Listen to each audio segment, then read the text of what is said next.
What it look like? Roll my J tight. Yeah.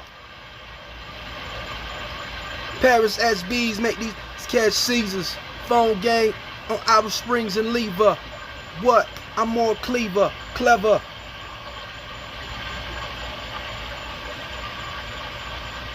Before we start, as you know, I'm a hip hop head with chains that indict the feds, or the chains that'll get you indicted by the feds. I saw that on a shirt once. But yo, we're gonna get into private equity in a second. In the meantime, let me spit Wale's bars on what it looked like.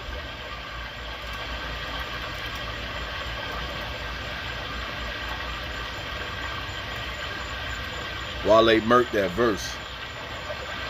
It's gonna go down in the annals of history as one of the top verses of all time. Bear with me.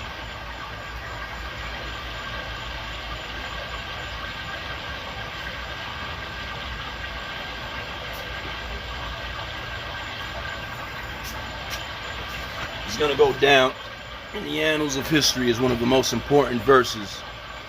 Well, not the most important verses, but a definitely potent verse from a MC that really doesn't get as much credit as he should. You know what I'm saying? Shout out to DC. Shout out to New Orleans. We coming live from Miami-Dade County.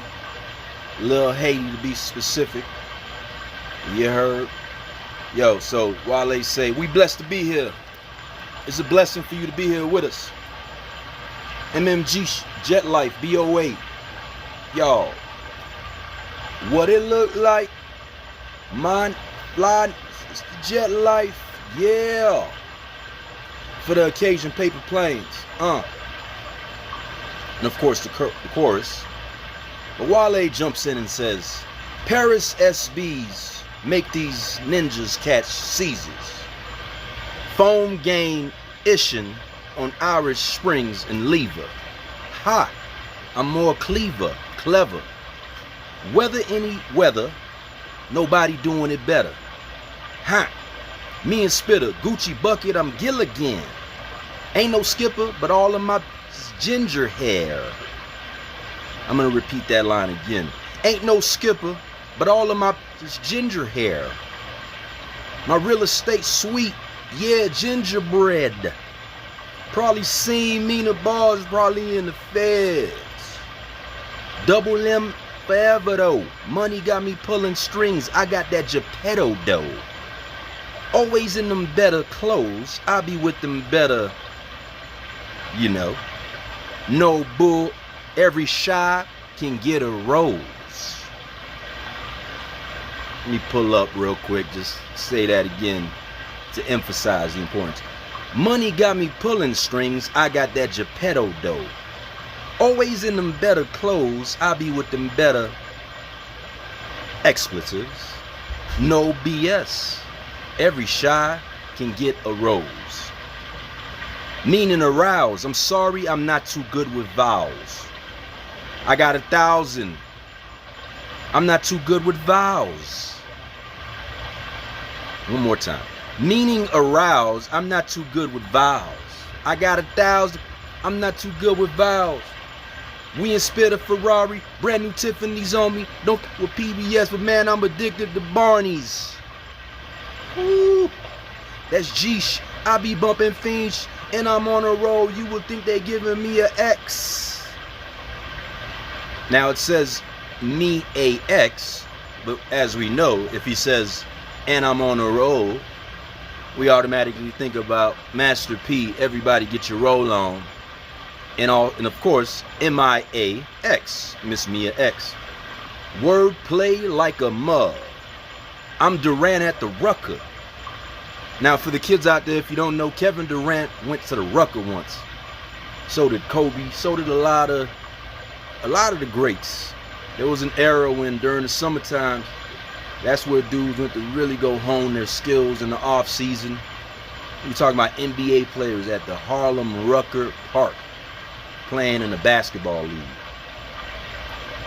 Those were interesting and fun times, and innocent times as well. But anyway, Durant was at the Rucker. Your woman's a perfect jumper, wetter than a swish, and I never miss.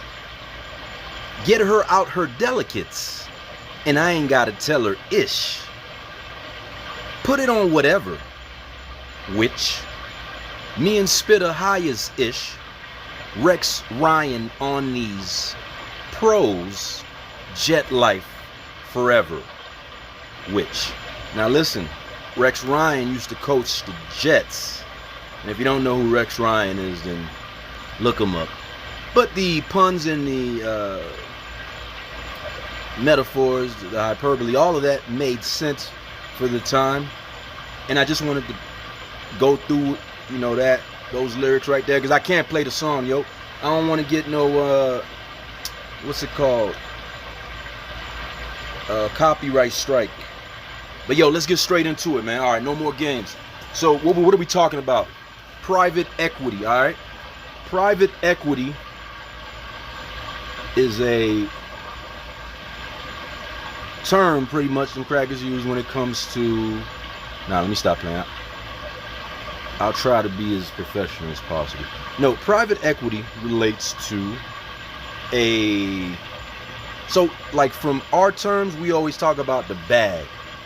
And that's the reason why precisely I put up the bag next to the private equity. The bag is located in private equity, in simple terms. You dig? And what it is they are the ones that invest in companies and businesses, and they have various strategies that they use to approach maintaining their bottom line. You heard? Because the goal is to constantly make money, make profit, get that return on investment, and keep Xing it. That means keep adding on to it. 1 level, 2 level, 3 levels, so on and so forth. 10x, 11x, 12x. All of that. You heard? So at this stage where I'm at right now, I've spent about 2 days thus far putting together a list of various private equity firms that I'd like to try to get in contact with. And I'm approaching it from a couple different ways. If you didn't see my video as it relates to, and you know what, I haven't gotten any specific responses, but as you can see here, I've gotten some external automatic reply. So it would appear that the emails are getting to their locations, ostensibly. But again, this feels like some sort of in-depth, high-level disruption campaign. Them boys don't want to see this model that I'm about to roll out play out the way that I'd like it for it to play out. But yo, they got the bag. The private equity boys and girls got the bag. So just know that's who we targeted. You dig? In the most respectful and professional way possible. But my approach to contacting these various private equity firms is from this standpoint. If you didn't get a chance to see my video as it relates to the billionaire, if not for zillionaire, really, check it out. Zillionaire, if not for. And as you can see right here, it says white supremacy since 1619 USA. And to be clear, there are black people involved in white supremacy. It's not a racial thing per se, you dig? That's usually the way that they try to discount folks from having a real conversation. And also they do it by way of various distractions. But the good news is that if you're here, you're not distracted. And if you aren't here right now per se, maybe at some point you'll catch up and you'll be here watching this component of the journey. But that's what it's supposed to be, yo. It's supposed to be a zillionaire. I'm talking about everything. The whole model is as stout, as progressive, as visionary-like as you would want. And we talking about nearly years of development through large language models and AI to get to this place that I'm at right now. So the best way that I figured to contact these private equity firms was from this standpoint. I put together a curriculum vitae. I believe that's how you pronounce it. I never knew what CV meant until recently, but I think it's curriculum vitae. That is Latin, I suspect. But if I'm wrong, please go and check it out on your own. Looks like we lost Kick. Let's see if we can get Kick back.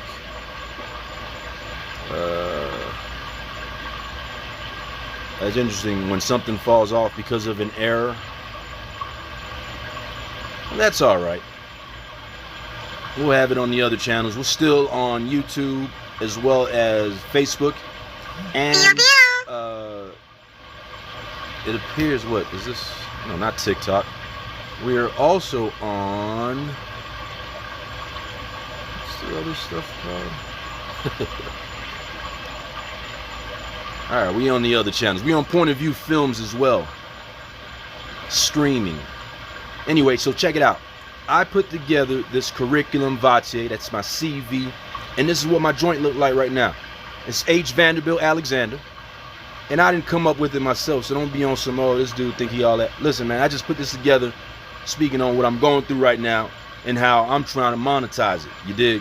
So, visionary entrepreneur, legal strategist, cultural architect. All right? On here, it has my phone number. You can take a picture of that. Call me if you ever need me. As well as the Facebook, which is H Vanderbilt Alexander. So, facebook.com/H Vanderbilt Alexander. And also the email that we're dealing with when it comes to contacting these various private equity firms. That is thetechindustrialist@gmail.com. I started off with my sovereign statement. To overcome is to become. I am a living case study, a sovereign in exile, building a fortress of enterprise amidst the fires of targeted suppression. The solution is in motion, academic, legal, economic, and spiritual. I don't seek charity. I demand investment in destiny. As a polyglot entrepreneur and the principal architect behind a constellation of ventures, all birthed under the extreme duress and persistent interference, I represent the convergence of brilliance, resistance, and vision. I am actively constructing a path towards legal redress, economic sovereignty, and global institutional partnerships. My life trajectory follows a thesis, lawsuit, PhD. Rather, it should be thesis, PhD, lawsuit, arc. Deliberately shaped to become a test case for sovereign recognition, financial redress, and new frameworks for freedom in the age of surveillance and digital oppression. Key pillars of operation.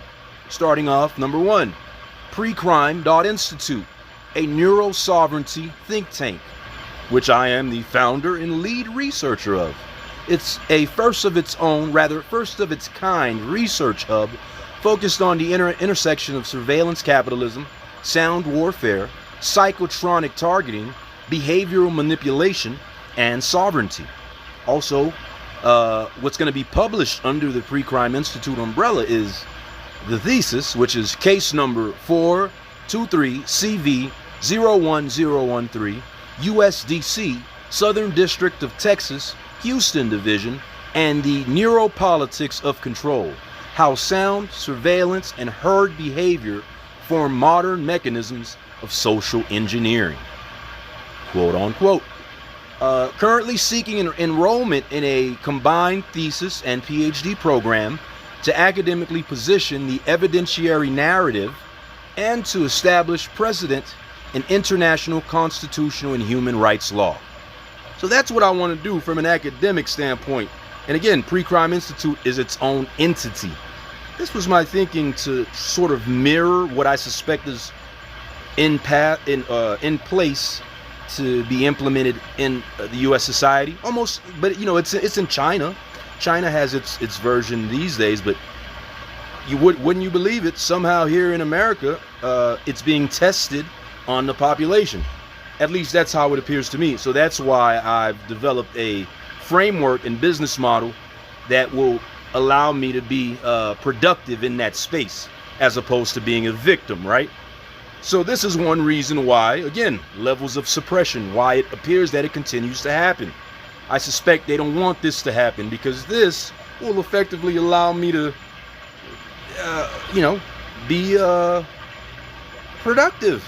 Be a productive asset in this society moving forward. And that's the key point that, again, it gets overlooked. And I know everybody has their own thing going on. It's all good. I don't look for sympathy, empathy, really anything from anyone, except when it's time to handle facts, to handle them like adults. And I never thought in a million years that I would approach a scenario in which what I've worked on, what I'm creating, is actively being suppressed.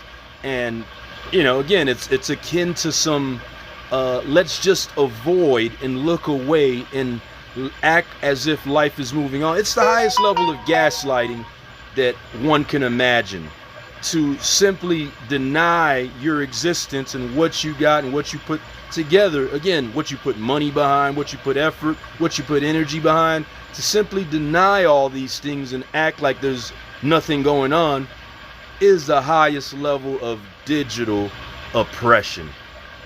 Figuratively, literally, you name it. But this is where we're at now. Again, I want to set precedent in international, constitutional, and human rights law. So this problem here in South Florida has ramifications and implications that'll impact the world if you give me an opportunity, right? They don't want to give me an opportunity.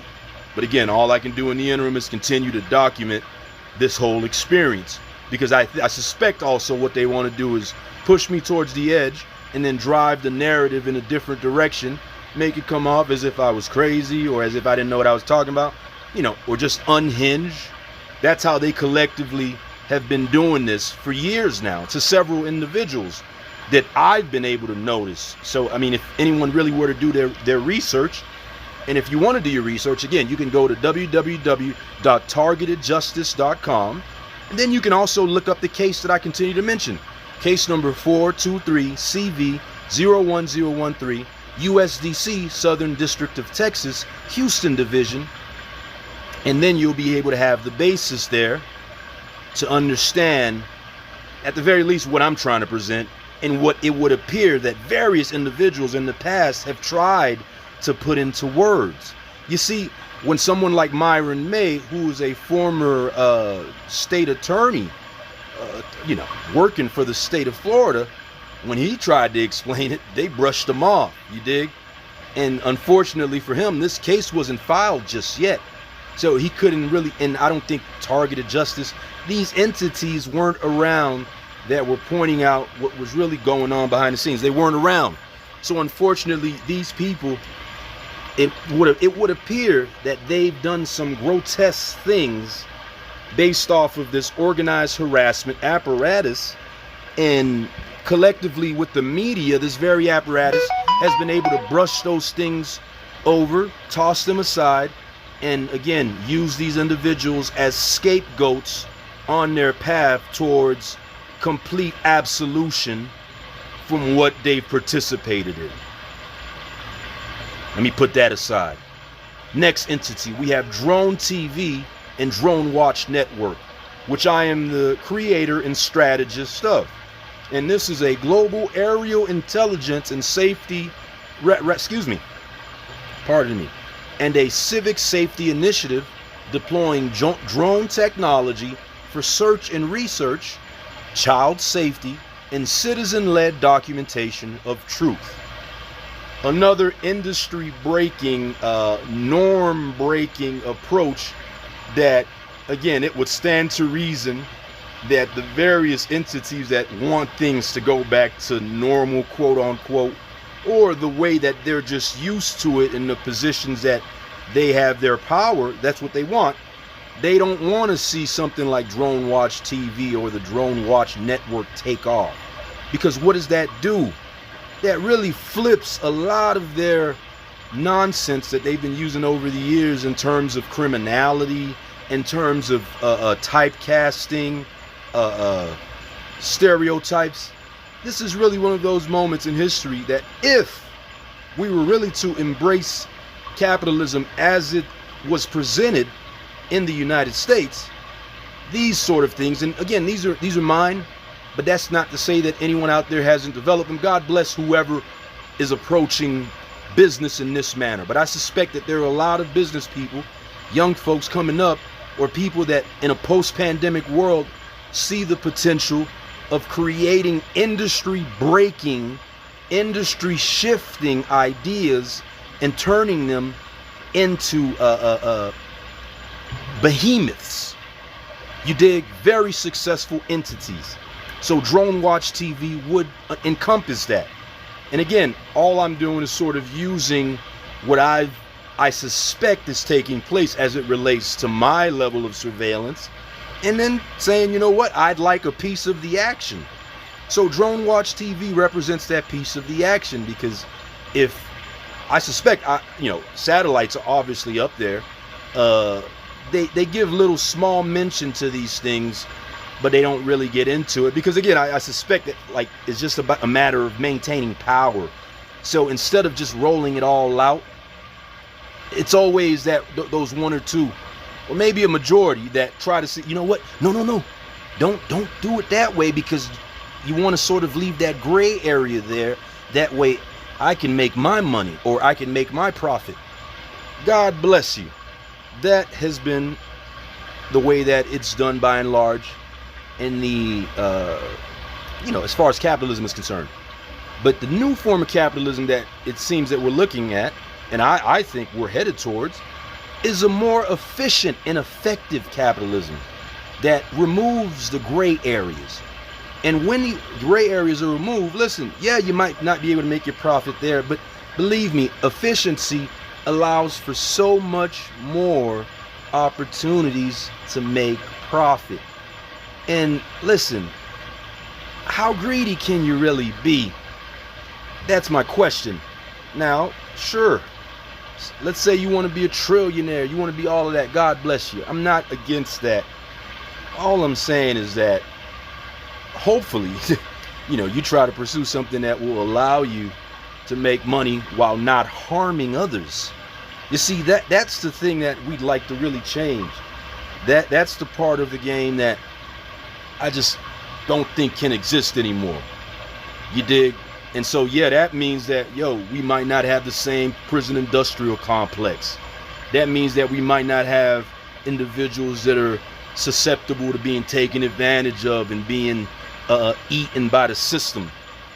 There are ways to really flip these things, and this is a pivotal moment. You dig? And I hope that, this message lands somewhere. If not, it's just a lesson in me sort of making sure that I cover all my bases, because when I present this stuff, not only is it cathartic, but it's also a good opportunity to go back over things and to see if I'm tripping. So if you're listening to this and you feel like I'm tripping in any way, shape, or form, I nudge you, I beg of you, respond to one of my messages on anywhere that I post, because that's usually the best way to catch my eye. I don't have the time to look up the messages and stuff, because there's a psyop component in which it would appear that these folks keep trying to get my attention and get me off track. Nothing but distractions all over the place, trying to keep us further and further from obtaining what's right here in front of us. So we want Drone Watch TV in effect. But if you feel like I'm tripping in any way, shape, or form, you have any level of feedback, feel free to respond to any one of my comments and just tell me where the holes are. And I tell you what, and if there are truly holes in there, since these things are ideas mainly on paper, many of them have been supported in terms of me purchasing domain names, in terms of me purchasing IP, in terms of me, having legal protections as far as copyrights, trademarks, what have you. They're protected from that standpoint. But I haven't developed a group yet. These things I think will happen organically. But if anyone really feels like there's holes or there's ways to improve on any of these ideas, I beg of you, reply to any one of my posts, and that way we can communicate. But it would appear that my posts aren't reaching their destinations, so I might just be in the void.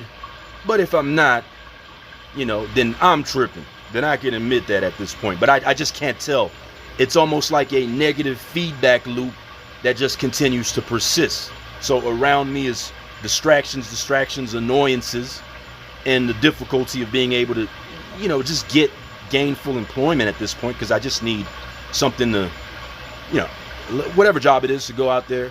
I'll get an attorney to attack the legal foundation. I got 2 cases, one against Miami Shores that I beat. A police officer dropped a knee on my back. I got another one against the city of Miami where they trumped up some charges, and I'm watching another case to see how much money Buddy make from his case so that I can hit him up with a demand letter ahead of time. Let's say on the surface level, those are just 2 legal matters that I'll approach. Those are substantial. And beyond that, I'm trying to look at this from a federal level, because a lot of this stuff, the feds know what's happening, you dig? And they just looking the other way. But that doesn't go against the Constitution. It doesn't go against the laws of this country. You can look the other way all you want and act and play the game of willful ignorance, trying to discount someone. But it becomes real once you start dealing with certain aspects of society, such as the court system. So once I start filing lawsuits in court, I suspect then there'll be a level of credibility that they can't deny. And I'm going to document that whole process too, because it would appear that there are individuals positioned within even the court system that feel that their positions allow them to play games with the Constitution, with our rights as American citizens. I've captured this, and I've noticed this. This is really, this would break the foundation of democracy, but break it and then reform it slowly. Or maybe in a fast manner. Take that negative part, completely toss it out.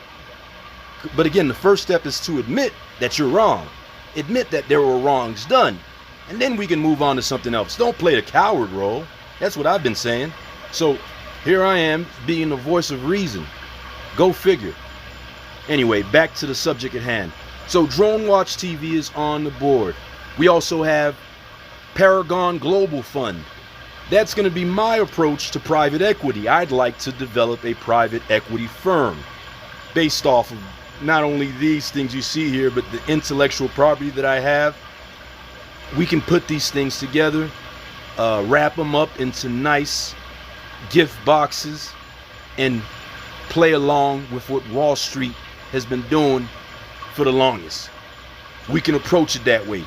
Matter of fact, when it comes to Bitcoin, where's the Bitcoin, the crypto and Bitcoin angle, Ethereum as well, is another open space for trading and various interesting ways of using financial instruments to see who can make the most profit.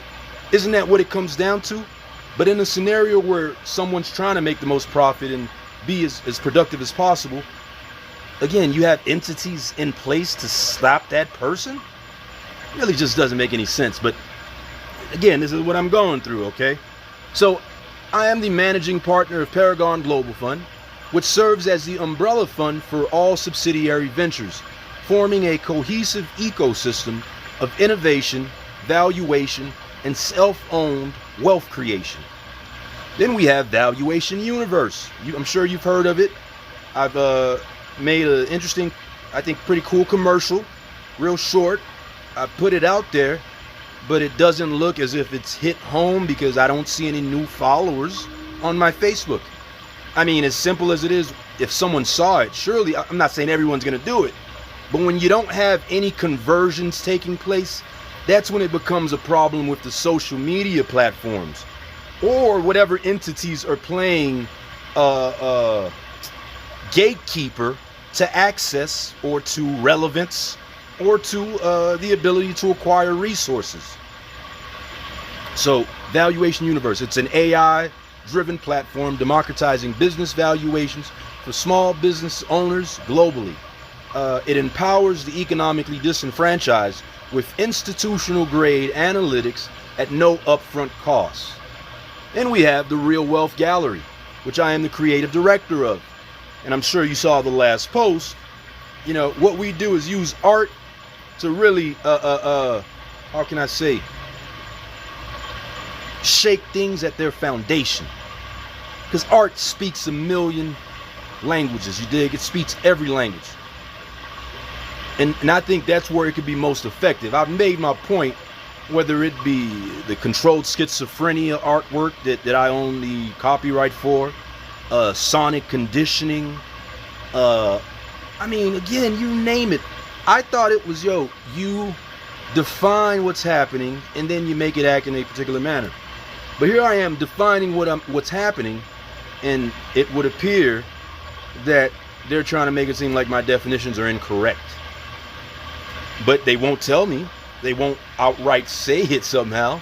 What they'd rather do is drive me to a point of whatever that point is, because if it's, you know, monk mode, quote unquote, you just sort of reflect. And I think the best case scenario is you get to a place where you realize that, yo, it's being done for you. You're doing it. You're on this journey. So you want to try to pursue self-actualization. Really, no one can determine that, and no matter what else they got going on, that has nothing to do with you. There are certain monks that go sit in caves for years on end. I remember I saw a story, there was a dude that did it for 12 years. You dig? So, like, really looking at my scenario, it ain't even all that. It ain't even a big deal. All it is just an opportunity for growth. You feel me? But I'm trying to get my get back. You dig? And I ain't gonna use violence. I ain't gonna use threats. I'm gonna use the laws. I'm gonna use innovation, and I'm gonna get it done. You dig? Anyway, so Real Wealth Gallery, hey, a living archive of artistic resistance, preserving the visual and cultural symbols of wealth redefined through self-possession and struggle. And we have Abundant Supply Clothing, that is ASC Suppliers. I am the executive creative, scaling with fashion as a tool for cultural education and disruption. Notable lines, the Myron May $1 million redemption. Then we have Hip Hop Legal. Oh, which let me address that real quick. With these Myron May shirts, this was one of the first times I realized that they play games as far as with the internet, the foundation of the internet, to try to stop you from getting your point out there. So I was like, you know what, let me make these shirts, right? And what I did was place QR codes on them, so that if anybody walk up, they'll scan the shirt and they can know about Buddy's case. You feel me? And know what took place. I put it up on my website. This is when I was running Abundant Supply Clothing, which, you know, unfortunately, I've had to transfer it, or maybe fortunately, I've had to transfer it over to TikTok. But I set it up that way, and as soon as I put the shirts up, all of a sudden it showed that they were sold out. So at some level, someone decided, yo, no, we can't allow that to happen. So this is how we gonna list them as sold out. Now, again, when you think about the if not for logic, let's say I would have sold those shirts. And like, that's just one little example. You might be like, whatever, that's BS. Listen, I've done that thing, what I just did there, millions of times, just to test my thesis as to how, again, one would have reached a particular amount in terms of obtaining resources a long time ago, if not for what appears to be a concerted effort by the entities connected to white supremacy to stop a unruly, bumptious black guy from getting his get back. You dig? And again, them shirts, I would have donated it to the fam. I tried to reach out to the family. I never heard anything back. So I suspect them boys are blocking my letters from getting out there. It's like they've almost set up a box where, you know what I mean, like my communication is controlled. And again, I'm an American citizen, yo. I'm gonna let that sizzle for a little. I'm an American citizen. On many of occasions, based off of their incorrect intel, they tried to make me out to be a non-citizen. And that's where I suspect, again, there's either some of the most ignorant, I'm not even going to get into individual negative terms, okay? But They tried to play me every time they was stopping me. They was trying to put some pressure as if INS is involved. I want some, they gonna try to, and this was before Trump got in. Just to be clear, this thing has stretched since the Biden administration. We talking from Biden until now. It's still ongoing. And what the only difference is now, I think they starting to feel the pressure. Because, yo, they did this to the boy Esteban Santiago Ruiz, the dude that went and shot up the Fort Lauderdale airport. They were doing that to me when I was working as a rideshare driver for about 2 years, yo. Every time I contact the rideshare, the state of Florida, the DOJ, none of them had anything to say. It's like, nah, it's cool. You can be tortured. For what? I don't know, but you can be tortured as an American citizen. That's what I learned throughout this tenure, right? And again, I'm sitting back like, yo, if there is some kind of pressure, I'm ready for it. However it's gonna come, it's gonna come. But these folks have put me on ice. They've effectively put me on ice, got me waiting, and now I'm scrambling, trying to figure out how I'm gonna get the next situation worked out in terms of just gainful employment. Because all I need to do is get a job, feel me, I can stack up a little bit of bread. I want to file these lawsuits on my own, by the way, just as a test for myself. That's how much I'm trying to let my nuts hang. And I know if one don't work, man, I got so many lined up, it ain't even funny. It's beautiful when you don't respond back with negativity and violence, because what you effectively have is enough leverage to really change the system. But, you know, obviously, these interesting matters in terms of their suppression is something that it's kind of difficult to get around. You know, if no one's hearing you, then shoot, it is what it is. They just gonna be like, whatever. And then people move on with their lives. They grow up. You know what I'm saying? We're here in our 30s and looking towards our 40s. A lot of folks have had kids already, this and that. And here I am having to deal with not only the pushback in terms of organized harassment, but they try to attack my ego. And shoot, no, everyone deserves a little humbling, I suspect, at every point of the journey. But again, to make everything that someone does seem as if it's completely ridiculous, or just, you know, as if it's not happening, as if that person's crazy. Talk about gaslighting, and talk about the gonads for someone to have to try to get behind that kind of objective. You dig? Listen, I just don't want it to end.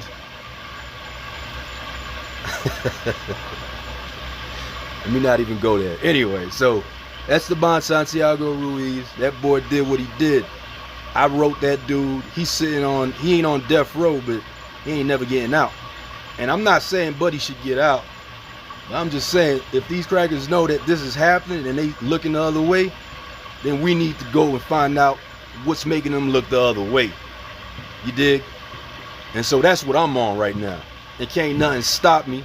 No level of intimidation is gonna stop me from constantly speaking on this for the rest of my life.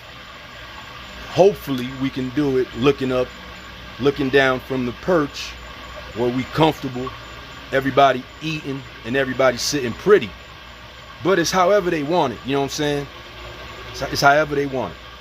But nah, check it out. So next we have the Hip Hop Legal, of course, and Hip Hop Lawyers, which I am the founder and educator associated with Hip Hop Legal and Hip Hop Lawyers. Hip Hop Legal and Hip Hop Lawyers merges hip hop culture with legal literacy through media, merchandise, and digital education, producing content designed to deprogram criminal miseducation and inspire street-savvy jurisprudence. Then we have Wealth Media Group, also known, or rather, within Wealth Media Group, I've sort of put them together, there's also Point of View Films. Now again, with Hip Hop Legal, Wealth Media, Point of View Films, Hip Hop Lawyers, my goal is to try to use the things that I've enjoyed naturally and turn them into businesses, turn them into commodities effectively that I'll be able to monetize. And like I said, the suppression that's taking place doesn't account for the energy, the time, the effort, the money that I've put into these entities for them to be sitting at the, you know, in the place that they are now. And I'm still grateful that I have these things. You know, it speaks to how passionate I am about them and how much I want them to succeed. But when it comes to Wealth Media Group and Point of View Films, I just figured, yo, as I'm going through this joint, it would appear that there's a lot of folks that they're putting in positions to be gang stalkers or organized harassment participants or gaslighters, whatever you want to call them, but just weirdos that keep coming around acting as if they playing a game in which their goal is to try to scare you, right? So I'm sitting back looking like, yo, man, I don't want to hurt anybody. So I suspect the best thing to do for someone like that is to give them the shine. You dig? Let it be known, yo, you the one that's trying to shine. You the one that want the attention. So we're going to give you the attention. And by creating Point of View Films, it allows me to put that content out there and to let the world judge. Let the world judge and then determine if these people are truly stars or if they're something else. Okay? Now, Point of View Films documents life from the literal lens of the targeted and unrepresented, capturing surveillance culture, economic targeting, and sovereign storytelling. The strategic focus and objective. And if you're just joining, I'm going through reading my curriculum vitae, my CV, and this is important because it's connected to the various private equity firms that I've contacted. This is what I'm giving them when I'm contacting them. So this is what I want help with, if you will, right? It's to secure capital to scale AI, drone, media, and valuation technologies for mass social and legal empowerment. Okay? To also formalize academic entry that is, into a hybrid thesis PhD program aligned with international human rights, neuroscience, surveillance ethics, and law.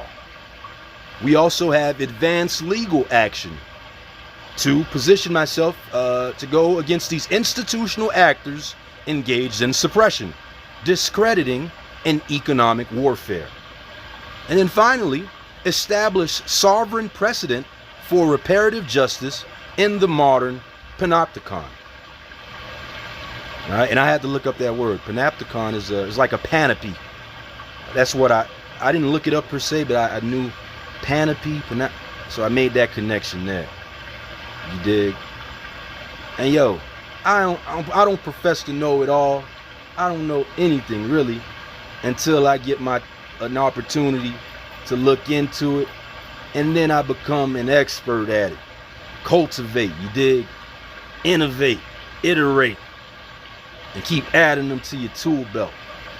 All right, as far as languages that are spoken, English, French, Haitian Creole, Spanish, Mandarin, Chinese in progress, Japanese in progress, reading comprehension in Latin, Arabic with AI augmentation. Augmentation. And I've also said that as a linguistic warrior in training, I actively study human language to dismantle barriers and cultivate global resistance. All right? And my quote is, language is the currency of empathy. I seek to connect, translate, and build with every culture on earth. Okay, so we trying to remove those walls and those dividing components that have historically been there. But like I said, there's the old guard that don't want that, and they fighting tooth and nail, low key, to try to stop that. Because once we're able to connect like that, they can't come in and make stuff up about us. You dig? And let, you know what I mean, let misconceptions run the whole world, control everything. We trying to switch that paradigm. And all I can speak from is from the standpoint of a black man. That's what I'm on. You feel me? So because that's important to me, I'm going to fight until I can't fight no more on that. And I'm going to stand on that. All right, look. So let me see. Okay. Current developments. Preparing civil rights litigation grounded in documented harassment, suppression of enterprise, and systematic violation of constitutional protections. Then also curating the academic and diplomatic infrastructure necessary to pursue reparative justice. Furthermore, seeking strategic partnerships with institutions who see value in investing early in living precedents that reshape global dialogue on power, targeting, and self-determination. So what am I asking from these private equity firms? The endorsement request, if you will. I am not a victim. I am a verdict in progress. If you invest in me now, you're investing in a global shift, the restoration of sovereignty in an age of algorithmic exile. If you are an institution, fund, university, agency, or sovereign ally, I welcome your capital, platform, alliance, and amplification. I offer more than talent. I offer transformation. And of course, my contact information from Miami, Florida, but globally available, right? So now, check it out. Matter of fact, let me let it breathe for a second, yo. I'm gonna let it breathe.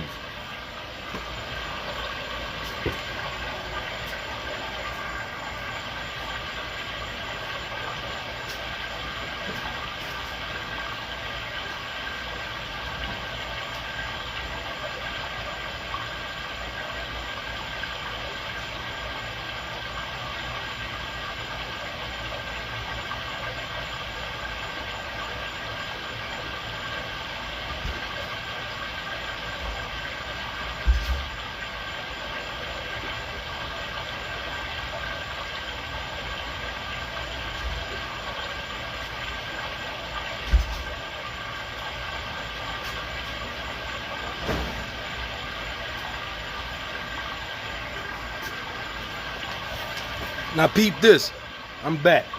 Imagine getting behind this stuff in a society in which it's supposed to technically reward hard work. Yo, this stuff has been, I'm talking about, I can't tell you how much I work. I literally, I think I've lost the ability to get emotional and sit back and think about, love and these kinds of things. Cause yo, I've been in the jungle, you know what I mean? Cultivating, right? And for them to discredit this and then to see, again, that's where the gaslighting takes place. It's almost as if they'd rather reward what will stop you from working. It's just, it's different ways to try to hit you, to try to slow you down. So you like, man, I put all this together, and you're like, yo, I can't even get, like recognition. Not to say that you want it, but you want to get responses to your emails. You know what I mean? And at one point, I just thought they weren't landing in the places that they should. But what I'm trying to do here is go through all the processes, in a manner that I think most folks will say, you know what, this person really tried their best to go the traditional institutional investor collaboration route. I've sent out, I don't know how many emails thus far, but let's see. We have responses here. Founders Fund. Let me show y'all, matter of fact. I feel like this is on some, when Jeff Bezos was grinding in that office by himself, this is probably what he was working on. But you feel me? I don't know what it is about his scenario or scenarios for dudes that look like him. It's much easier for them. But when it comes to dudes that look like me and speak like me, this is what they put you through, yo. On God. This is the proof right here, man. Listen, HSBC contacted them. Let it be known this is what it is. Let's see. We talking about, who is this person? Some more gaslighting. Crap plan comments. Interesting. Again, there's levels of the psyop.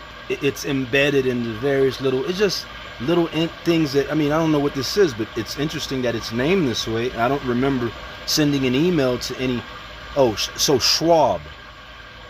But I think CRA might mean something else, so it might just be a coincidence. But If that's the case, I apologize.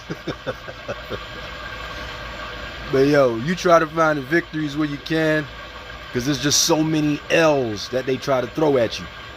But we got that, right? What else we got? I've contacted City. I got City on deck. Let them know what it is. And if they don't play along, screw them. We don't need them. All we need is that money. You feel me? And look, the money might not come from the States, but sure, and here's my thing. They can't stop me from getting money in other places, like internationally. They ain't got no right to do that, do they? And I suspect what they would try to use is designations. They'll designate you as a terrorist or a T-word, and then that way it makes various things difficult for you. And I've already experienced this. When the Miami Shores Police Department arrested me, they added a name that I've never heard of, but for one reason or another, they put Joel Vanderbilt Alexander on my arrest report. And now looking at it, it would appear that it was done to try to hinder my opportunities in terms of employment and various other things. Again, I changed my name. Doing that, I suspect, impacted the system, because they don't want you to do that. They want you to be connected back to whatever it is that you were before. You can't evolve as a black man, or maybe other groups, but I'm speaking as a black man. So I did that, and it would appear that at every step of the way, there are entities and individuals that are hating, just trying to connect me back to, yo, you ain't, we know who you are, on some, we know who you are, we know what, you know what I mean? We know what it is. Like, yo, what?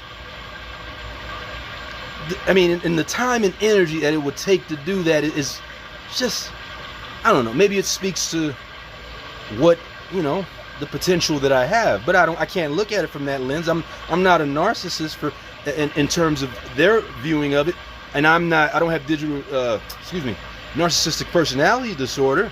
I have a certain level of empathy, tremendous empathy, quite frankly. That's really what gets me frustrated a lot of times. But why would someone go out of their way to try to do that? And again, coordinate with, whether it be family, friends, what have you, to make you seem like you're unhinged. And then using the sonic component, really something that if I couldn't put my finger on it, I would still be lost in that regard.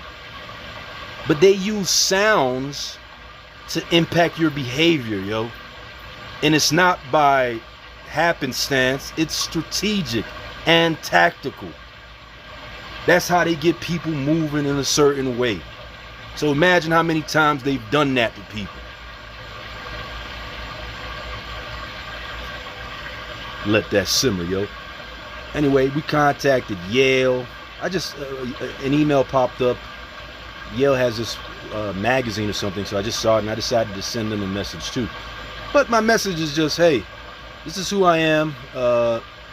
As you can see, here's my CV, here's my video CV, and please point me in the right direction. Pretty much that. Then we got Yale. We got also UBS. I've contacted UBS. We have also, who else? We got Founders Fund. I've contacted them. As progressive as they are, surely they'd be willing to listen. And again, just give me the bread and I'll bring it back 20x. You dig?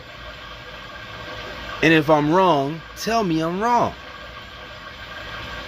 Then we got Blackstone. You dig? The big boys and girls.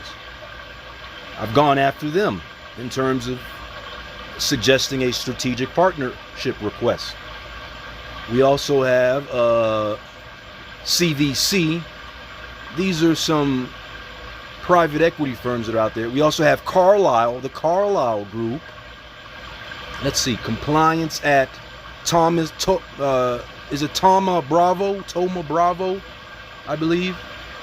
Then we have EQT. We also have Vista Equity Partners. Now listen, and I know the boy Robert Smith, Robert Smith is in a tough position. You dig? You're the only one that's up there looking at it from a private equity lens.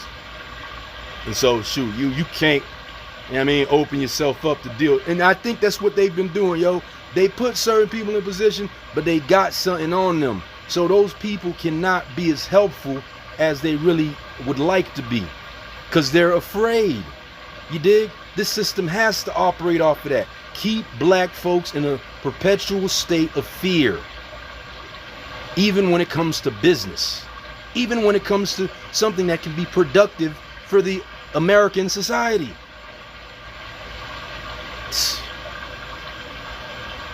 What else? We have investor relations at TPG.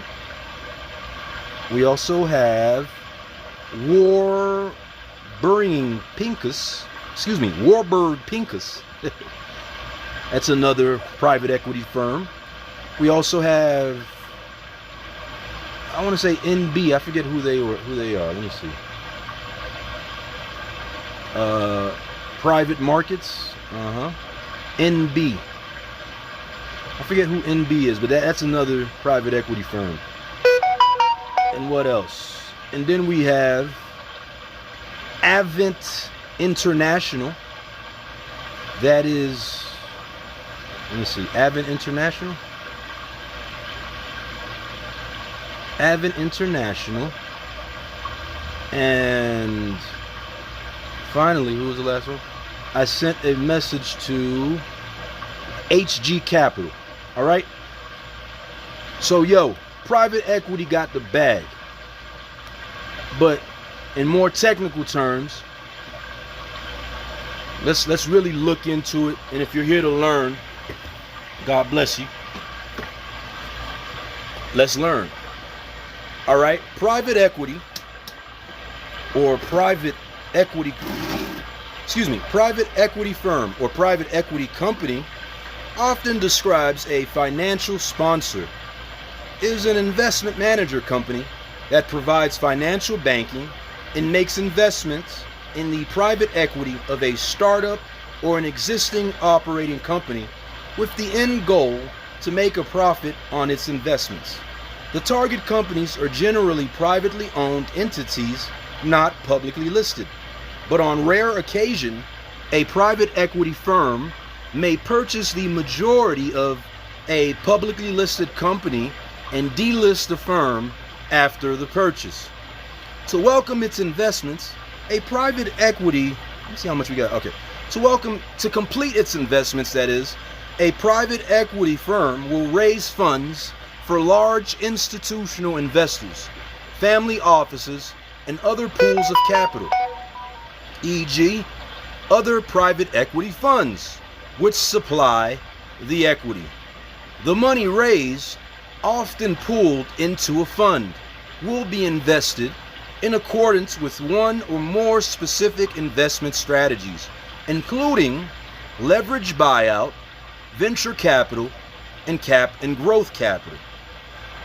Although the industry has developed and matured substantially since it was invented, there has been criticism of private equity firms because they have pocketed huge and controversial profits while stalking ever larger, that says stalking, does it? Well, okay, stalking ever larger acquisition targets. History. The history of private equity firms has occurred through a series of boom and bust cycles since the middle of the 20th century, with significant growth since the 1980s. Within the broader private equity industry, two distinct subcategories, leverage buyouts and venture capital, grew along parallel tracks. In its early years through to roughly near the year 2000, the private equity and venture capital asset firms, the private equity and venture capital asset firms were primarily active in the United States, with the second private equity boom in the mid-1990s and liberalization of regulation for institutional investors in Europe. A mature European private equity market emerged. Business model.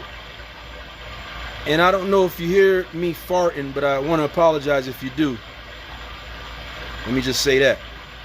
Check this out. So, Private equity companies acting as general partners with investors as limited partners, acquiring a controlling or substantial minority position in a company and then look to maximize the value of that investment. Strategies include leverage buyout with borrowed capital, venture capital for startups, and growth capital, mature companies.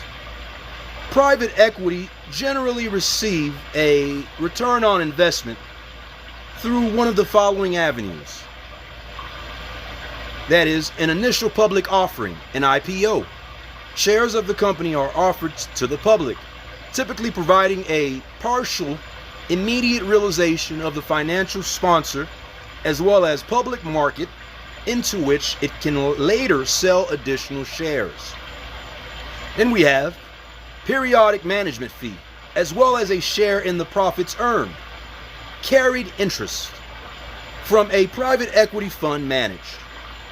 A recapitalization, that is, cash is distributed to the shareholders, in this case, to the financial sponsor, and its private equity funds either from cash flow generated by the company or through raising debt or other securities to fund the distribution. Then we have a merger or acquisition. The company is sold for either cash or shares in another company. Difference to hedge fund firms. And that's another approach. Hedge fund as well as what's the other one called? I'm tripping. Venture capital. Those are other places where you can get the bread. That's where the bag is located. Hedge fund, venture capital, growth capital. You got to learn about these joints right here. This is more effective, you feel me? You got a better chance learning this game, mastering it, and then going to play with these boys versus the streets, versus rap. Put all that aside, yo. All that stuff is, hey, I ain't even gonna hate, man. Whoever doing that, that's your thing, God bless you. But we all can't do it, you know what I'm saying? So I just suspect this is more productive right here.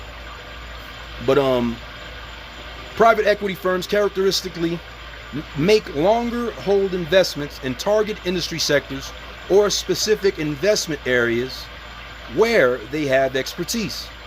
Private equity firms and funds differ from hedge fund firms, which typically make shorter term investments in securities and other more liquid assets within an industry sector with less direct influence or control over the operations of a specific company. Where private equity firms take an operational role to manage risk and achieve growth through long-term investments, hedge funds more frequently act as a short-term traders betting on the up or down sides of a business or an industry sector's financial health. Rankings. List of private equity firms.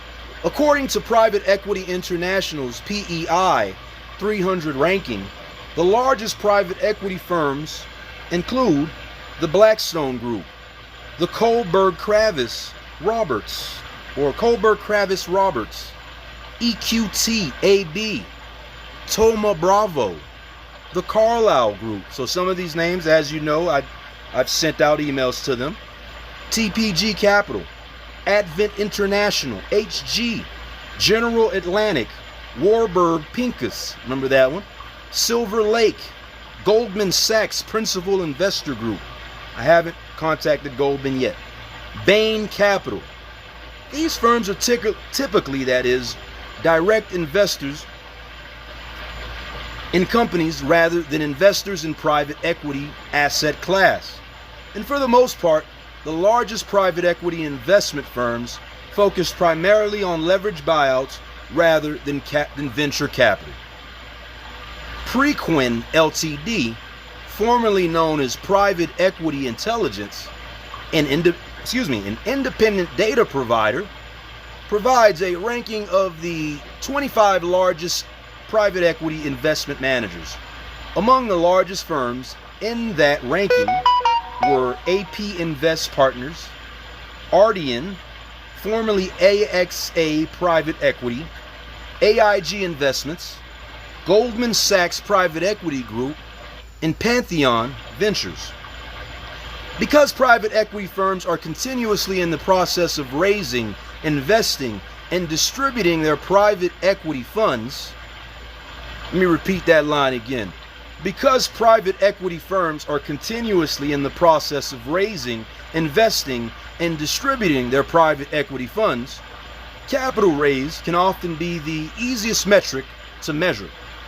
Other metrics can include the total value of companies purchased by a firm or an estimate of the size of a firm's active portfolio plus capital available for new investments, that is. As with many lists that focused on size, the list referenced above does not provide any indication as to relative investment performance of these funds or managers. See also, history of private equity and venture capital, list of private equity firms, along with managed buyout. These are all interesting concepts that we can get into at another time. But as far as further reading, a dignified death, hospice in the U.S. are increasingly run by profit providers, and a lack of regulation allows them to deliver abysmal end-of-life care by the editors of Scientific American, Volume 330, Number 2, February 2024. Page 68 through 69. Quote, today in the U.S., nearly 3/4 of hospice agencies operate on a for-profit basis. The sector has become so lucrative that in recent years, private equity firms and publicly traded corporations have been snapping up previously non-profit hospices at record rates. This has had pernicious effects on hospice care in the U.S. And again, my opinion on that, there's so many ways to make money without doing little grimy. That's so grimy, like, And again, you don't believe me? Go and ask the AI. Go, as a matter of fact, I want to just ask a random AI, are there other ways to make money? Let me do that just for proving this point. Because them boys, it's like they wanted to trick us, and they keep trying to trick us to make it seem as if, nah, we got to do it this way. Nah, So tell me, who's against giving the best kind of services to folks that are in hospice care? Send a comment and then log off. Get off of my mug live, if that's the case. But nah, everybody can get behind that idea, Hospice care, you dig? They sitting back, they playing with that in a manner to try to get more profits. Let me see. I'm gonna go ask Claude real quick. Nah, but Claude isn't. Damn, man. Let me see. I've never asked X's AI question. So I'm just looking up a random AI, a large language model. Let me see. To ask them, what's it called again? Grok. Yeah, Grok 3. I hope I ain't got to sign in. All right, what do you want to know? Let me see this.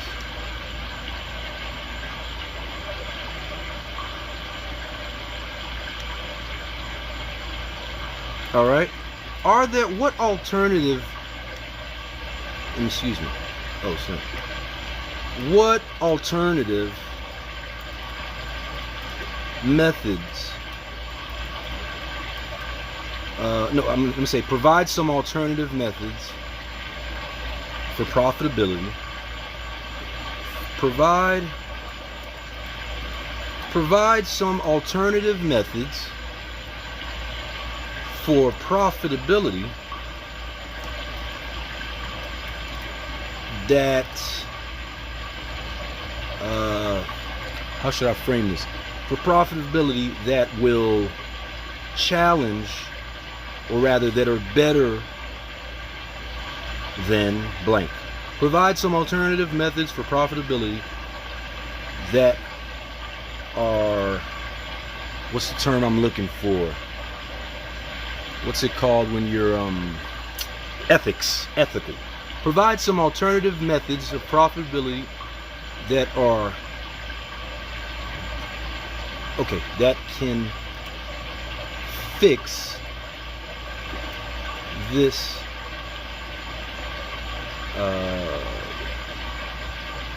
problem, that can fix this problem.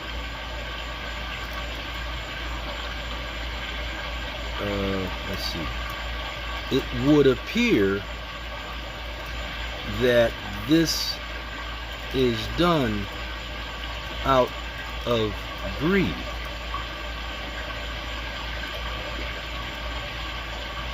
Are there ways to embrace capitalism? Are there ways to embrace capitalism without having to prey on folks, or rather on hospice providers? Prey on hospice care providers.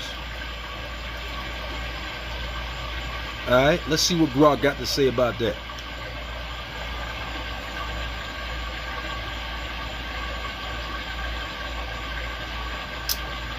Come on. Oh, I was gonna say.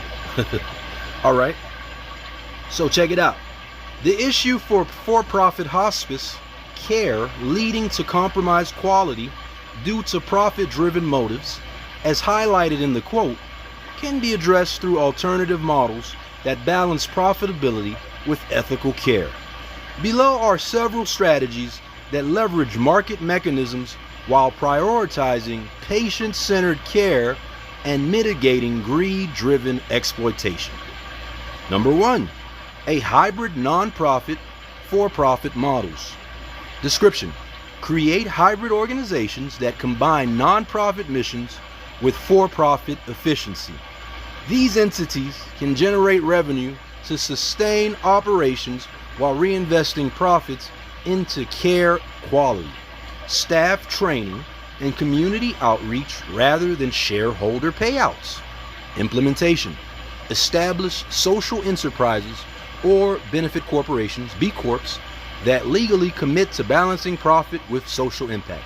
For example, a hospice could operate as a B Corp, ensuring that patient care standards are prioritized over profit margins. The benefit: maintains financial stability while aligning with the altruistic mission of hospice care, reducing the risk of cost cutting that harms patients. Number 2, cooperative models. Description: form hospice cooperatives, that is, owned and governed by stakeholders such as employees, patient families, or community members.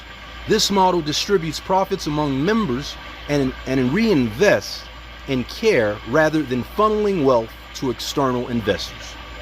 Implementation: nurses, caregivers, and local communities could form cooperatives to run hospice agencies with democratic decision-making, ensuring care quality. For example, a cooperative could set caps on executive compensation to prioritize funding for patient services. Then we have the benefit: aligns incentives with community and caregiver needs, reducing profit-driven exploitation while maintaining economic viability. Number 3, value-based payment systems. Description: shift from fee for service to value-based payment models, where hospices are reimbursed based on patient outcomes and satisfaction rather than the volume of services. This incentivizes quality care over profit maximization. Implementation. Partner with Medicare, which covers most U.S. hospice care, or private insurers to tie reimbursements to metrics like pain management effectiveness, patient and family satisfaction, or adherence to ethical care standards. The benefit encourages hospices to focus on delivering high-quality, compassionate care, as profitability depends on patient outcomes rather than cutting corners. Number 4, community-supported hospice programs. Description: develop community-funded hospice programs where local donors, businesses, or philanthropists support operations, reducing reliance on private equity or corporate ownership.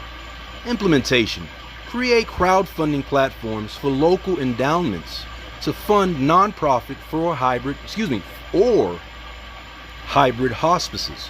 For example, a community could sponsor a hospice through tax-deductible donations with transparent reporting to ensure funds improve care. The benefit: keep hospice care rooted in community values, minimizing external profit pressures while ensuring financial stability through diversified funding. Number 5, regulatory and incentive reforms. Description: use government policies to incentivize ethical practices and discourage profiteering. This could include tax breaks for nonprofit hospices or stricter regulations on for-profit agencies. Implementation: advocates for policies that cap profit margins for for-profit hospices or require reinvestment of a percentage of profits into care improvements.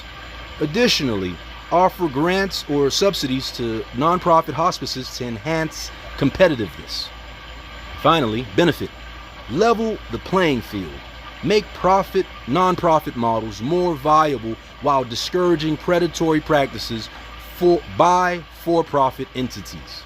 Number 6, transparency and accountability standards. Description: implement rigorous transparency requirements for all hospice agencies, mandating public disclosure of financials, patient outcomes, and care quality metrics. Then we have implementation. Require hospices to publish annual reports detailing profit allocation, staff to patient ratios, and patient satisfaction scores. Independent audits could ensure compliance with penalties for agencies prioritizing profits over care. The benefit: empowers patients and families to choose ethical providers, creating market pressures for for-profit hospices to prioritize quality to remain competitive. Number 7, employee ownership models. Description: transition hospices to employee stock ownership plans. Look at that. Take a minute to just think about that. Transition hospices to employee stock ownership plans, ESOPs, and I'm assuming this is going to be a financial instrument. It would appear that it could be one, but where workers own shares of the organization, aligning incentives with care quality rather than external investor demands.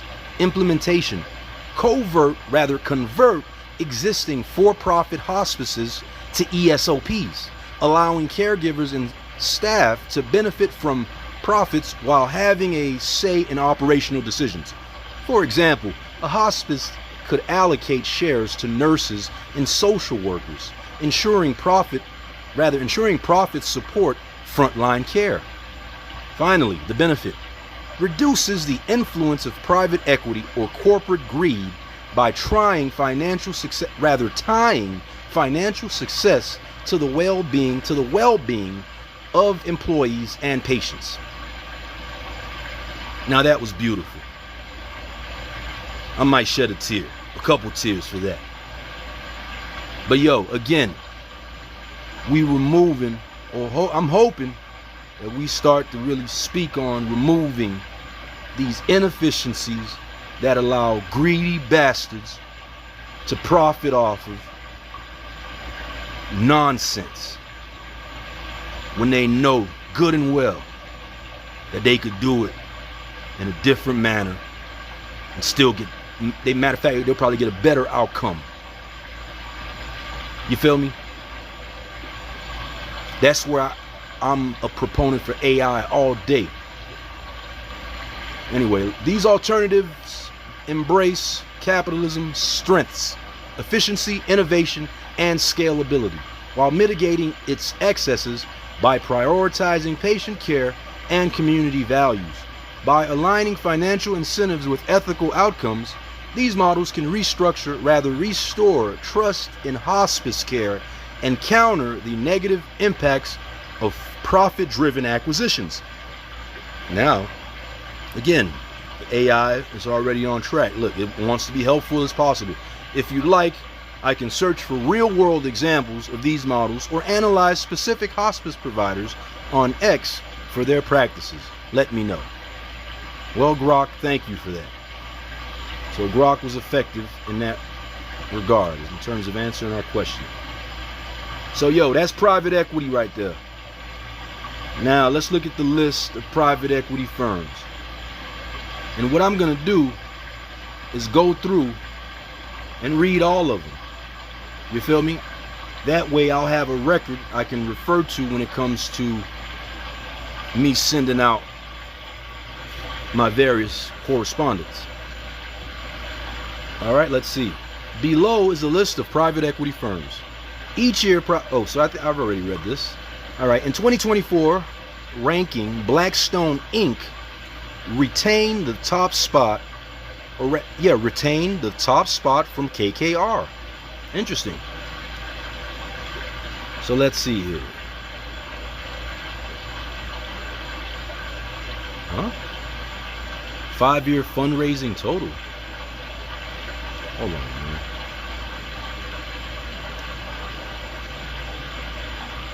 Those numbers don't add up. That can't be right.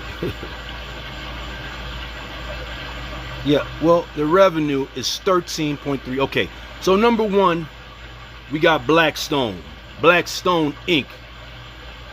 And that dude right there was Steven Schwartzman. He's one of the big boys running the show. It was founded in 1985 by Steven Schwartzman and Peter Peterson. They both worked for Lehman Brothers. If you guys don't know, when the pandemic or the recession happened, they knocked Lehman Brothers out the paint. You feel me? But look, Blackstone revenue, $13.23 billion in 2024. The key people: Schwartzman as the CEO, Gray, COO, Barada as the head of private equity, and David Blitzer, chairman of Tactical Opportunities. Hey, let's see. All right, but yo, net income of $2.44 billion as of 2024. Total assets, $43.5 billion. Total equity, $8.21 billion. All right. Moving along. We have KKR. KKR, also known as Kohlberg, Kravis, and Roberts. Bear with me.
KKRC & Co., Inc., also known as Kohlberg, Kravis, Roberts & Company, is an American global private equity and investment company. All right? It was founded in 1976 by Jerome Kohlberg Jr. and cousins Henry Kravis and George R. Roberts. Let's see. Who are the key people? All right, Henry R. Kravis as the co-executive chairman. George R. Roberts, that's another co-executive chairman. Joseph Bay, that's a co-CEO. And Scott Natal, that's another co-CEO. Revenue is $21.88 billion. Yo, that's interesting. There's a tremendous discrepancy in terms of Blackstone was 3 point something. These boys are looking at 21.88 billion. Okay, that's their revenue. Net income 3.076. Well, I think Blackstone has them in that regard. Total assets 360.1 billion. And then total equity, they got them 23.65 billion. There you go. All right. And they're located at 30 Hudson Yards, New York City, US. Yeah, let me list the headquarters too, man. For the record, Blackstone is located at 345 Park Avenue, New York City, US. All right. Let's see. Then we have EQT AB is a Swedish global investment organization founded in 1994. Its funds invest in private equity, EQT Private Capital, Europe and North America, and EQT Infrastructure. It was founded in 1994, 31 years ago in Sweden. The founder is Connie Johnson. And it is located in Regeringsstang, that's Regering Staggaten, Regeringsstanggaten. So let me spell it again. Regeringsstaggaten, 25, Stockholm, Sweden. The key people are Connie Johnson and Christian Singler. Their revenue is 1.6 billion in 2021. Oh, well, in February of 2025, Per Franzen was placed as received the position of chief executive. That's as of May of 2025, okay? So EQT number 3. Then we have CVC Partners. CVC Partners PLC is a Jersey-based private equity and investment advisory firm with approximately 186 billion euros of assets under management and approximately 157 billion in secured commitments since inception across American, European, Asian private equity secondaries, credit funds, and infrastructure. Pardon me. It was founded again in 1981. The founder was Raleigh Van Happard. Headquarters, St. Helier, New Jersey. Them boys ain't put no address. But the key people, Rob Lucas, Chief Executive and Managing Partner. Raleigh Van Happard, Co-Chair. The AUM is 186 billion euros as of 2024. And they have 850 employees as of 2023. We see a bit of a drop-off in terms of a lot of numbers. Let me not say drop-off in terms of the services they provide. I'm not sure. I'm just going through the list based off of the PEI 300 rank. Then we have TPG Inc., previously known as Texas Pacific Group and TPG Capital, an American private equity firm based in Fort Worth, Texas. The firm invests in a range of industries including capital, public equity, and debt instruments. Okay. They are on the NASDAQ. 1992, they were founded by David Bonderman, James Coulter, William S. Price III. Their headquarters are the Bank of America Tower, Fort Worth, Texas, United States. And the key people, James Coulter and John Winkelried, CEO. The products that they offer are leverage buyouts, or that they use are leverage buyouts, growth capital, and venture capital. Revenue, $3.5 billion in 2024. Net revenue, $23.5 billion. They're down, actually, it appears, in 2024. It's interesting they write that for them, but I don't see that for the other companies.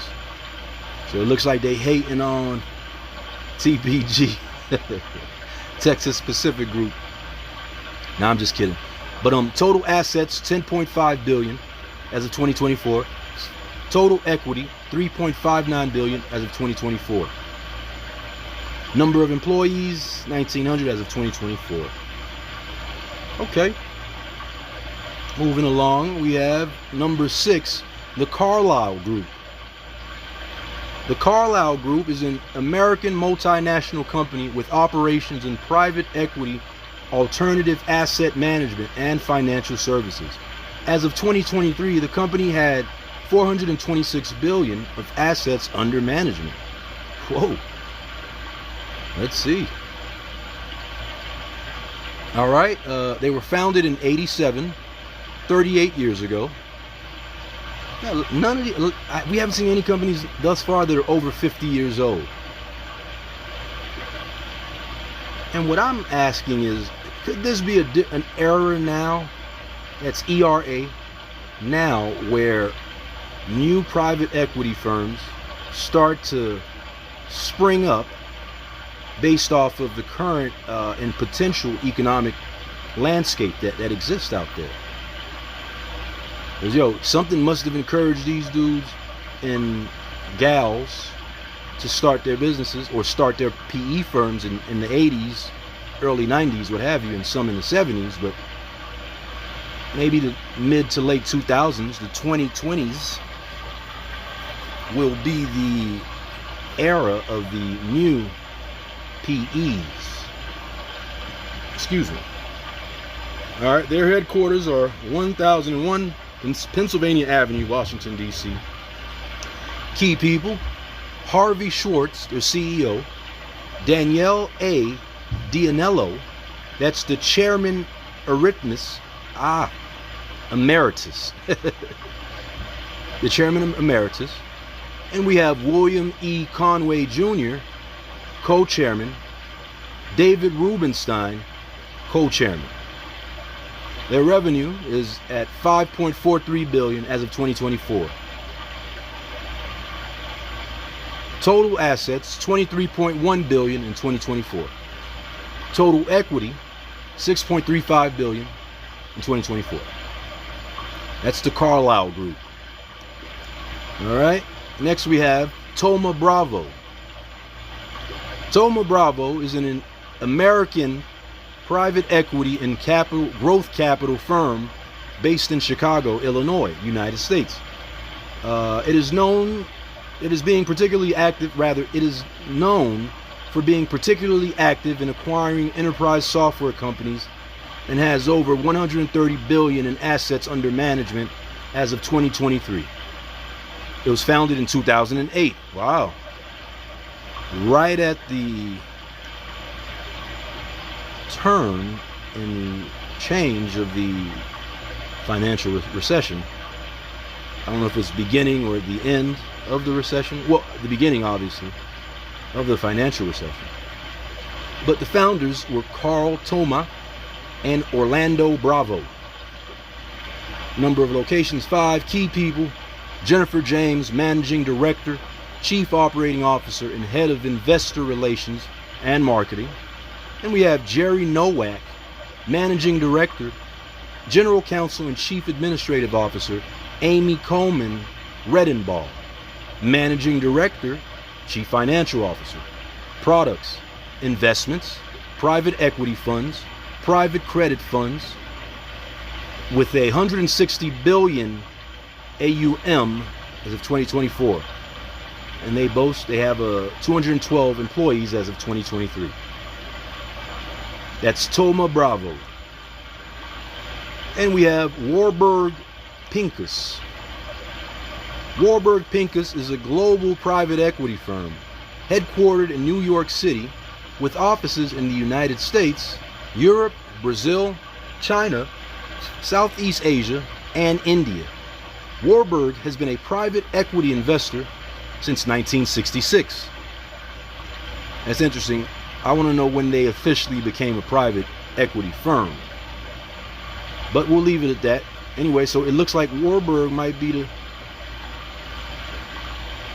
the seasoned veteran in the game. But as of 2024, the firm had over 90 billion in assets under management and invests in a range of sectors including retail, industrial, manufacturing, energy, financial services, healthcare, technology, media, and real estate. Warburg Pincus is a growth investor. Warburg Pincus has raised 21 private equity funds with, I think they meant to say firms or funds, okay, which have invested over 100 billion in over 1,000 companies in 40 countries. That's pretty impressive. Their founders are Eric Warburg, Lionel Pincus. They are located at 450 Lexington Avenue, New York City, New York. Their key people, oh snap, Timothy Geithner. Wow, Tim Geithner, he was the former head of the Federal Reserve, the president of the Federal Reserve. Hey, that's someone to be leading the charge, you know, but he stepped in. He's the leader here, holding it down at Warburg Pincus. Then we have Charles R. Chip K, CEO, Jeffrey Perlman, President. Products, investment, private equity funds. AUM, 90.68 billion, 2024. Number of employees, 775 as of 2024.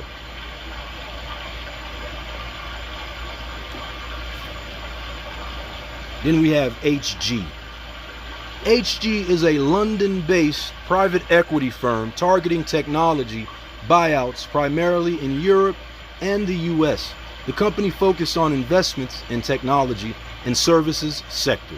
HG was founded in 2000. Okay? So they're 25 years old. They are a partnership.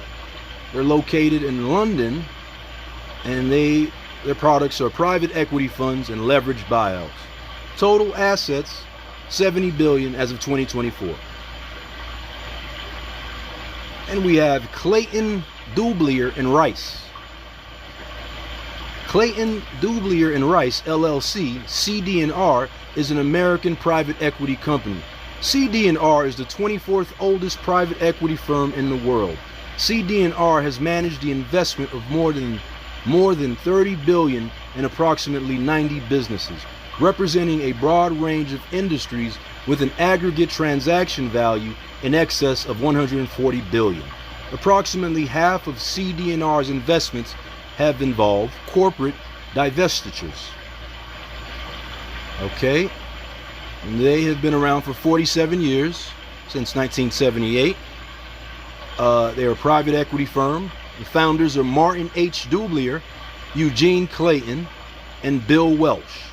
They are located in New York, New York. The key people in this private equity firm are Donald J. Gogol, chairman, Nathan S. Sleeper, CEO, and David Novak and Rick Schnall, co-presidents.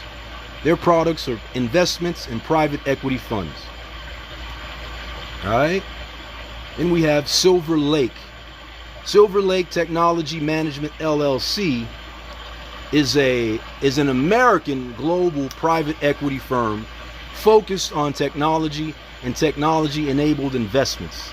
Silver Lake is headquartered in Silicon Valley and New York and has offices in London, Hong Kong, and Singapore. In June 2024, Silver Lake was ranked 12th in the Private Equities International PEI 300 ranking of the largest private equity firms in the world. Company type, private industry, private equity. Founded 1999, 26 years ago. Founders, Jim Davidson, Glenn Hutchins, Roger McNamee, David Rokes. Headquartered Menlo Park, California, United States. Multiple offices in 4 countries. Their key people, Ben Howe, chairman, Mike Bingle, vice chairman, Egon Durbin, that's the co-CEO, and George Mondre, that's the co-CEO, Joe Osnos, the managing partner. Their AUM, US $104 billion in 2024. Moving along, we have Hellman Friedman. Hellman and Friedman LLC, H&F, is an American private equity firm founded in 1984 by Warren Hellman and Tully Friedman. All right, they deal in primarily leveraged buyouts, growth capital investments. Okay. Has focused efforts in several core target industries, including media, financial services, professional services, and information services. Let's see, again, they were started in 1981. Their founder is Warren Hellman, Tully Friedman, co-founder. They are located in Salesforce Tower in San Francisco, California. Their products are leveraged buyout growth capital. Their AUM, US $80 billion, September 2022. Total assets, US $25 billion. Number of employees, 100 plus as of 2011. All right. Moving along, we have Vista Equity Partners. Vista Equity Partners is an American private equity firm that invests in software, data, and technology-enabled businesses. It is one of the largest private equity firms in the world, managing over $100 billion in assets. Vista Equity Partners has invested in hundreds of technology companies, including Citrix, SentinelOne, and Marketo. The company has offices in several cities, including Austin, Chicago, New York, and San Francisco. Founded in 2000, 25 years ago, the founder, Robert F. Smith. I want you to look closely. That's the bro. Well, skinfolk. And it appears kinfolk. But I remember the feds released this story about him a couple years ago. They was trying to come after him, put that pressure on him. But like I said, that's what happens. That's what tends to happen when it comes to black entrepreneurs that are audacious enough to go and try to do some of these things. But they are located in Austin, Texas. But to be clear, they have 5 locations. The key people is their president, David Breach. And their AUM is $100 billion as of 2023, with 503 employees as of 2022. All right. They've invested in hundreds of technology companies, including Citrix, SentinelOne, Marketo. The company has offices in several cities, including Austin, Chicago, New York, and San Francisco. Excuse me. All right. Then we have General Atlantic. General Atlantic, legal main entity, General Atlantic Service Company, LP, also known as quote-unquote GA, is an American growth equity firm providing capital and strategic support for global growth companies headquartered in New York, United States. The firm was founded in 1980 as the captive investment team for Atlantic Philanthropies, a philanthropic organization founded by Charles F. Finney, the billionaire co-founder of Duty Free Shoppers Ltd. All right, and they've been around since 1980, 45 years. Charles F. Finney is the founder. They are located in New York, United States, with 16 offices across the globe. Key people, Bill Ford is their CEO, Anthony Levy, Gabriel Kellogg's, I should say, Martin Escobari, co-presidents. Their products are growth capital. Their AUM, and by the way, AUM stands for assets under management, also called fund under management. So they have 84.4 billion as of 2022 assets under management. Number of employees, 496 as of 2022. All right. Then we have Clear Lake Capital Group. Clear Lake Capital Group LP is a private equity firm founded in 2006 that focuses on the technology, industrial, and consumer sectors. The firm is headquartered in Santa Monica with affiliates in Dallas, London, and Dublin. In 2022, the firm was part of an investor consortium named Blueco that purchased Chelsea, and that is the football club, F-U-T-B-O-L, to be clear. But for some reason, it's spelled F-O-O-T-B-A-L-L on Wikipedia. Just saying. Okay, they've been around since 2006. So as you can see, the private equity space is fairly new. There are a lot of new participants in the mix. You know, at least 20 years, you dig. But their founder is Stephen Chang, Behdad Egbali, and Jose Feliciano. Their headquarters are 233 Wilshire Boulevard, Santa Monica, California, U.S. Their assets under management as of 2024 total 85 billion, that is. And they have 114 employees. Their subsidiaries are White Star Asset Management. All right. Then we have Goldman Sachs Capital Partners. Goldman Sachs Private Equity Management Private Equity. Previously, Goldman Sachs Capital, pardon me. Previously, Goldman Sachs Capital Partners is the private equity arm of Goldman Sachs, focused on leveraged buyout and growth capital investments globally. The growth, which is based in New York City, was founded in 1986. Hey, so even this wing of Goldman Sachs is just approaching 39 years old. But again, mentioned leverage buyout and growth capital, and they're located at 200 West Street, New York City, New York, United States. Their assets under management total 95 billion as of June 2023. Number of employees 140 plus. And again, the parent company is Goldman Sachs. Moving right along, we have Leonard Green and Partners. Leonard Green and Partners LP, LGP, is an American private equity investment firm founded in 1989 and based in Los Angeles. The firm specializes in private equity investments. LPG has invested in over 95 companies since its inception, including Petco, the Container Store. That's interesting. You know, down here in South Florida, I remember where there was a Petco and a Container Store right by one another. But nah, these boys 36 years old. It's founded by Leonard I. Green, who passed away in 2002. Huh. Are they still around? I imagine they'd have to be, but I wonder who their leadership is these days. It's not listed here in Wikipedia. But their assets under management are, which total 77.8 billion as of 2024. So they are still around. That we can say for sure. And they have 87 employees. You see, this operation isn't huge per se, but they're playing with huge money. Next we have TA Associates Management LP. It's an American private equity firm and was one of the early modern era private equity firms in the United States. The firm leads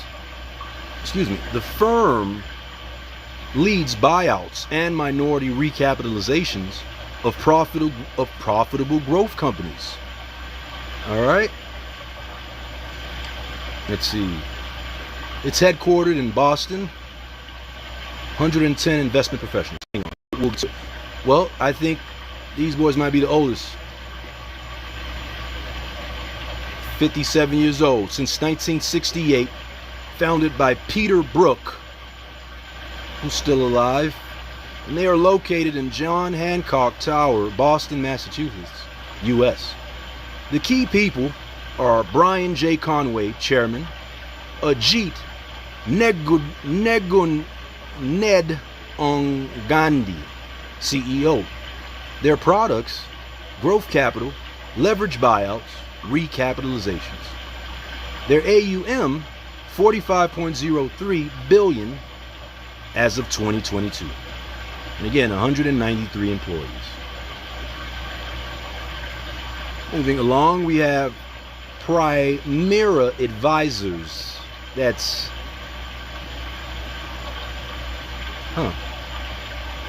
well, here it says Primera Holdings Limited.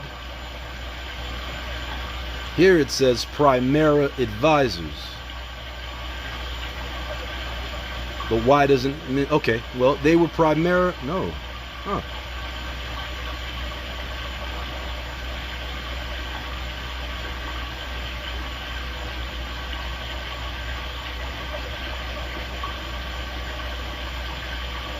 A British global investment firm specialized in buyouts, growth funds, equity funds, and credit funds. Let me see something.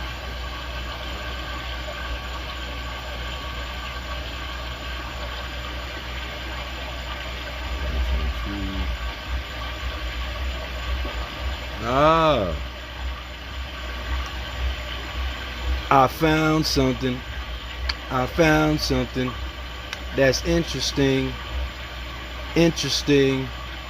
I found something that's interesting. I found something that's interesting. It's okay. I'll make note. It's okay. I'll make a note. I put a star next to Primera Holdings Limited. Is a British global investment firm specialized in buyouts, growth funds, equity funds, and credit funds.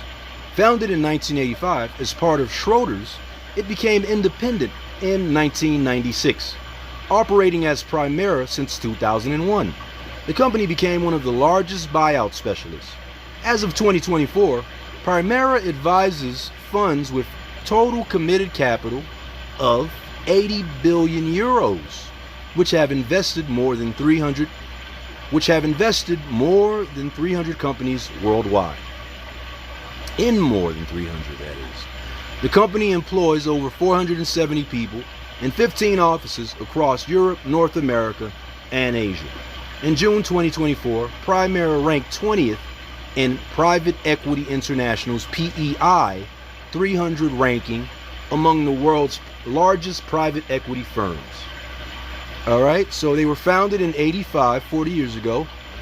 Their predecessor is Schroder Ventures Europe.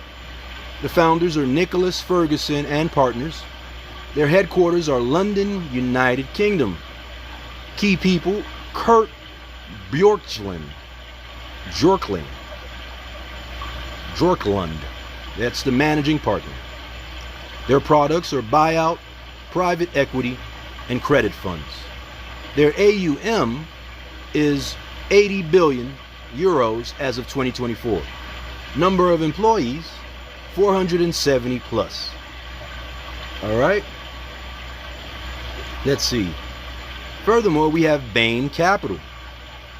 Bain Capital LP is an American private investment firm based in Boston, Massachusetts, with around 185 billion of assets under management.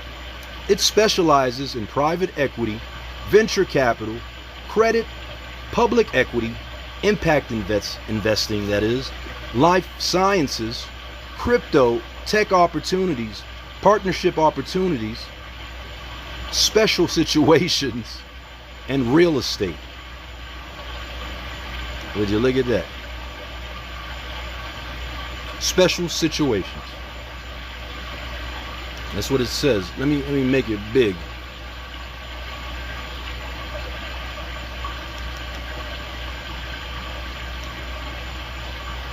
Now, it's either the gaslighting is inextricably connected to the internet, which if that's the case, then we know who could possibly be doing that. Because again, the goal is to what? Make you feel like there might be some possibility or potential there because of this wording. But, you know, this might not be valid.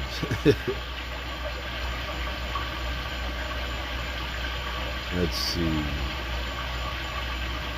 Hang on, let me get it for you.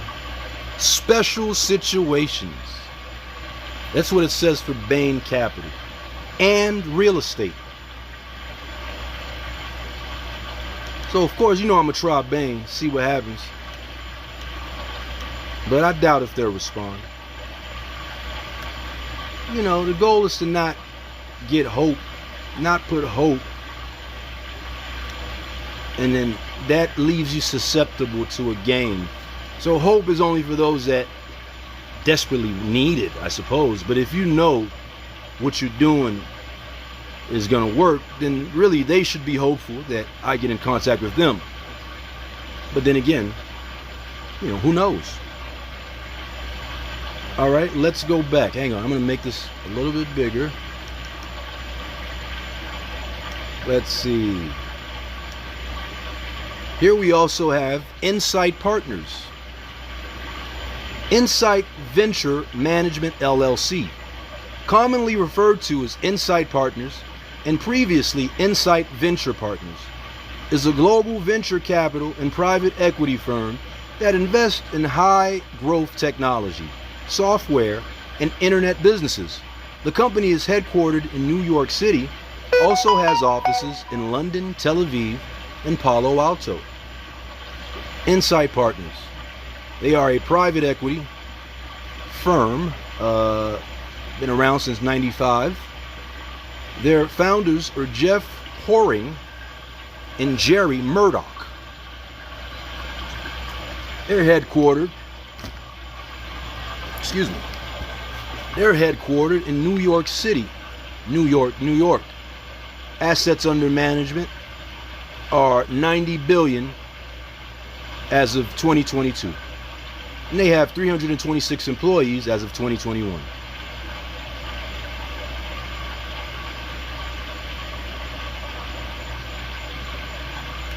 Moving along, that is, we have Sivan Limited, is a global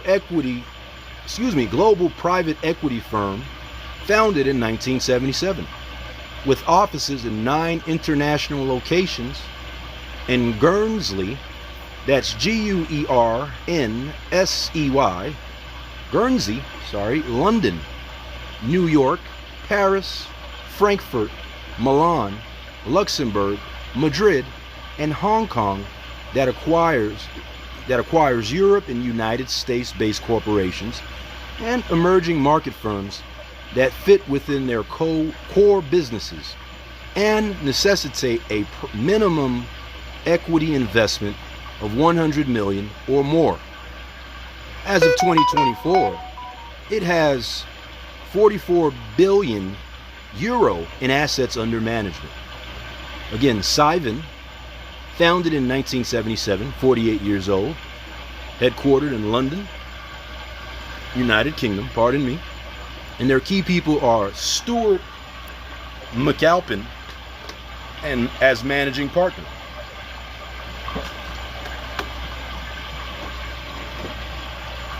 The assets under management should be listed here if I was a stickler for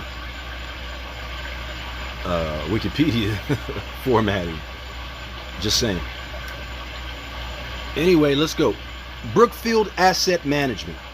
All right. Brookfield Asset Management Ltd. is a Canadian-American alternative asset manager. The company was founded in December 2022 as a spin-off. Now, I think these might be the youngest dudes out here. Dudes or gals. I don't want to be canceled because I'm assigning a gender. I just mean this entity has been around for 2 years.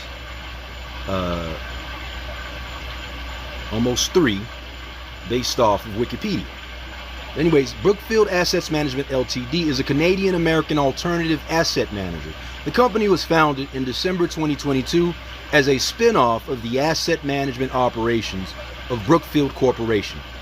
At its inception, the company was headquartered in Toronto, and in December 2024, transferred its offices to New York City. Brookfield Asset Management is 13.8% owned by Brookfield Corporation. And their chief executive is J. Bruce Flatt. That's F-L-A-T-T. Again, their headquarters are 250 Vesey, V-E-S-E-Y Street, New York City. And they are also on the NASDAQ.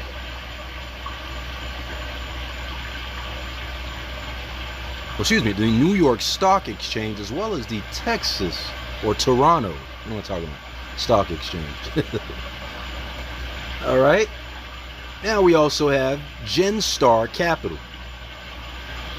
Genstar Capital is a private equity firm that executes leveraged buyout transactions in middle market companies based in North America. Founded in 1988, Genstar currently has approximately $33 billion in assets under management. Based in San Francisco, Genstar is focused on investing in financial services, software, industrial technology, and healthcare. Okay, let's see. Again, 1988, 37 years old. Their key people are Agnes McNaughton, that's M-A-C-N-A-U-G-H-T-O-N, Ross Turner, Richard D. Patterson, John A. West. Their headquarters are in San Francisco, California, United States. Their key people, Jean-Pierre L. Conte. He is their chairman, managing director. They also have Ryan Clark, president and managing director. And we have Rob Rutledge, managing director. Anthony Salewiski,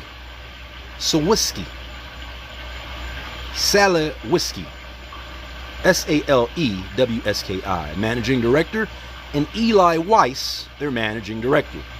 And they are in the leveraged buyout and growth capital products space. Their assets under management are 49 billion, or worth 49 billion as of 2023, with 35 plus employees. All right. Let's see. We also have Blue Owl Capital. Blue Owl Capital is an American alternative investment asset company, management company. It is listed on the New York Stock Exchange under the ticker symbol OWL, quote unquote. Headquartered in NYC, but offices all over the world, including London, Dubai, Hong Kong, and other major cities. It is ranked 26th. Okay, yeah, we know that. Now, as far as the details, it was founded in 2021, 3 years ago. Wow. Its founders are Doug Ostrover, Mark Lipschultz, Michael Reese, and Craig Packer. Headquarters, 399 Park Avenue, New York City, United States. Their products are private equity real estate, and private credit. Now we got some real figures here. Their revenue as of 2023 is 1.73 billion. The net income is 221 million as of 2023. The assets under management are 174.3 billion as of 2024. The total assets, 8.82 billion as of 2023. Total equity, 5.28 billion as of 2023. Number of employees, 20, and this is as of 2024, it was 725. Let's see. And apparently some numbers are down, others are up. But these are the details that go into their page that may not be found in other pages. Just Making an assessment. Francisco Partners Management LP. Francisco Partners. That's who they do business as. But they are an American PE company located in, well, they were founded in '99 and they're based in San Fran, but offices in London and NYC. Let's see. Founded August 1999, 25 years ago in Manolo Park, California, US. Their founders are Dipinjan Deb, Benjamin Ball, Neil Garfinkel, Stanford Robertson, David Stanton. Their headquarters are Letterman Digital Arts Center, San Francisco, California, US. Again, the key people: CEO Dipinjan Deb, David Golub, CIO, Ezra Perlman, co-president, Deep Shaw, co-president, Tom Ludwig, COO. Their assets under management, US $45 billion as of 2024. Number of employees, 116 as of 2023. And here we have some subsidiaries that are under them. But the weather company, wow. I thought the weather company was owned by what's the black dude's name? Let's see. I don't want to go down the rabbit hole here, but Sherry Bockstein, that's the current CEO. I'm thinking about the Weather Channel. Just realized that. Anyway, these are some subsidiaries: Advance MD, Meritive, New Relic, RB Media, Sumo Logic. All right, and that's that. Let's see. Now we also have Ares Management. Ares Management Corporation is a global alternative investment manager operating in the credit, private equity, and real estate markets. The company was founded in 1997 with additional offices across North America, Europe, and Asia. As of September 2021, Ares Management Corporation's global platform had approximately $295 billion of assets under management and 1,500 employees operating across North America, Europe, Asia Pacific, and Middle East. All right. Ares trades under the Class A designation of ARES on the New York Stock Exchange, as well as the Russell 1000 Index, stock market index. And again, assets under management, and they are 28 years old. Excuse me. The founders are Anthony Ressler, John Kissick, Michael Arroetti, David Kaplan, and Bennett Rosenthal. Headquarters, Los Angeles, California. Revenue, $1.765 billion as of 2020. Their operating income, $302.6 billion as of 2020. Their net income, $14.8 million.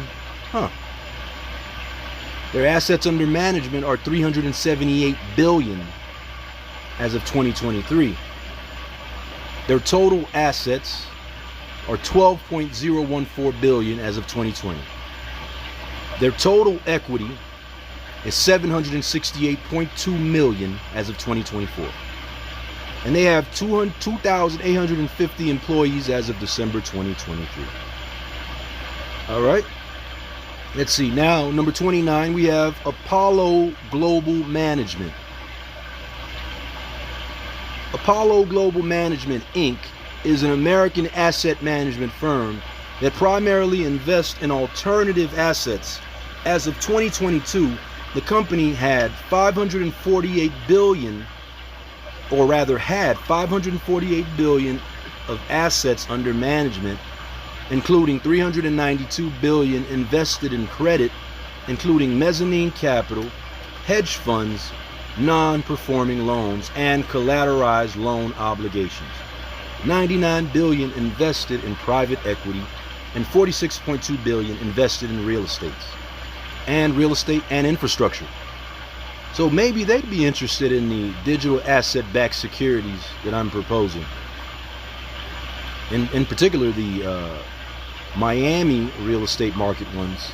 Oh, this stood out like a sore thumb, but apparently founder and CEO Leon Black resigned as CEO in 2021 in the wake of sexual misconduct allegations and revelations that he paid $158 million to Jeffrey Epstein.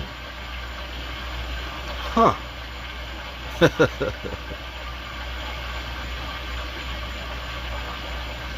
Interesting.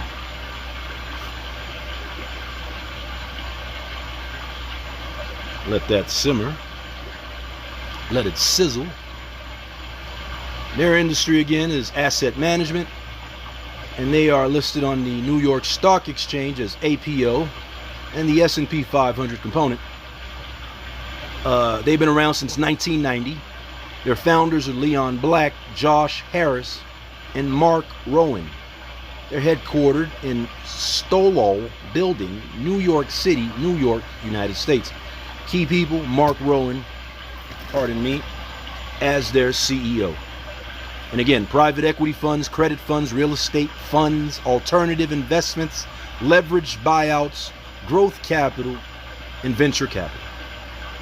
Revenue, and according to this Wikipedia page, they are down, and they're sitting at 26.11 billion.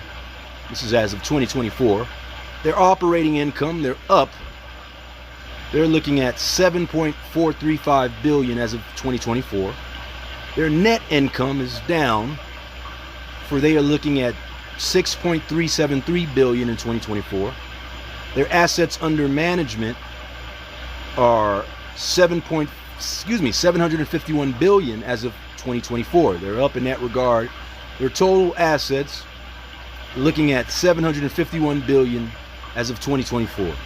And total assets are up again, because they're looking at 377.9 billion as of 2024. Total equity, US 30.96 billion in 2024. Number of employees, 5,108 as of 2024.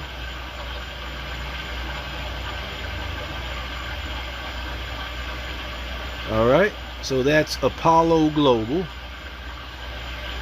Last but not least, as it relates to the top 30 here on the list, I'm going to go through and list the investment banking private equity groups. I won't get into them specifically, but I'll list them off so that we have them on the record. You know what? I'll get into them. Why not? The list ain't that long. Last but not least, we have Andreessen Horowitz. AH Capital Management LLC, commonly known as Andreessen Horowitz or A16Z, is an American privately held venture capital firm, and it was founded in 2009 by Mark Anderson and Ben Horowitz. And again, they are located in Manolo Park, California, with 42 billion assets under management. Private company, being 15 years old, and we have a brief layout. Well, let's look at real quick their notable investments. They invested in SaaS developer Apido. Okada, they also invested in that company. Airbnb, Lytro, Belly, Foursquare, Stripe, Oculus, it looks like, SwiftType, GitHub. They invested 100 million in GitHub. Alright. So again, just seeing these companies listed off, you know, not all of them are billion-dollar companies. Some of them don't even really have a name like that. They're not like big time, you know what I'm saying? in terms of name recognition, but they got an opportunity. So as I go through this process again, and when I start to recognize clear examples of whether it be racism, hoarding, financial hoarding, or any sort of, again, unjust processes, I'm not gonna frame it. I'm gonna just pose it to the AI.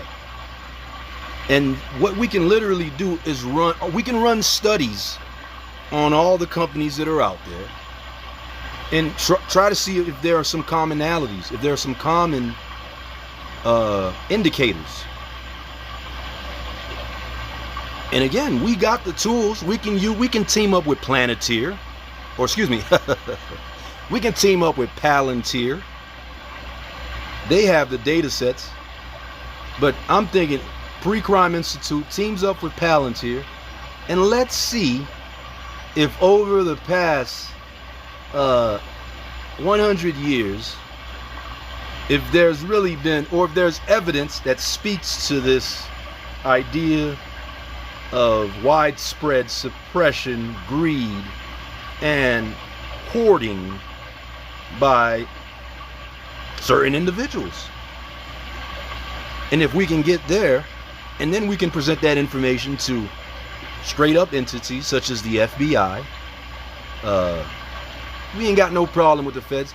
You dig? We ain't got no problem with righteousness. When you get to this particular point, again, you realize how idiotic it is to be greedy, to be hurtful. And so anyone that's doing that in 2025, dare I say, needs to get it. So we gonna do an Ajax. Yeah, an Ajax. That's what it's gonna be. A deep cleaning. No trip.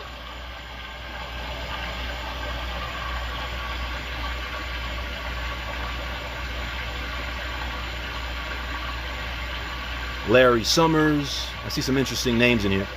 But that is what we see as it relates to Andreessen Horowitz. All right, so now, list of investment banking equity groups. Let's start from the top. And now that I realize it, I think, so what we have is the parent bank and the private equity firm. So some of these banks here, they have firms under them. I'm seeing Bear Stearns. I know that they went under during the recession, but I don't imagine that they still have a private equity firm somewhere floating out there. 2008, let's see. I'm just going to jump ahead, but Irving Place Capital, formerly known as Bear Stearns Merchant Banking, is an American private equity firm focused on leveraged buyout and growth capital investments in middle market companies. It has committed capital across its funds of $5.9 billion. The group completed its separation from Bear Stearns owner J.P. Morgan Chase in 2008. Hold on. Irving Place Capital, founded by John D. Howard in 1997. Bear Stearns Merchant Banking, that's what it's also known as. And here's an address of 745 Fifth Avenue, New York City, New York. And they ostensibly participate in leveraged buyout growth capital, 20 plus employees with total assets of $5.9 billion. Now they have a website, www.irvingplacecapital.com. That's IRVINGPLACE capital, CAPITAL.com. And if we click on it, this is a working website. 2025 Irving Place Capital.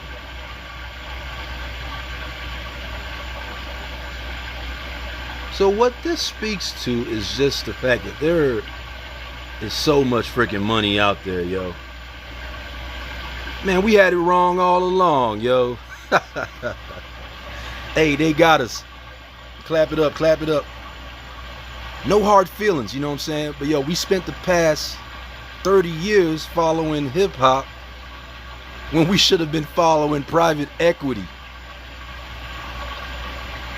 Let that simmer real quick, yo.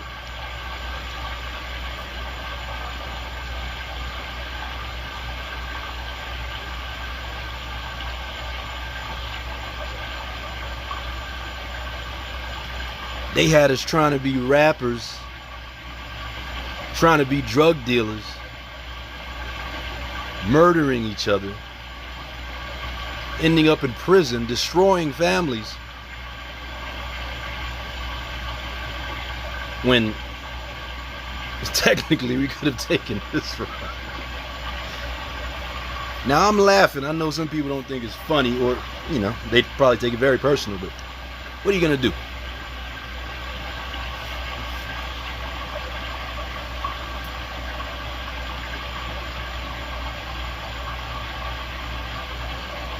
Now, what I'm saying is I think this speaks to, doesn't it give more evidence as to why there would be a process in place that is effectively a disruption psyop?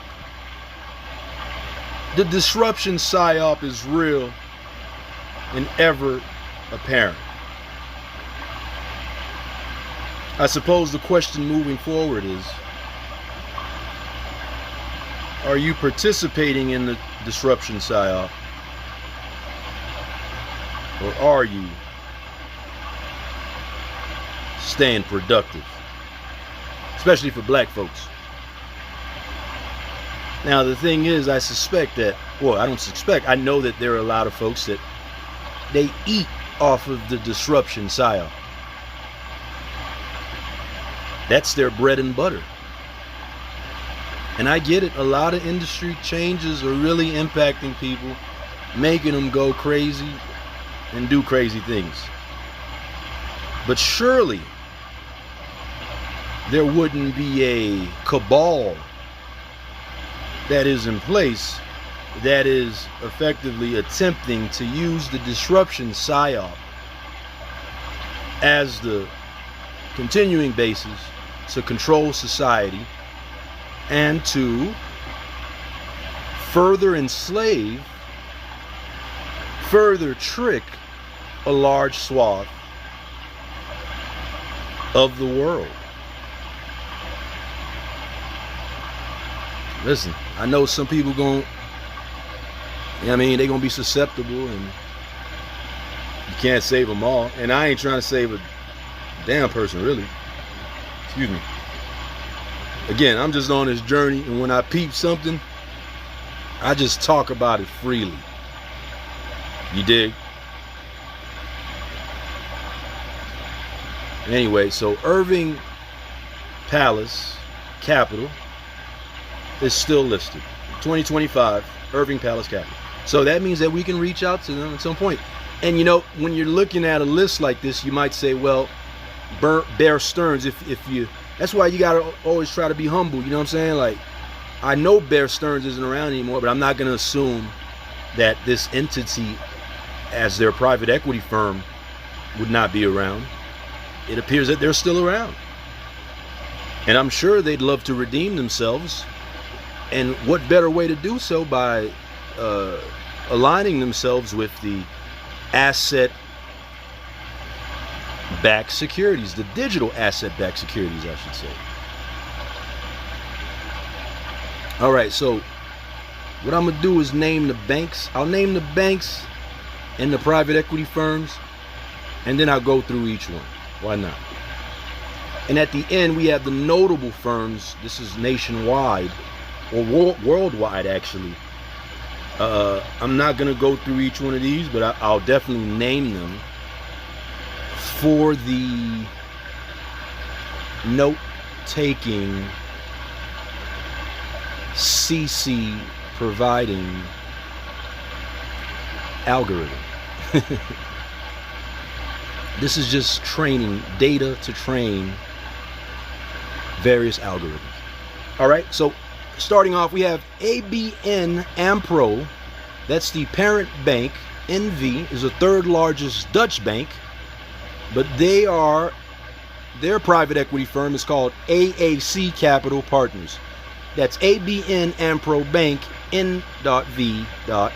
is the third largest Dutch bank. And we have AXA, a French multinational insurance corporation. Wow, that would be the parent bank. And their private equity firm is called Ardian. Ardian is a France-based dependent private equity investment company founded and managed by Dominique Senequire. Let me not read. I'm already reading the stuff. I'll say that afterwards. But next we have Bank of America. Their private equity firm is called Ridgemont Equity Partners. Then we have Barclays Capital.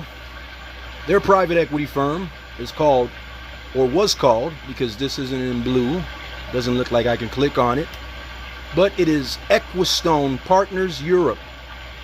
That is EQUISTONE Partners, PARTNERS, Europe, EUROPE. Then we have Barings Bank. That's BARINGS BANK. Their private equity firm, their private equity firm is called Baring Vostok Capital Partners, Baring Private Equity Asia. Then we have Bear Stearns, of course. I mentioned Kohlberg Kravis Roberts, as well as Irving Place Capital, FKA BSMB. Okay. And then we have BNP Paribas.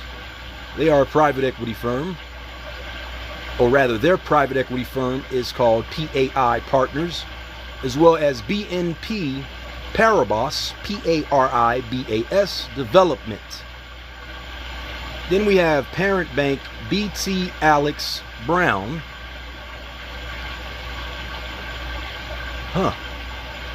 The first investment bank in the United States, founded by Alexander Brown in 1800 in Baltimore, Maryland.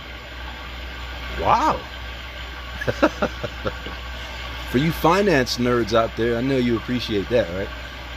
Then we have as their private equity firm ABS Capital. Next we have CIBC World Markets. Their private equity firm is Trimaran, that's TRIMARAN Capital Partners. Next we have Citigroup. Citigroup's private equity firms are Court Square Capital Partners, CVC Capital Partners, Welsh Carson Anderson and Stowe, Buckman Rosser Sherrill and Co., Credit Agricole, that is, also LCL. Their private equity firm is called Omnis Capital. Next we have Credit Suisse, Donaldson, Lufkin, and Generette. Now these are two separate entities, but DLJ is an investment bank, okay? We'll get into that later. But DLP Merchant Banking is their private equity firm. Aqua Vista Capital Partners is also another private equity firm. Diamond Castle Holdings, that's another private equity firm. And then Castle Harlan, that's another capital equity firm, that is. And then CIP Capital, that's another private equity firm. Next we have Continental Illinois as the parent bank, and their private equity firm is Willis Stein and Partners, as well as Civic, that's Civs Partners, because that's CIVC Partners. Then we have Deutsche Bank. Their private equity firm is Mid-Ocean Partners. Then we have First Chicago Bank. Their private equity firm is Madison Dearborn Partners, GTCR. Then we have Goldman Sachs. Their private equity firm is Goldman Sachs Principal Investments Area.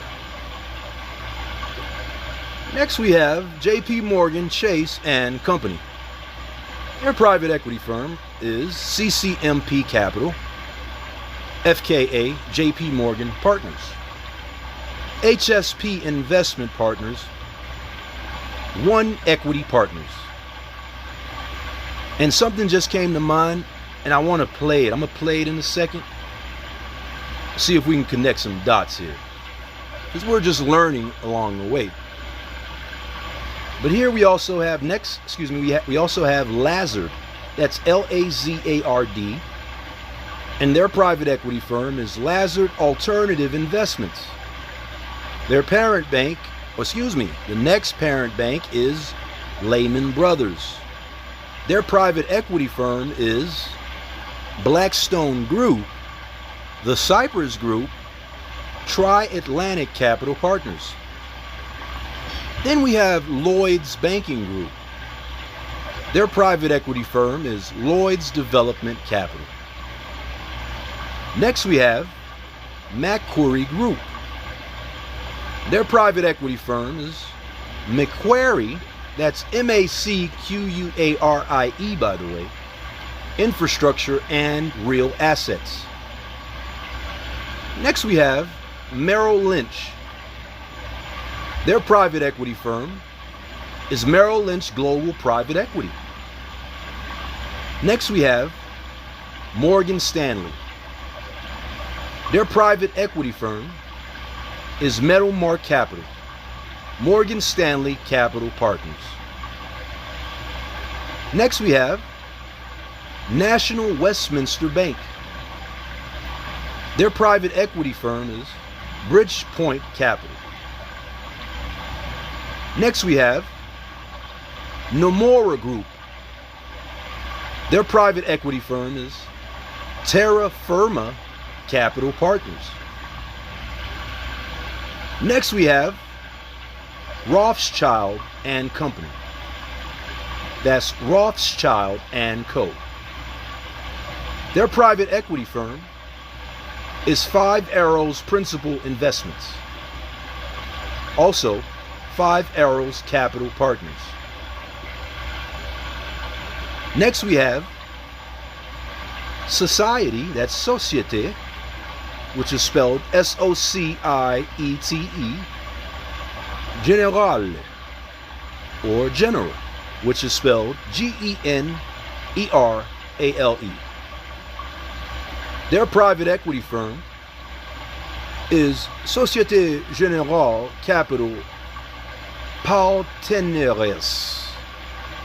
I'm going to spell all that out. Well, we know how to spell Societe Generale, but the rest is capital, C-A-P-I-T-A-L, Partenaires, that is P-A-R-T-E-N-A-I-R-E-S.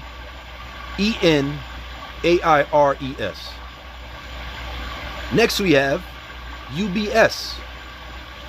Their private equity firm is UBS Capital. Affinity Equity Partners, Capvis, that's C-A-P-V-I-S, and Lightyear Capital. The second to last parent bank is Wells Fargo. Their private equity firm is Pimlico Capital. That is P as in punk, A as in animal, M as in misgiving, L as in like, I as in insolent, or is that how you spell insolent? Yep. And then C-O, Pimlico Capital. Finally, we have William Blair and Company. That is William Blair Capital Partners. Now I'm going to play a quick video because I found this interesting, and you know, it's funny. The algorithm has a way of working through us as well as with us and for us. Let me show you what I mean. And here's my algorithm. Obviously you can see T-Word Simulation. That's my YouTube, one of my YouTube channels. But that's what I've been experiencing with the organized harassment apparatus here in South Florida. Again, they're doing things to try to make me angry and effectively make me come off like a T-word. But that's okay. Or I guess it's okay, I don't know. Let me see. Where are we at? I'm going through my liked videos here. I stumbled upon this video earlier. Well, when did I stumble upon it? Let's see.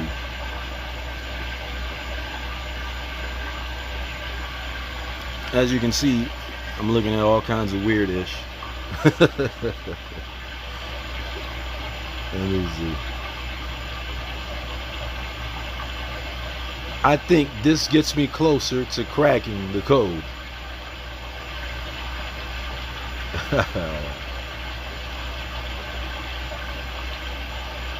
Let me see. See, I got some fine. Freakonomics. What prostitutes can teach about economics. That was a funny one. It wasn't on some freaky stuff. It was just talking about money. You did. Let me see. I think it's these dudes. I want to say it's Generic Art Dad. That was a good one, but I don't know if it's that video. Let me see if I can find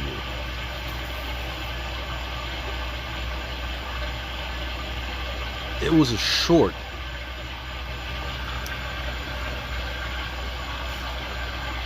Hang on.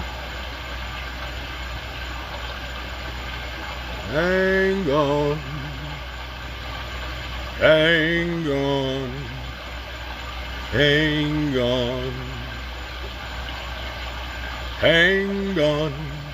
Hang on. See, I got some Christopher Cross Sailing. Definitely my taste. How does financial systems work? No. I know I liked it, man.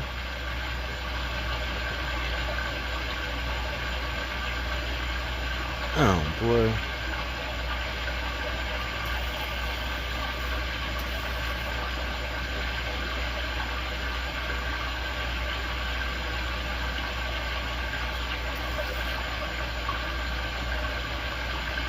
Let's see.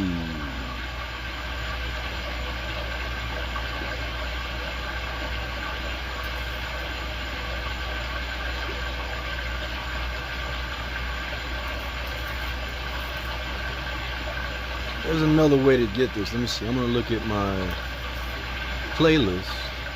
Oh no, was it my history? Because I know I clicked on it.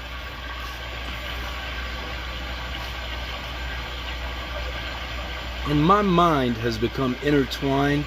That's why I've been learning so much, because I just, like, everything, not everything, but a lot of things connect to other things. So,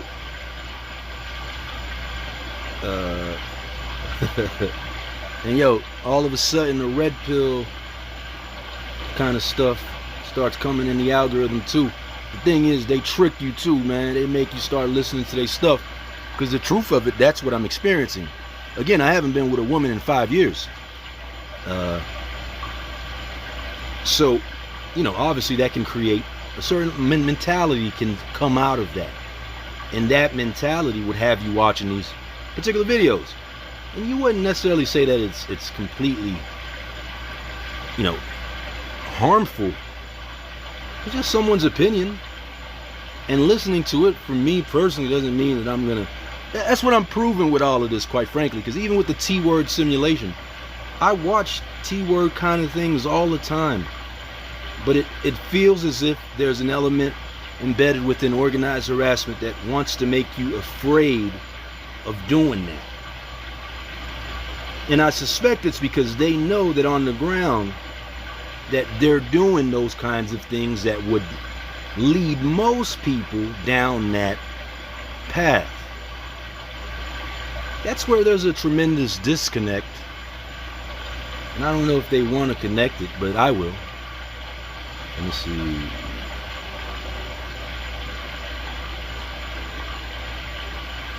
Funny How, Tommy DeVito. There you go. How he survived the Stasi. That's what I'm on. You feel me? Nah, I think it came after this.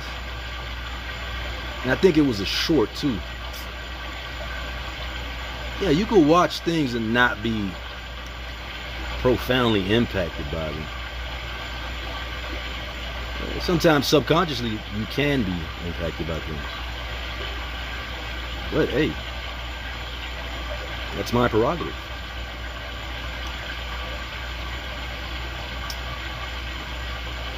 Apparently bunkers are big still. People are building bunkers, $200,000 bunkers.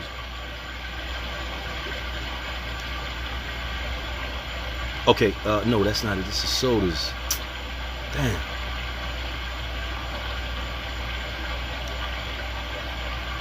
Look at Lucy Liu. Remember Lucy Liu and Tina Fey?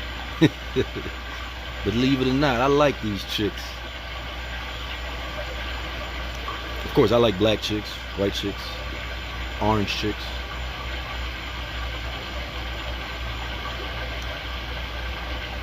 Okay, private equity part 2. Check it out. How could you possibly make a profit buying companies just to strip them apart? Well, that's the genius of private equity. You're going to love this. Am I? First thing is we create a shell company to take out a loan. Fair use, by the way. Shout out to Generic Art Dad. I'm going to subscribe to his page right now. But this video is called Private Equity Part 2. Don't forget to tip your stripper. It takes hard work and a dream to make it in PE. Loan to buy your company. Why would Let me back it up. lend a fake companies just to, how could you possibly make a profit buying companies just to strip them apart? Well, that's the genius of private equity. You're going to love this. Am I? First thing is we create a shell company to take out a loan to buy your company. Why would a bank lend a fake company that much money? Because your company is profitable and our shell company doesn't have anything. So we use your future earnings as the collateral to secure the loan. But you're gonna gut it. Yeah, but the bank doesn't know that. So once the shell company owns your company, we get to work. Are you loving this? No. Kind of a Debbie Downer, but just wait. Second thing, if we want to keep any of our new assets, we spin up new shell companies to buy them for pennies. How is this legal? Well, that's another word I'm not super familiar with. Anyways, third thing, our parent company charges your company massive management and consulting fees while we're selling off the rest of your assets. This is what I don't get. Why would I sell you my company if I could make more money just stripping it myself? Because you can't. So how do you? Oh, no, we can't do that either. But this is the part that I know you're going to love. Because after our shell company bought your company, we merged them. And I don't think like you. Oh, right, yeah. Okay, so now your company owns the loan for your company. So when your company defaults on your loan during your bankruptcy, we get to walk away with all those assets and consulting fees.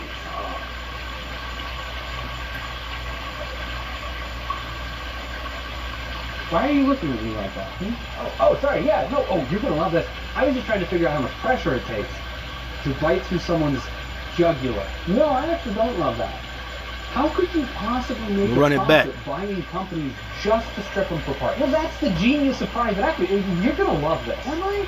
First thing is we create a shell company to take out a loan to buy your company. Why would a bank lend a fake company that much money? Because your company is profitable and our shell company doesn't have anything. So we use your future earnings as the collateral to secure the loan. But you're gonna gut it. Yeah, but the bank doesn't know that. So once the shell company owns your company, we get to work. Are you loving this? No. Kind of a Debbie Downer, but just wait. Second thing, if we want to keep any of our new assets, we spin up new shell companies to buy them for pennies. How is this legal? Well, that's another word I'm not super familiar with. Anyways, third thing, our parent company charges your company massive management and consulting fees while we're selling off the rest of your assets. This is what I don't get. Why would I sell you my company if I could make more money just stripping it myself? Because you can't. So how do you? Oh, no, we can't do that either. But this is the part that I know you're going to love. Because after our shell company bought your company, we merged them. And I don't think like you. Oh, right, yeah. Okay, so now your company owes the loan for your company. So when your company defaults on your loan during your bankruptcy, we get to walk away with all those assets and consulting fees. All right, that's that. Hey, shout out to the algorithm and AI gods for helping us to connect these things. Now, I haven't made the specific connection. I'm not going to rack my brain, because the thing is, what he talked about, it was all unethical. Now, again, with knowledge, when you get it, you got two routes you can take: the ethical approach or the unethical approach. I always tend to ask myself, yo, why take the unethical approach when there are various ethical approaches that will serve society, make you be revered and respected? Like, why take an unethical approach? So I'm hearing all this dude saying, but I'm not gonna rack my brain and think, oh, how would that work? Listen, if that's the game, those are the games they played, and it is what it is. But it also speaks to, like, yo, there's levels to the game, you dig? And so I suspect, because of, it's like having a particular jacket. When you got a golden jacket, you put it on, MFers respect that. They see you coming through, they move out the way. Whatever moves you make, they respect it. They know it's on the up and up. Versus someone with, you know, a generic jacket, I mean, they found somewhere coming through, they gonna always look closely at that jacket. Now, can I take that and turn it into, well, I'm gonna connect those dots and I'll put it all into my larger thesis, because I suspect it's connected. Like I said, we got to run back the tapes for about 40 years. I think we got enough, at least 40 years of tapes. And one of my entities I'd like to develop is called Metamorph. It's going to be a space where it's like the Library of Alexandria for the digital age, right? So we're going to make sure that all knowledge that was on cassette tapes, we're going to assist society in transferring these things into the digital space. That business alone, that model, and you know, whether it be something being operated with a brick and mortar location or even digitally, that's $1 billion idea. You know, and again, that's just one of the other ones on the list. But anyway, I say that to say that, yo, we need to roll back the tape on a lot of these things to find out what's really going on. You know what I mean? And like I said, I don't care if other people ain't on that. That's cool. I'm on that. And I'm going to stay on that. Even when I get up, I'm going to be on that. But now, let me put that aside. So, all right, yo, we named all of the private equity. Let me get into a couple. I'll just hover over this. Matter of fact, I'll click on it. Why not? We'll stay on here a couple hours. I got to go live in South Korea after 12. But there's no real start time to that. So I'm here, I'm learning. Hopefully you're learning too. If not, hopefully the AI, the large language model, is learning as well, based off of my data. Now, AAC Capital Partners, again, their connection is with ABN AMRO, that is. So if I click on them, they are the third largest Dutch bank with headquarters in Amsterdam. It was initially formed in 1991 by merger of two prior Dutch banks that form its name, Algemene Bank Netherlands, that's ABN, and Amsterdamse en Rotterdamse Bank, that's AMRO Bank. And here we have their headquarters. Again, 33 years old. Key people, Marguerite Bernard is their CEO. And they trade on the, and again, this is another thing. Yo, what about all these stock markets that are out there? About Euronext or the Euronext Amsterdam. It's a different stock exchange. Just, I mean, again, connecting the world opens up all those opportunities, though, and we're just starting to peep the potential. Next generations, maybe before we get there, might be to the point where like money ain't even really like that or that important. I suspect tokenization is going to facilitate that process, where we remove a lot of greed, you dig? But imagine being able to trade in the Euronext Amsterdam market. Maybe the kids after us will be able to. Kids coming up now. But excuse me. Their products are asset management, commercial banking, investment banking, private banking, retail banking. Their operating income is 7.841 billion euros. That's as of 2022. Their net income is 1.867 billion euros. That's as of 2022. Their AUM is 158.4 billion euros. That's as of 2022. Their total assets, and all of these are up, by the way, but it's 380 billion euros as of 2022. The total equity is 22.8 billion euros as of 2022. Number of employees, 22,500. That's as of January 2023. And again, their divisions are retail banking, private banking, commercial banking, corporate and institutional banking, group functions. Website, abnamro.com. I should have listed the websites for the other ones, and it would be helpful in my case study to see if these things are being changed along the way, just to keep the ever-present process of trying to chase after success, just for the organized harassment to continue to play that game. I wouldn't put it past them. Again, when you think about white supremacy, think about the cruelest joke that you can play on someone, and yeah, look at it from that viewpoint.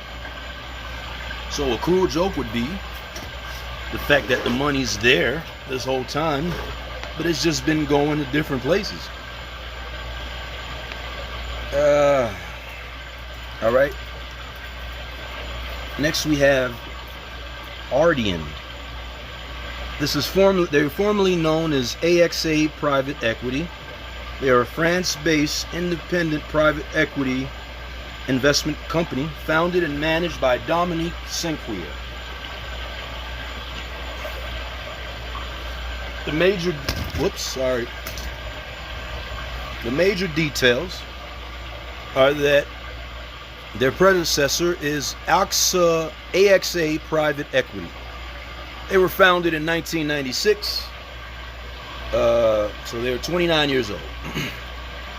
Again, Dominique, D-O-M-I-N-I-Q-U-E, Cinquier, that's S-E-N-E-Q-U-I-E-R, that's their founder.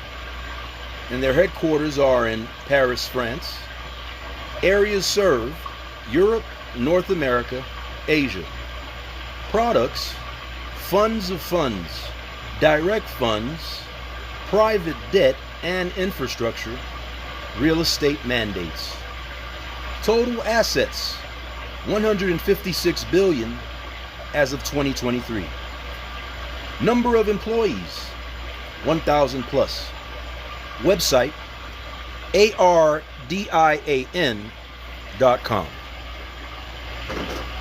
Moving along, Ridgemont Equity Partners, and let me be clear, they are connected to Bank of America. Ardian, the previous equity firm, is connected to AXA, but Ridgemont Equity Partners is a private equity firm focused on making investments in middle market companies in the U.S. with certain industries such as basic industrial, energy, healthcare, telecommunications, media, and technology.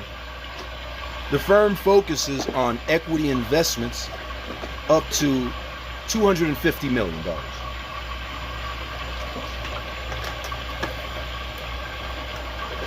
Their predecessor is BAML Capital Partners, 2009 to 2010. Bank of America Capital Investors from 1993 to 2009. And Merrill Lynch Global Equity, 1996 to 2009. They were founded in 1993, that's the predecessor, and then in 2010, a spin-out. Okay. Headquarters in Charlotte, North Carolina. Total assets, $5 billion. Number of employees, 25 plus. And their website is www.ridgemontp, that's RIDGEMONTEP.com/.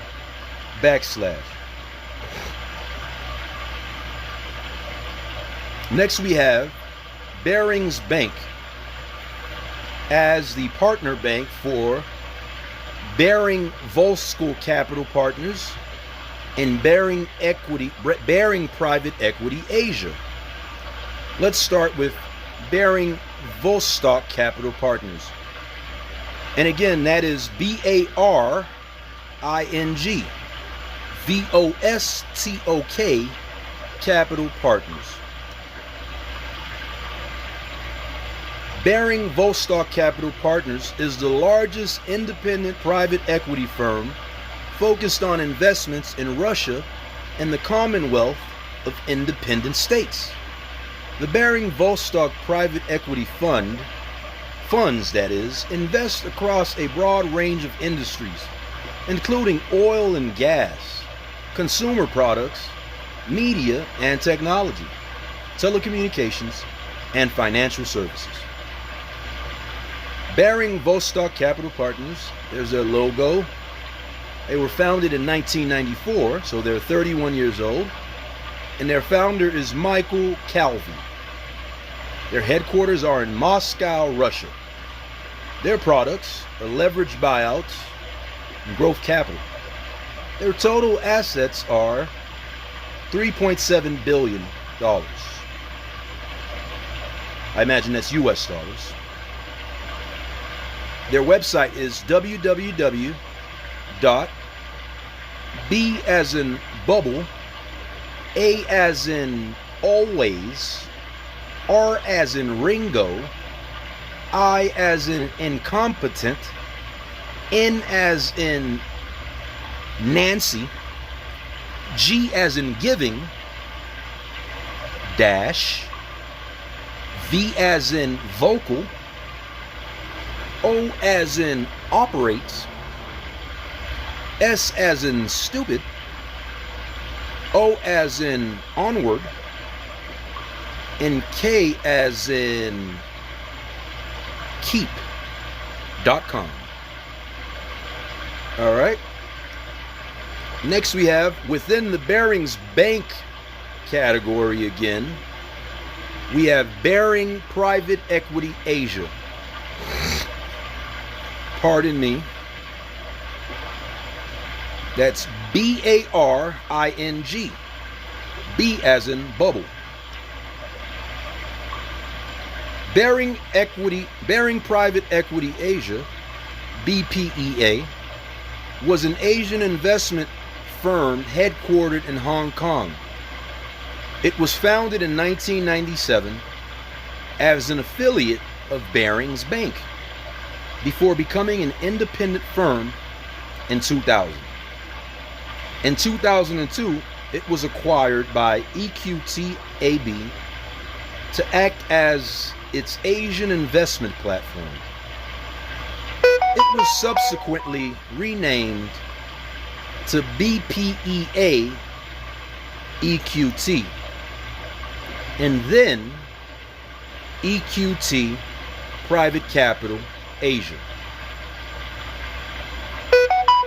Their industry, once again, is investment management. They are 28 years old, founded in 1997 again. And their founder is Jean Salanta. That's Jean, last name Salanta. Or excuse me, Jean Salata. That's Salata.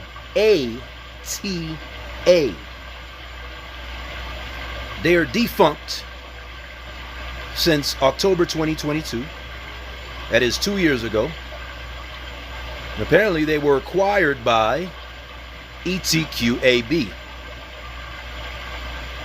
Their headquarters were in 2IFC, International Finance Center. That's a skyscraper located in Hong Kong Central District, Central Hong Kong. And their products were private equity, real estate, and private credit. Their website is www.bpeasia.com.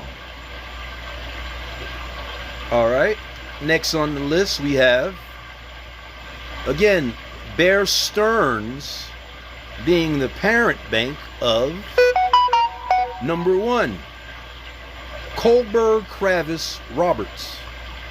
Let's click on that. KKR and Co. Inc., also known as Kohlberg Kravis Roberts and Company, is an American global private equity and investment company. As of December 2023, the firm had completed private equity investments in portfolio companies with approximately $710 billion of total enterprise value.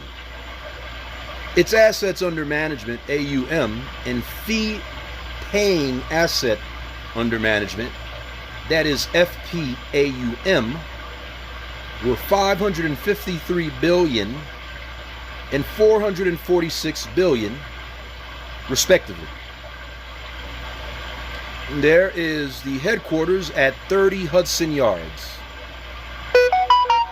This company is a public company that is traded on the New York Stock Exchange as KKR, and the S&P 500 being a component of the New York Stock Exchange.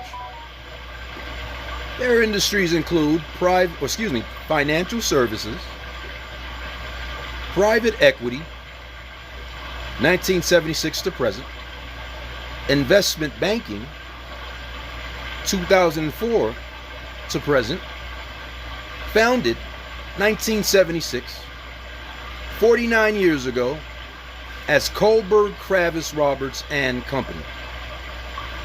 Founders: Henry Kravis, that is, Krivis, by the way, George R. Roberts, Roberts, by the way, Jerome Kohlberg Jr., that's Jerome Kohlberg Jr., and again, 30 Hudson Yards, New York City, U.S. Number of locations: 20 offices in 16 countries, 2010. Area served, worldwide. Key people: Henry R. Kravis, co-executive chairman. George R. Roberts, co-executive chairman. Joseph Bay, that's BAE, co-CEO. And Scott Nuttall, that's Nuttall, another co-CEO. Their products include management buyouts, leverage finance, venture capital, growth capital. Their revenue is $21.88 billion, which is up as of 2024. Their net income is down as of 2024 again. They're sitting at $3.76 billion, or rather 3.076 billion to be clear. AUM, they're up. They're looking at 367.6 billion as of 2024. Their total assets, again, they're up. They're looking at 360.1 billion as of 2024. Total equity, 23.65 billion, again as of 2024. Number of employees, 4,834 as of 2024. And their website, again, is kkr.com. Under Kohlberg, Kravis, and Roberts, we have Irving Plaza Capital, formerly known as Bear Stearns Merchant Bank.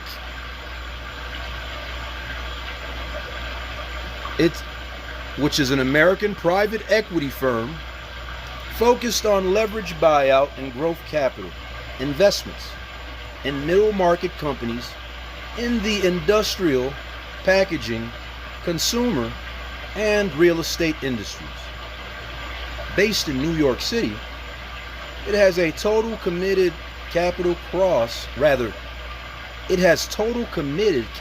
across its funds of 5.9 billion.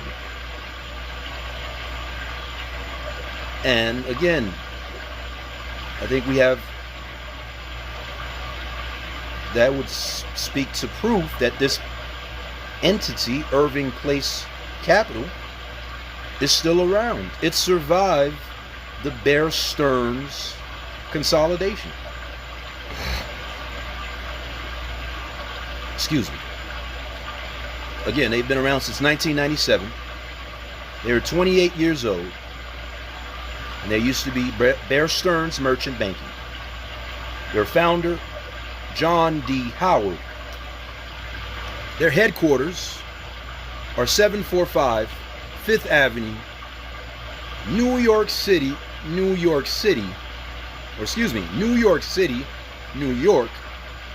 United States. And again, their products were leverage buyout and growth capital. Total assets are at 5.9 billion and 20 plus employees. Their website is www.irvingplazacapital.com. All right. Now we have, under the parent bank of BNP Paribas, we have first PAI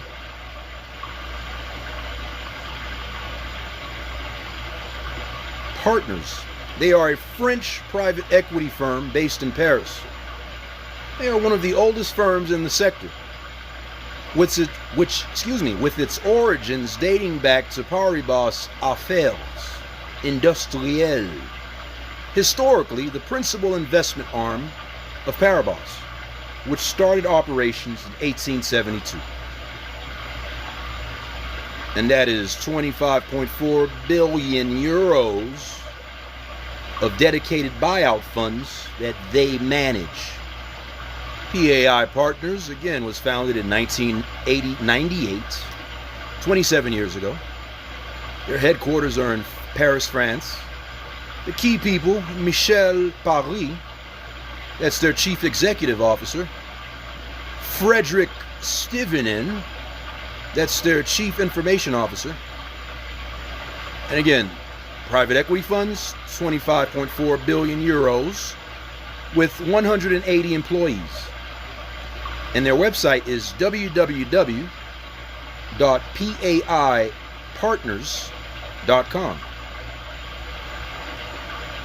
And another one that's under the PNB Paribas umbrella, that is PNB Paribas Development. PNB Paribas, sometimes referred to as BNPP or BNP, is a French multinational universal bank and financial services holding company headquartered in Paris. It was founded in 2000 from the merger of two of France's foremost financial institutions, Banque Nationale de Paris, BNP, and Paribas. It also incorporates many other major institutions through successive acquisitions, including Fortis Bank in Belgium, Direct Anlage Bank in Germany, Banca Nazionale del Lavoro in Italy, and Banque Generale de Luxembourg in Luxembourg, and Turk Ekonomi Bankası in Turkey. The group has also been present in the United States through its subsidiaries, Bank of the West until 2023, and First Hawaiian Bank until 2019, with 190 employees. Yada, yada, yada.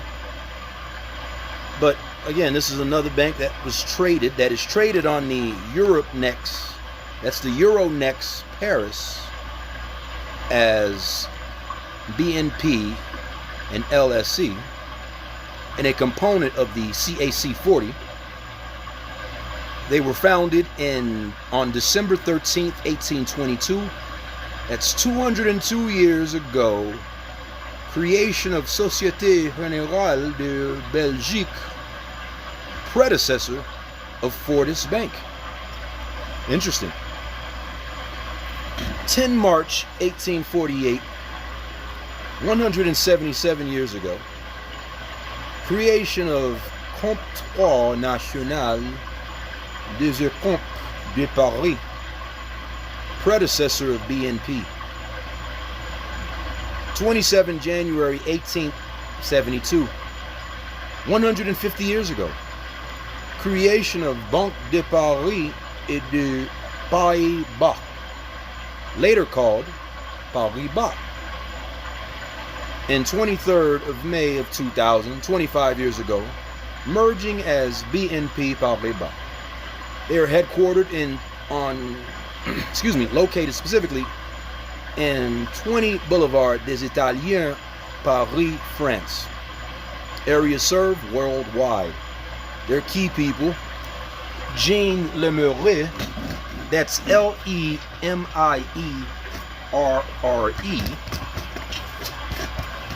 pardon me, and he is, Jean-Laurent Bonafé, that's Bonafe, he's the CEO.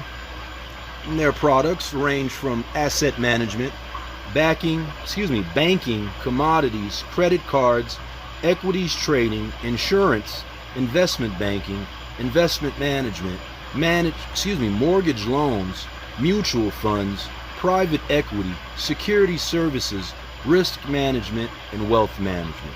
The revenue is up, and it's at 48.83 billion euros as of 2024. Their operating income is up, and it was at 15.43 billion euros as of 2024.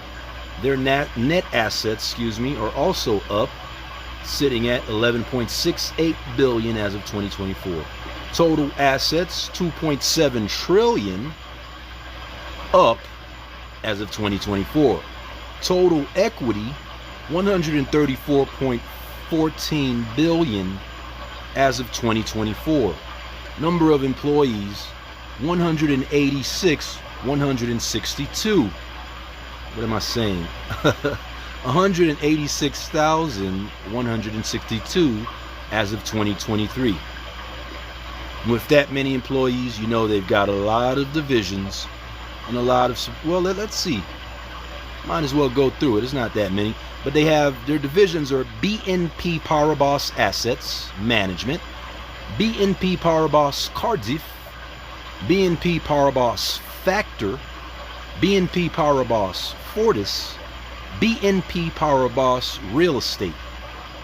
Their subsidiaries are Arval, Banca Nacional del Lavoro, Catalem, Cetelum, as well as Hello Bank. And their website is group, GROUP, .BNP, PARIBAS,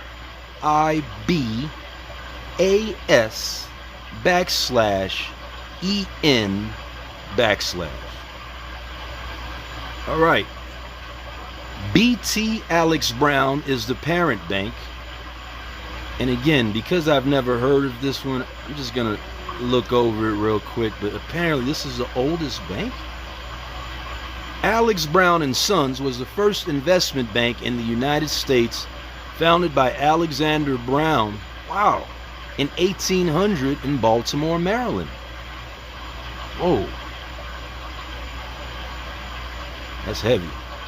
Gotta appreciate that.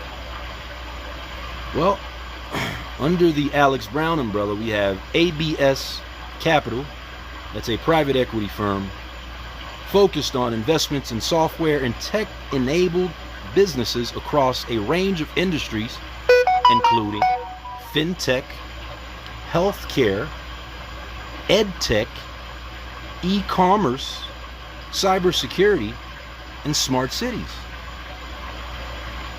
Now, ABS Capital has been around since 1990, 35 years ago to be specific, and their founder is Donald Hebb.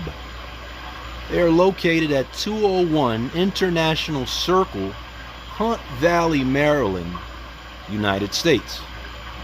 Their products include venture capital and growth capital.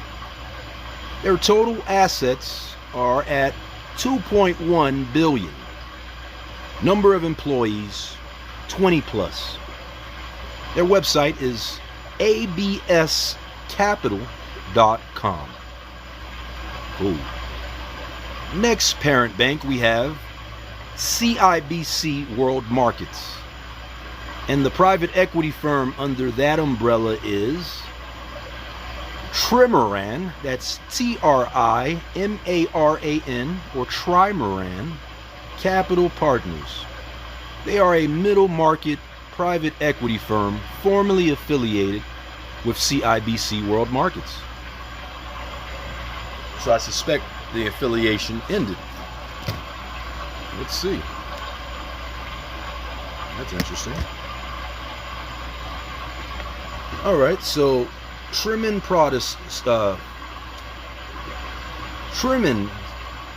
Timuran's, I should say, sorry, predecessors were early investors in telecom and internet businesses, most notably backing Global Crossings in 1997. Trimaran also led the first leveraged buyout of an integrated electric utility. That's interesting. Now, what do we have? Their predecessor, again, was the Argosy Group, founded in 1990. Founder was Jay Bloom, Andrew Hayer, and Dean Keller. Successor, Trian Acquisition Corp. Mistral Equity Partners. Their headquarters are at 1325 Avenue of the Americas, New York, United States. Their products are leveraged buyouts, growth capital, and venture capital. Assets under management include $3.1 billion US. Their parent company, again, or prior parent company, that is, it's CBC World Markets. So that was confirmed. Now, their divisions, they have Timoran Fund Management along with Timoran Advisors. Their website is www.timorancapital.com. All right. Now, Citigroup. Citigroup has 4 separate private equity firms under their umbrella, starting off with Quartz Square Capital Partners. They are a private equity firm, again, focused in leveraged buyout transactions. All right, let's get straight to it. They were founded in 1968, 57 years ago. Headquarters, New York City, United States. Their products are private equity funds. Their AUM is $8.2 billion, and they have 48 employees. Their website is www.quartzsquare.com. That's COURTSQUARE.com. All right. The second private equity firm is CVC Capital Partners PLC.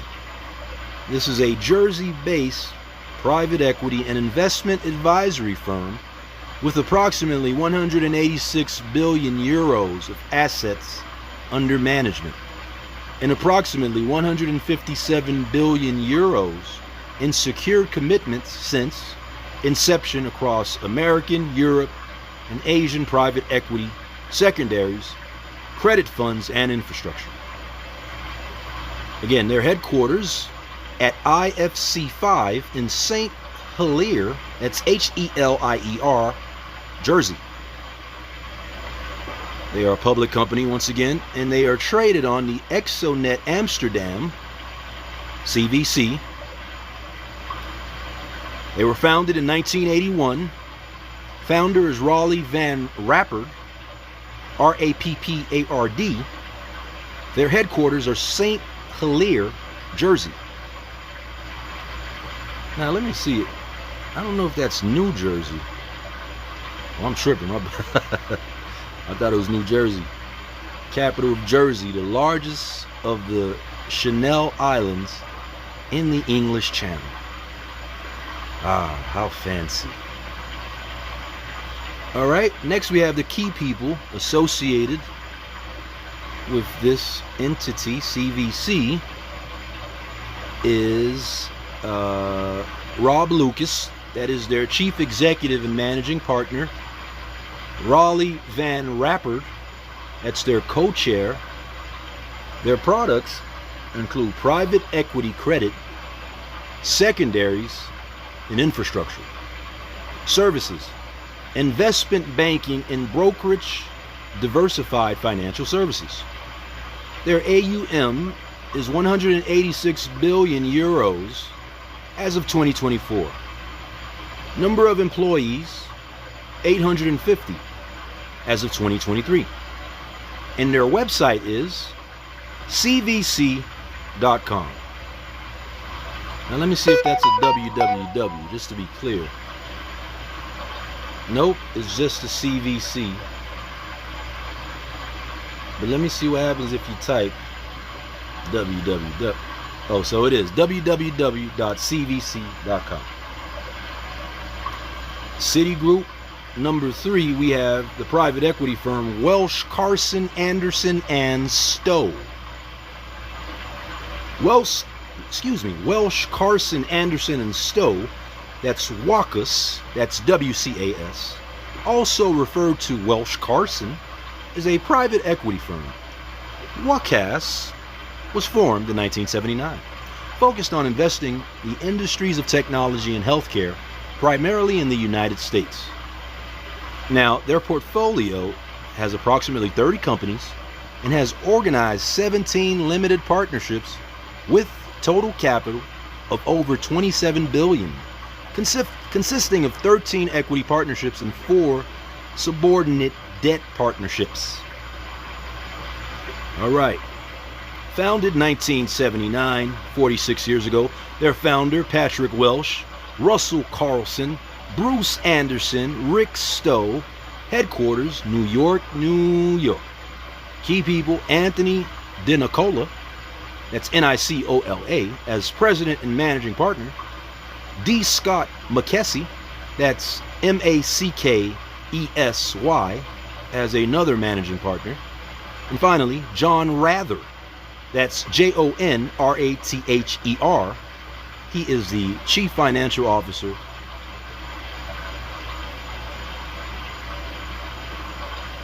and chief operating officer.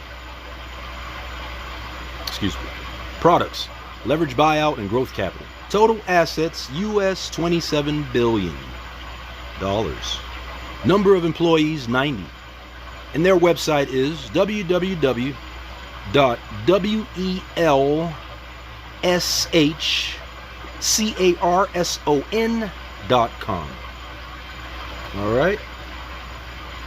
And finally, under the Citigroup umbrella, we have Buckman, Rosser, Sherrill, and Co. That's Bruckmann. That's BRUCKMANN, Sherrill, SHERRILL, and Co. CO. Period. Let's see. This is an American private equity firm as well, focused on growth capital investments in middle market companies in the consumer products, specialty retail, and restaurant sector. They were founded in 1995. Their founders, Bruce Bruckman, that is, Harold Rosser, and Stephen Sherrill, or Stephen Sherrill, STEPHEN. Their headquarters are in New York, New York. Their products: leverage buyout, growth capital. Total assets are sitting at $1.4 billion. Number of employees 20 plus, and their website is brs.com. I'm assuming that's www. Let's see. Nope. https://brs.com. Moving right along. Going on to the next parent bank, that's Crédit Agricole LCL. I suspect that is a French bank, and sure enough it is. But the private equity firm under this particular bank is Omnes Capital. That's OMNES Capital. And by golly, it would appear that this Wikipedia, let's see, the page you're looking for is probably located at Talk. Omnes Capital Eligibility. Let's see, what's that? Okay, discussion. It's being debated. Okay. Wow, this is my first time seeing a debate on Wikipedia. And you know what? I don't know if Wikipedia covered case number 423 CV01013 USDC, Southern District of Texas. And I'm gonna just put that out there, yo. They selectively keeping certain things out of the zeitgeist. Let me see. Omnes Capital.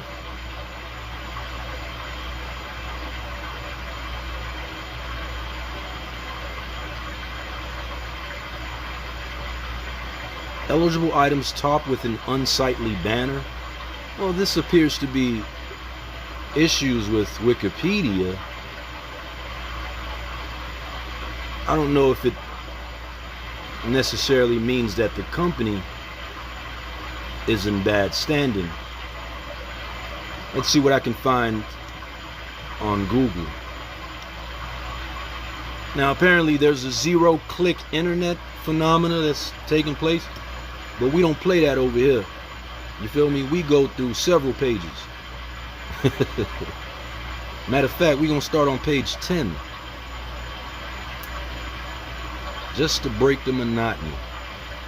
Black smoke emerges at Vatican as conclave fails. Huh. Well, this is clearly off topic. No, but I did see Omnis Capital. Apparently they do have at least a real website, and they look official.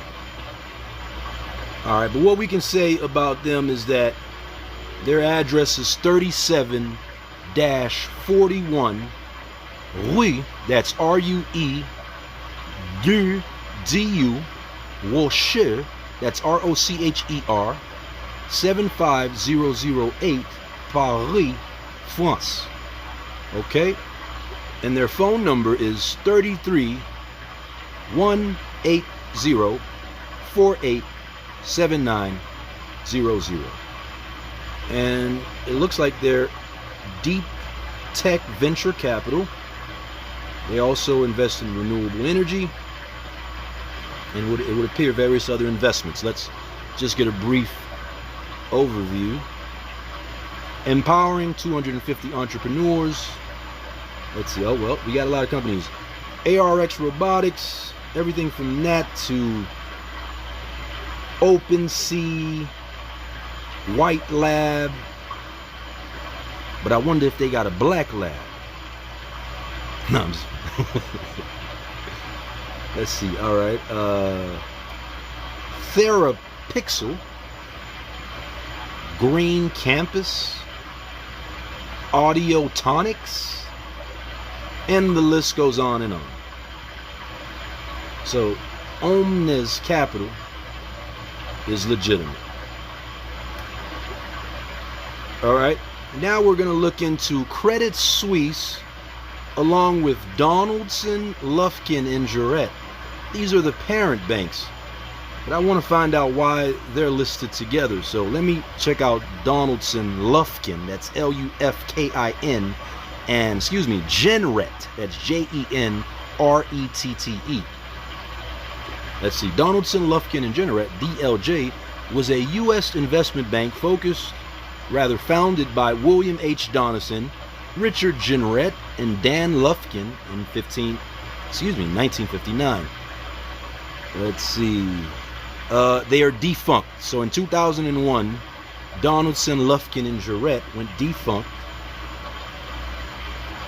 Don't tell me they was... Why'd they go defunct, though?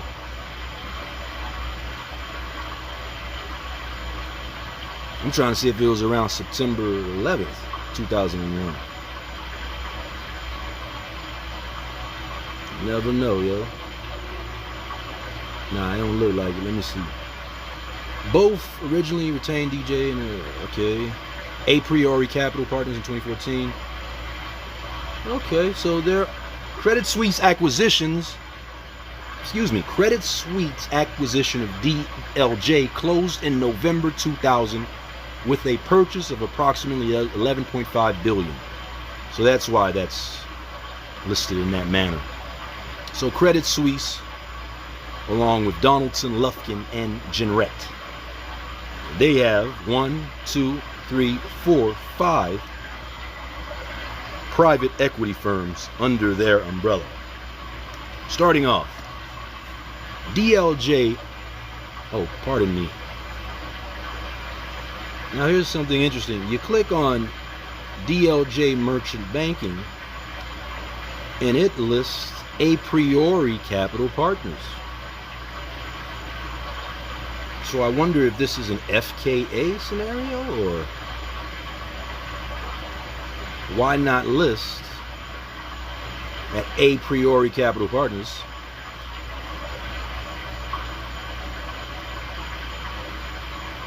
Is actually called something else. Let me see. Am I missing it? I don't know. Let's look. Anyway, so they were acquired in Boston 2000, but they're a private equity firm that's been around since '85, 40 years, headquartered in New York City, New York. They are key people, head of DLJMB, Nicole Arna Blondie, that's R-N-A-B-O-L, I'm sorry, I'm butchering this person's name. Arna Boldi, that's A-R-N-A-B-O-L-D-I. Managing Director, Stephen C. Ratner. That's Rattner. Products, financial services. Total assets, $12 billion. And their website, that's A Priori Capital. Let me click on it. aprioricapital.com. Let's see if it's www. Nope. https://aprioricapital.com. Alright. Let's see. But again, A Priori Capital redirected from DLJ Merchant Banking.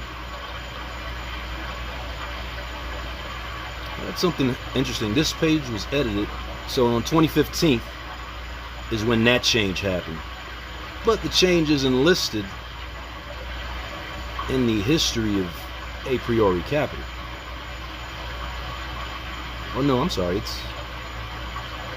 It's mentioned here, but not at the top. All right, no problem. Let me see. Next, we're looking at Avista Capital Partners. Avista Capital Partners, LLP, is an American private equity firm headquartered in New York City, focused on growth capital and leveraged buyout investments in middle market companies in the domestic healthcare sector. Their industry is private equity.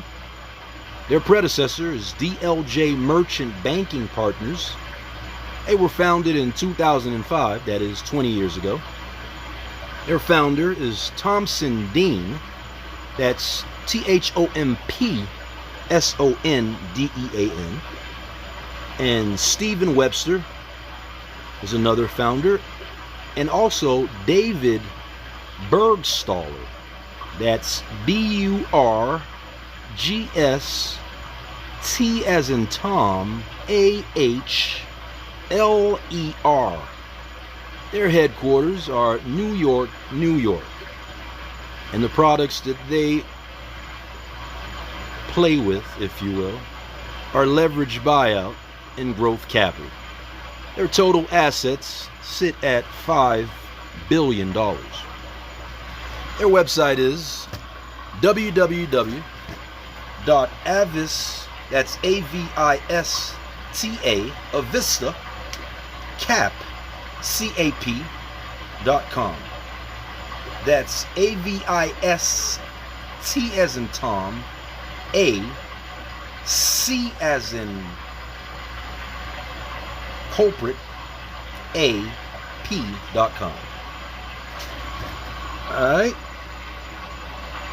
Let's see. Next we have the Diamond Castle Holdings, that's CASTLE Holdings, which is a private equity firm focused on leverage buyout and growth capital investments in middle market companies across a range of industries, including the media, healthcare, financial services, power, and industrial sectors. The firm, which is based in New York City, was founded in 2004. As of 2011, the firm has raised approximately $1.9 billion since its inception. Again, a private company. Their predecessor was DLJ Merchant Banking Partners. Their founder was Lawrence Schloss, that's SCHLOSS, headquartered in New York, New York. Key people: Ari Benacerraf, that's BENACERRAF,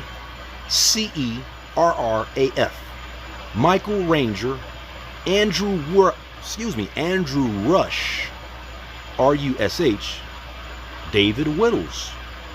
Their products are leverage buyout. Total assets, $1.9 billion. Number of employees, 25 plus. Their website is www.dchold.com. All right. Now there's also Castle Harlan. This is another private equity firm under the, what bank was that? I'm tripping. Deutsche, was that Deutsche? No, Credit Suisse. Under the Credit Suisse umbrella, Castle Harlan is located in New York City. The company focuses on buyouts and growth capital investments in middle market companies across a range of industries. Founded in 1987, Castle Harlan invests in controlling interests in middle market companies in North America, Europe, Australia, Southeast Asia that is, through Castle Harlan Australian Mezzanine Partners. Now, they were founded again in 1987.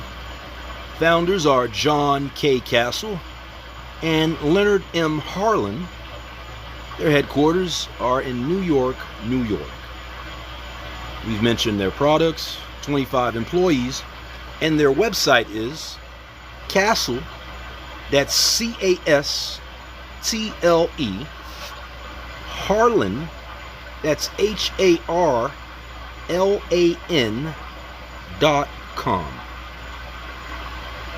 Now, there's one more listed here in the private equity section under the Credit Suisse umbrella, but apparently there's no Wikipedia page. But let's see what a simple Google search will lead us towards. All right, CIP Capital, so they are real. Well, there you go. Let's see. So CIP Capital, let's look at, well, let me list off the pertinent information. But they are located in Blue Forest Farms. Their address is 400 Madison Ave, number 3A, New York, New York, 10017. Their phone number is 212-257-5000. As far as their website is concerned, their website is www.cip-capital.com. Now it says CIP Capital is a private equity firm focused on platform investments in growth-oriented middle market companies across the business information and tech-enabled service sectors. Their investment philosophy is to stay rather sector-focused. Investment strategy is one. They also have a platform-oriented buy and build approach, and they have an active partnership to accelerate growth approach. CIP is exclusively focused on investing in growth-oriented middle market companies across the business information and tech-enabled services sector in North America. The fund seeks to invest in proven profitable businesses that provide their customer bases with critical information, data-driven insights, and value-added outsourced services, that is. Founded in 2010, CIP Capital targets investments in sectors including tech-enabled business sectors, services, that is, data-driven marketing services, human capital management, and knowledgement services. And 2025, we see all rights reserved, CIP Capital, so CIP is legit. That's why sometimes every time you got to do a little bit of research. You can't just accept things at face value. But moving right along, we have under the Continental Illinois umbrella, there is Willis Stein and Partners. First, this is a private equity firm focused on leveraged buyout transactions for middle market companies. The firm was wound down in 2012. That's an interesting way to put it. But the firm's notable investments included Ziff Davis, Rondi's, Jay's Foods, Lincoln Snacks Company, and Peterson Publishing Company, publisher of Motor Trend. Let's see. So, they were around for 30 years, it looks like. But again, wound down. Let's see what that's about. Anyway, the founders are John Willis, Avi Stein. They are located in Chicago, Illinois. Their products, private equity funds, and leveraged buyouts. Their total assets are standing at $3.0 billion.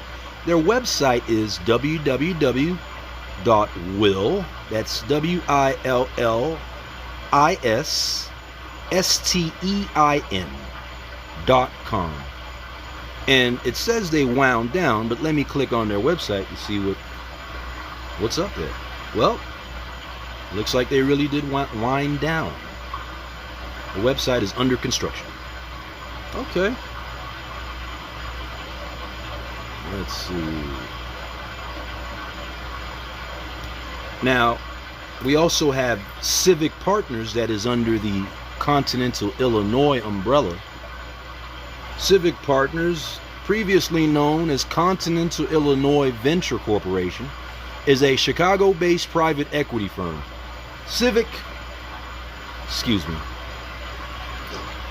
I keep saying Civic.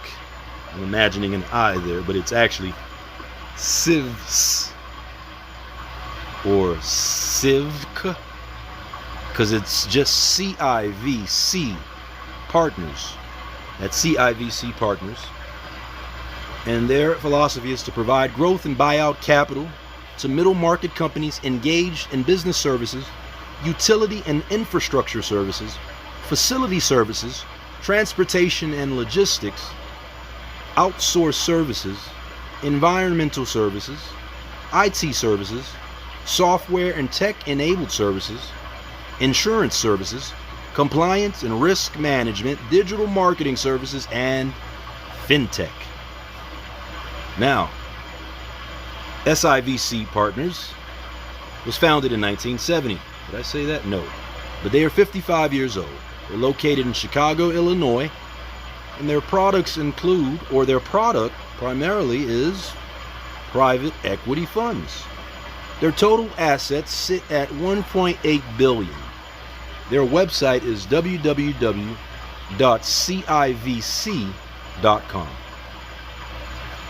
All right. Moving along, we have Deutsche Bank. And their private equity firm is called Mid-Ocean Partners. Mid-Ocean Partners is a New York-based alternative asset management firm that specializes in mid-sized private equity and alternative leveraged investments. The firm, founded in February 2003, is based in Midtown Manhattan. Let's see. Their founder was Ted Virtue. What a great name. Ted Virtue. Area served, global. Products, private equity funds, and leveraged buyouts. Total assets of $10 billion. Their website is www.mid-ocean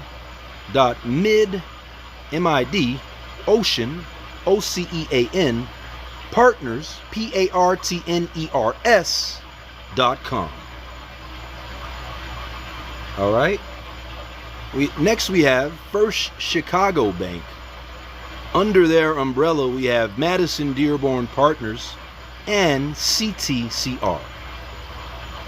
Madison Dearborn Partners, MDP, is an American private equity firm specializing in leveraged buyouts of privately held or publicly traded companies or divisions of larger companies, recapitalizations of family-owned or closely held companies, balance sheet restructurings, acquisition financings, and growth capital investments in mature companies.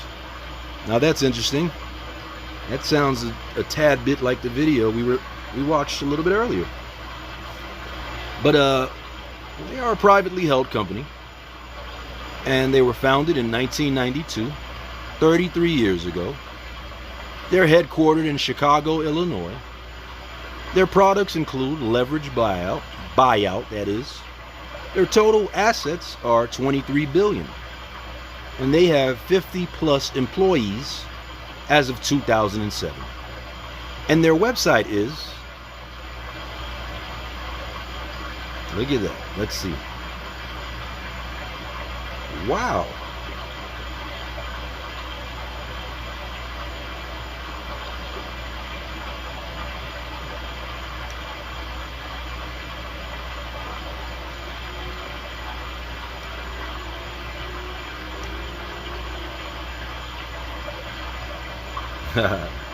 You see that? That's a screenshot.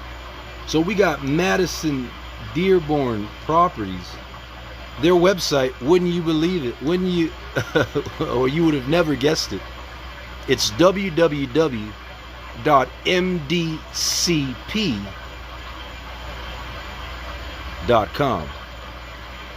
I suppose Miami-Dade County Public Schools does have the S, right? But no, they're pretty close. I thought that was funny. Anyway, Madison Dearborn Partners. All right, and the second private equity firm located under the First Chicago Bank banner is GTCR LLC, which is a Chicago-based private equity firm focused on leverage buyout, leverage recapitalization, growth capital, roll-up transactions. The firm principally invests in high-growth industries, including financial services and technology, healthcare, information services, and technology, and growth business services. They are located, their headquarters are actually at 300 North LaSalle, that's LASALLE, in Chicago. They were founded in 1980, and their founders are Stanley Golder, Carla Thama, Brian Cressy, Bruce Rawner, and their full address is 300 North LaSalle, Chicago, Illinois, United States. And again, leverage buyout and roll-up are their products.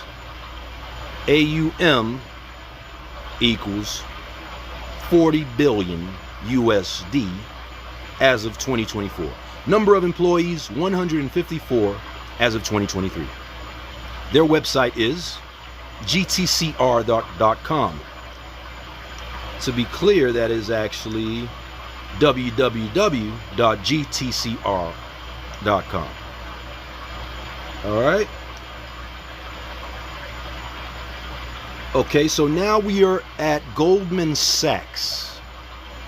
Under Goldman Sachs, their first private equity firm is called Goldman Sachs Capital Partners. Goldman Sachs Asset Management Private Equity, previously Goldman Sachs Capital Partners. Hey, you see the switch up there? They are a private equity, or the private equity arm of Goldman Sachs, focused on leverage buyout and capital, growth capital, investments globally. And they were founded in 1986. 39 years old. But they are a subsidiary company, but also a private equity, headquartered at 200 West Street, New York City, New York. Their game is leverage buyout, growth capital. Their assets under management as of 2023 are US 95 billion. Number of employees, 140 plus. And their parent company is Goldman Sachs. Their website is www.goldman,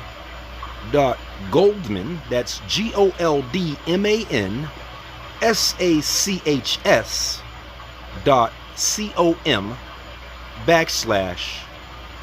as in Paul, I as in innocent, and A as in always.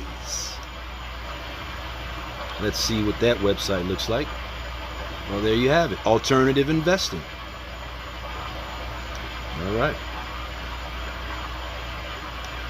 Let's see. Now we have Goldman Sachs Principal Investment Area. Goldman Sachs Asset Management Private Equity, previously known as Goldman Sachs Capital Partners is a private equity arm of Goldman Sachs focused on leveraged buyout and growth capital investments globally. The group, which is based in New York City, was founded in 1986. Formerly, Goldman Sachs Capital Partners. Company type subsidiary. Founded 1986, 39 years old. Headquartered on 200 West Street, New York City, New York. Products, leveraged buyout, growth capital. Assets under management, $95 billion as of 2023. Number of employees, 140 plus. Again, parent company Goldman Sachs. And website www.goldmansachs.com/P as in punk, I as in innocent, A as in always. All right. Now, on to the institutional heavyweights. Well, Goldman Sachs is definitely a heavyweight. We got another heavyweight here. Deutsche is also another heavyweight. But JP Morgan Chase & Co. You've heard of them.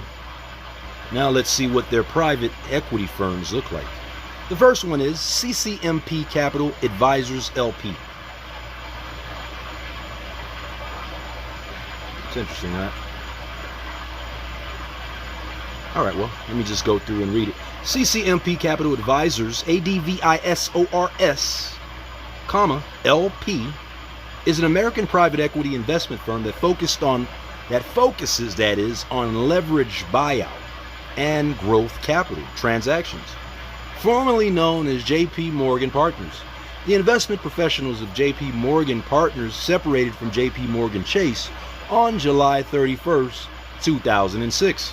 CCMP has invested approximately $12 billion in leveraged buyout and growth capital transactions since inception. $12 billion in leveraged buyout and growth capital transaction. I'm sorry, I just read that again. What's wrong? In 2007, CCMP was ranked number 17 among the world's largest private equity funds. But here's the kicker. 37 employees. They doing it big over there. I like that. But they were founded in 1984, 2006 spin out from JP Morgan Chase.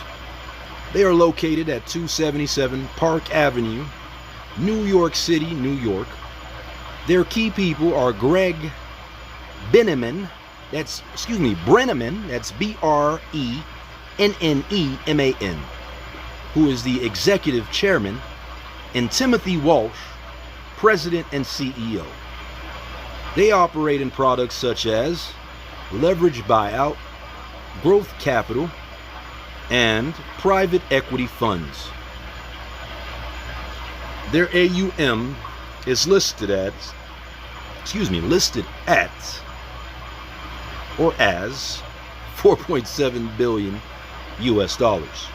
And their website is www.ccmpcapital, that's capital.com.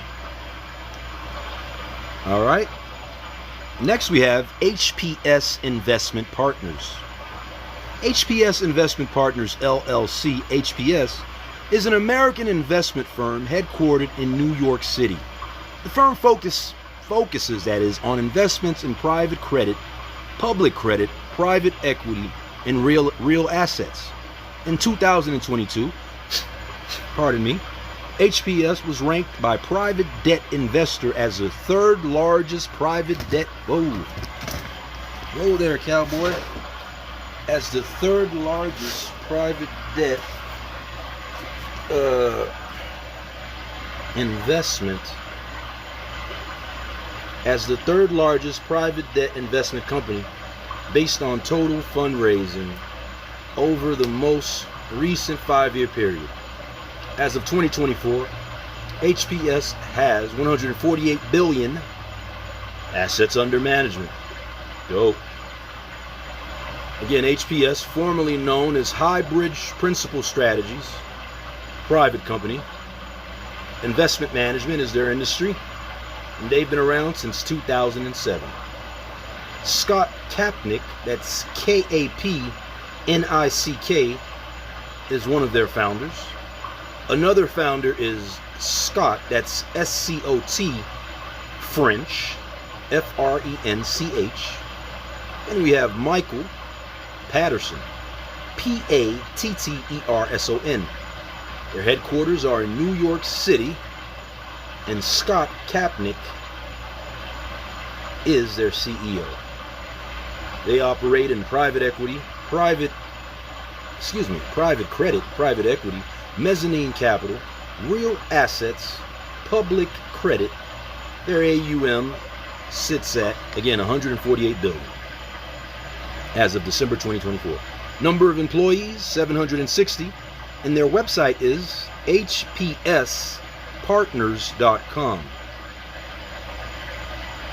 Let me be clear, that is www.hpspartners.com /en/home/.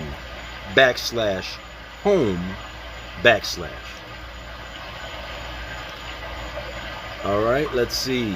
Now, last but not least, One Equity Partners. Again, last but not least, under the JP Morgan umbrella.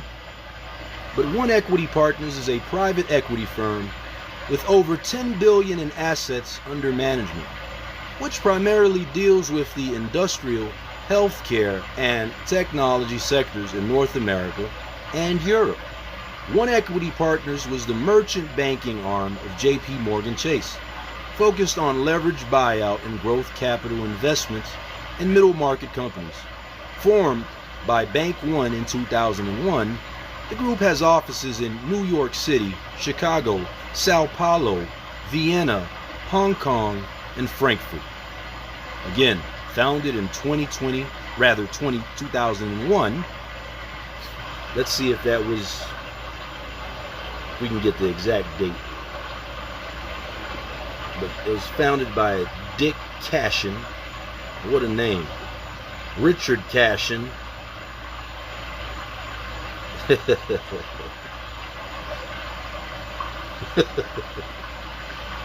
When your name's Richard and you got a last name like Cashin, do you force people to call you Dick, or do you you emphasize them? Excuse me, I'm spitting on the screen. Do you make sure that they call you Richard? All right, no, but 2001, we don't know the exact date, but of course 2001 lives in infamy, especially September 11th. Now, their founder again is Dick Cashin, Richard Cashin. Now, I'm assuming his name is Richard, but maybe his name is Dick. Also, Israel Lucas Gois, that is Gois. Headquarters are New York City, New York, United States, and they operate in leveraged buyout growth capital. Total assets are at 10 billion. They have 40 plus employees. Their parent corporation is Bank One Corporation, JP Morgan Chase, and their website is www.oneequity.com. That's www.oneequity.com. And yo, we getting there. Oh, we ain't too far. Like I said, I'm just gonna read these off, and then I'm gonna read all the international ones, and that'll be that. But why hold off and do something later that you can do now? Okay, so now we're looking at Lehman Brothers. Lehman Brothers went under during the financial recession of 2008. They filed for bankruptcy. But here I'm saying, number one, Blackstone Group as the private equity firm under Lehman Brothers. Let's see. All right, so is this the same Blackstone?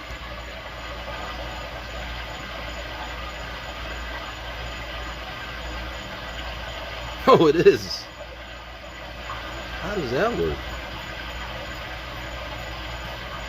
Anyway, for the record, Blackstone Inc. is an American alternative investment management company based in New York City. It was founded in 1985 as a mergers and acquisitions firm by Peter Peterson and Stephen Schwartzman, who had previously worked together at Lehman Brothers. Blackstone's private equity business had been one of the largest investors in leveraged buyouts in the last 3 decades. While its real estate businesses has actively acquired commercial real estate across the globe, Blackstone is also active in credit, infrastructure, hedge funds, secondaries, growth equity, and insurance solutions. As of May 2024, Blackstone has more than $1 trillion in total assets under management, making it the world's largest alternative firm. Okay, now they are New York Stock Exchange listed as BX, also under the S&P 500. And again, they've been around since 1985, 40 years ago. The founders are Peter Peterson and Stephen Schwartzman. Their headquarters are 345 Park Avenue, New York City, United States. Key people: Stephen Schwartzman, Chairman and CEO. Jonathan Gray, President and COO. Joseph Barata, Head of Private Equity. And David Biltzer, Chairman of Tactical Operations. What a title. And again, their products are alternative investment, private equity. Their revenue is up. As of 2024, they are sitting on $13.23 billion US dollars. Their net income is also up. They're sitting on $2.44 billion US dollars. This is as of 2024. Their AUM is upwards of 1.13 trillion as of 2024. That was mentioned before. And their total assets listed at 43.5 billion as of 2024. Total equity 8.21 billion as of 2024. Number of employees 4,895 as of 2024. Subsidiaries include Blackstone Credit, and their website is blackstone.com. To be specific, that is www.blackstone.com. Next we have the Cyprus Group. This is also under the Lehman Brothers parent bank. The Cyprus Group is a private equity company focused on leveraged buyout investments in companies across a broad, or rather a range of industry sectors. At its peak in the late 1990s and early 2000s, Cyprus was among the largest U.S. private equity firms, although by the end of the decade, the firm would find itself in the process of winding down its operations. Again, with these terms, let's see. The Cyprus Group, that is, was founded in 1994 again. They are 31 years old. Their founder was Jim Stern. Jeff Hughes, that's Hughes. Jamie Singleton, and David Spalding. They are headquartered in New York, United States. Again, products are leveraged buyout.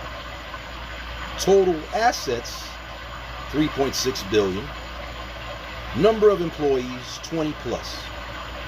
And their website is www.cyprusgp.com.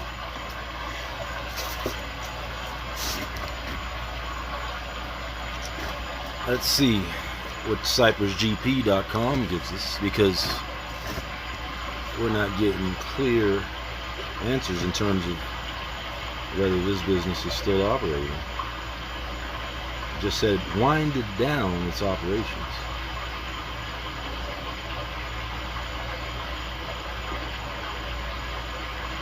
Uh-oh. It's taking a little minute here.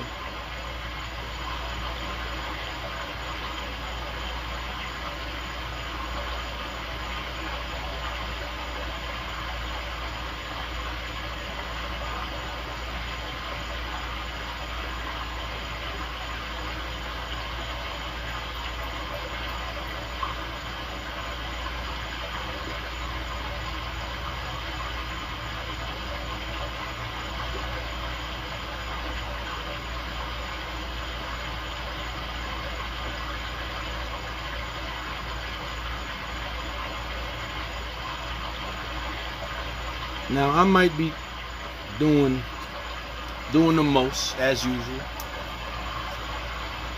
but I'm reading this stuff, and let me run this video back again, yo. Just to strip them for parts. Well, that's the genius of private equity. How could you possibly make a profit buying companies just to strip them for parts? Well, that's the genius of private equity. You're going to love this. Am I?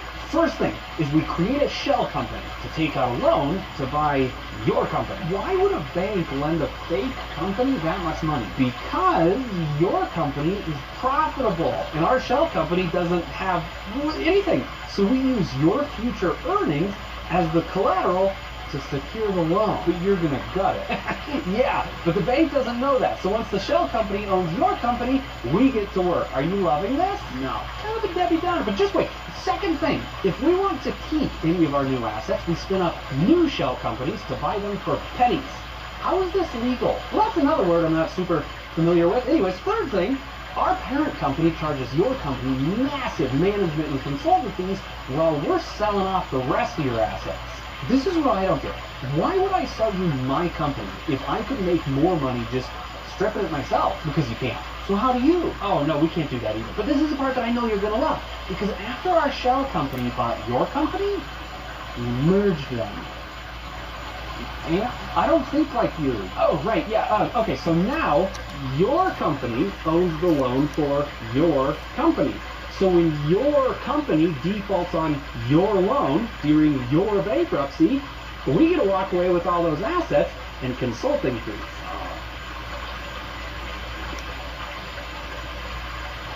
I'm gonna let that sizzle. But yo, I can understand why bunkers are becoming very popular. I'll tell you that. Now, it doesn't look like Cyprus Group's website is working.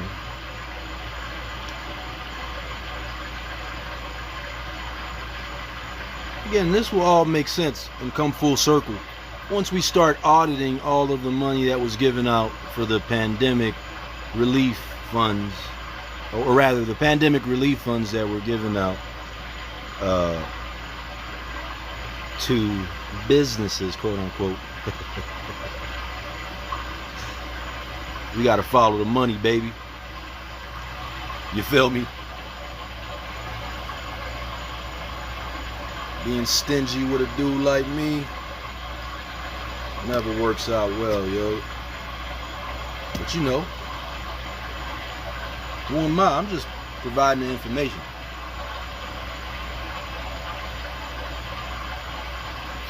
Now the other dudes that y'all not aware of, yeah, you there watching, the ones that you're not aware of, they're in position. Just know that. You're gonna pay for trying me. You hear me?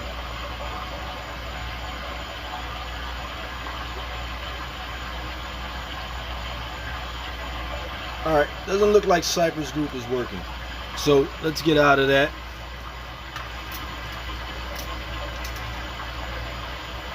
The good news is that we're actually closer to maybe a utopia-like scenario. But again, you gotta admit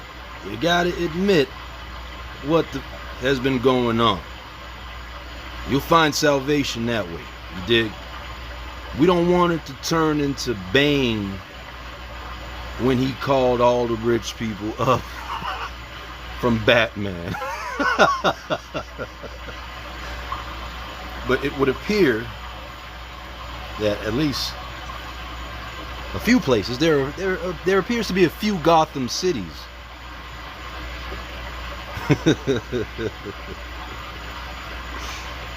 Anyway, okay, so the Cypress Group does not have a website because apparently, I'll say it again, their operations winded down by the end of the decade. Okay. Now, this is under the Lehman Brothers umbrella, once again. And Blackstone, interestingly enough, is also in this very same category. Now, the last company here, that is a private equity company, is Trillantic Capital Partners. Trillantic. Trillantic Capital Partners. Excuse me. And they were focused on controlled and significant minority investments across a range of industries in North America and Europe, managed by Trillantic North America and Trillantic Europe. The firm specializes in management buyouts, recapitalizations, growth equity, middle market investments, and corporate divestitures, or rather divestitures investments. Trillantic invests through equity and equity-linked security transactions. Okay, what do we have here? Trillantic, there's the logo, and again, the predecessor is Lehman Brothers Merchant Banking. They were founded in 2009, that is 16 years ago. Their headquarters are New York, US, London, England, UK.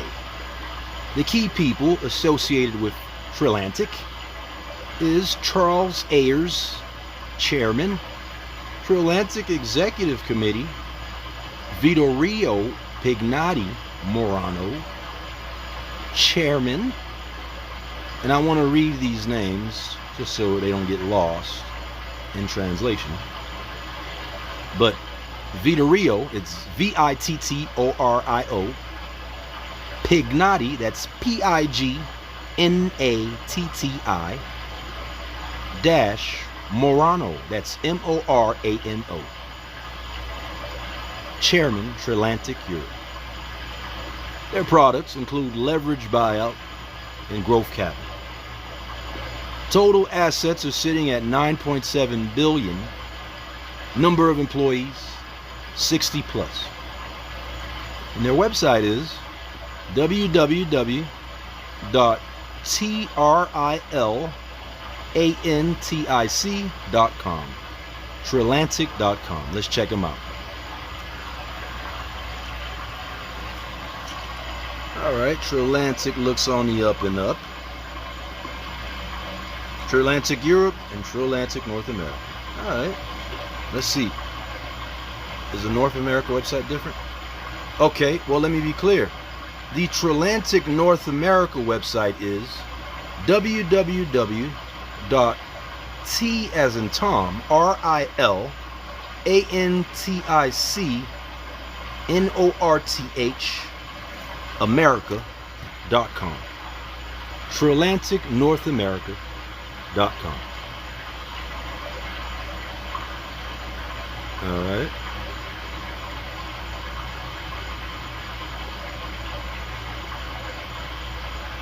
Now, I don't know. There might also be an element of this where embedded within the code, that means the developers are playing with the codes at some level as it relates to how information is presented on certain websites. But the good news is that I'm recording this and it's live, so maybe after the fact somebody can figure out if that's the case. But anyway, Triatlantic Capital Partners is out here and they are real. All right. Now, another one of the big dogs in the game is Lloyd's Banking Group. Let me read one more thing. I'm going to see something. You see, private equity firm focused on control and significant minority investments. I'm gonna double back, try to find out how much of a bag they got. But we also got Lloyd's Banking Group. Excuse me, that is the parent bank, and under their umbrella is Lloyd's Development Capital. Now, I've heard of Lloyd's of London, and wouldn't you know it, they're located in London, so there might be a connection there. All right, Lloyd's Development Capital.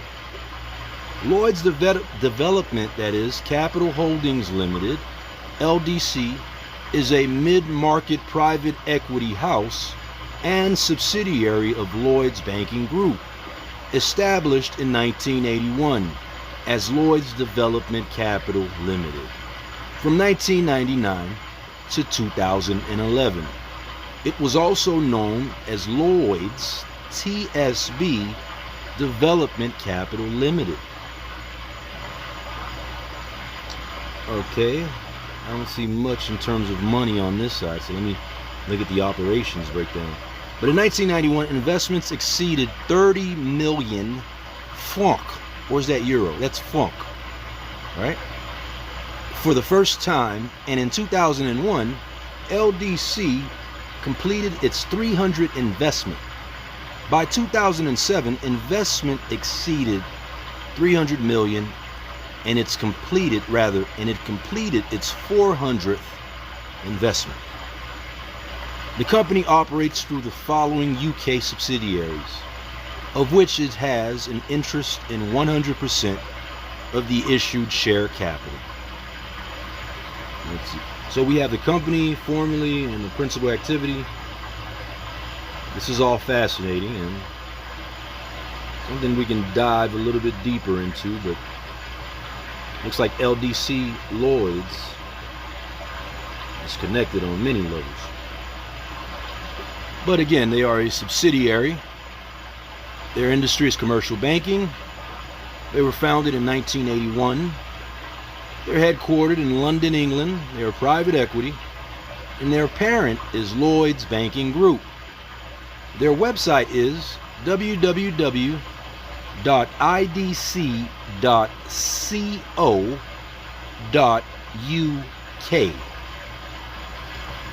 Let me see.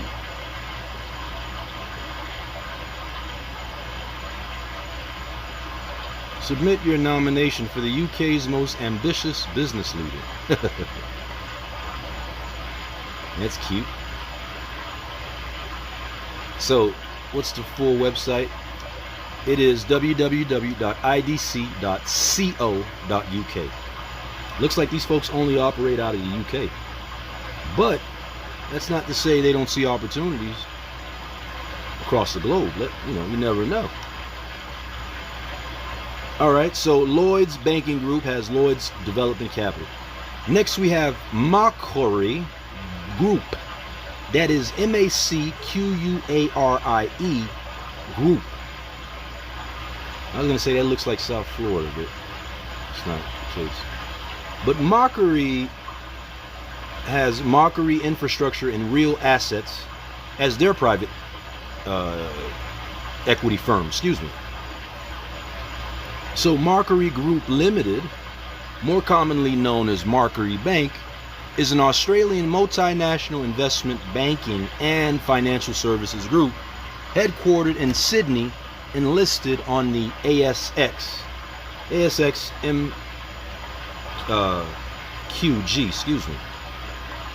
Macquarie's investment banking divisions in Australia top-ranked mergers and acquisitions advisors with more than 871 billion Australian dollars in assets under management, and is one of the world's largest infrastructure asset manager. Macquarie Bank's customers that is, have an overall net wealth of the Aussie dollar of 943,000 as of March 2024, making them amongst the wealthiest in Australia. The company employs more than 20,000 staff across 4 operating groups in 34 markets. All right, again, ASX MQG, that is the ASX is Australian Securities Exchange Ltd, and this particular entity, Macquarie Group, trades as MQG, and also the S&P/ASX 50 component of the ASX.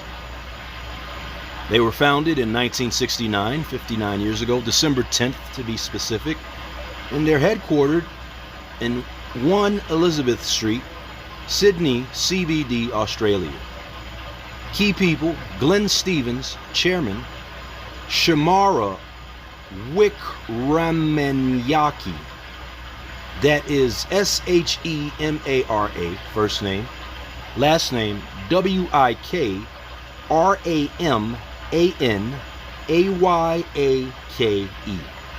that is the CEO. Their services include, and here we have a bevy, but everything from asset management, investment banking, corporate banking, private equity, consumer banking, wealth management, leasing, asset financing, equities trading, commodity trading, futures and options trading, foreign exchange trading, money market trading, renewables, redevelopment, mergers and acquisitions, specialist advice, investment management. Their operating income, it would appear that they are down in this category a 16.887 million Aussie dollar amount as of 2024. Their net income is listed as 3,535 million Aussie dollar as of 2024. And their AUM is up. It is 398.3 billion Aussie dollars as of the 2024. Their total assets are also up 404 million Aussie dollars as of 2024. Number of employees 20,600 2024. Divisions: Macquarie Capital, Macquarie Assets Management, Commodities and Global Markets, Banking and Financial Services. Their subsidiaries are a bevy. Wow. From the top, we have Macquarie Bank Limited, Delaware Investments, Macquarie Life Limited, Macquarie Prism, Green Investment Group, Arquiva 25%, One Rail Australia 49%, Blue Leaf Energy, Hobson Wealth Partners, Fox Kit Kelton, Cochrane, that's Cochran, Corina, that is Caronia, Waller, Waller, Matrix Business Technologies, Matrix Networks Group, MQ Portfolio Management, MQ Capital, Network Finance Company, Cincinnati Bell, Waddell and Reed, that's Waddell and Reed. And then you have the Central Park Group, LLC, and Kamen Cargo. Southern Water, their capital ratio is at 13.6%. Rating A, Fitch, A1, Moody's, BBB+, S&P. And their website is www.macquarie.com. That's www.macquarie.com. And again, whether it be Facebook or whatever other places that this is being loaded to, folks can go back and reassess some of these things here. Oh, did I click? I didn't even click on the website. I apologize. Let's see.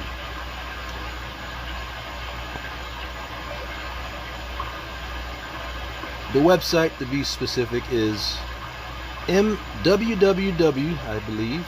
Let's see. Okay.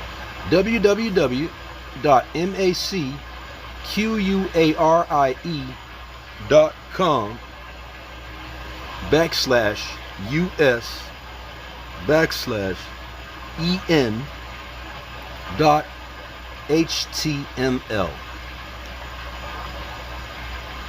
All right.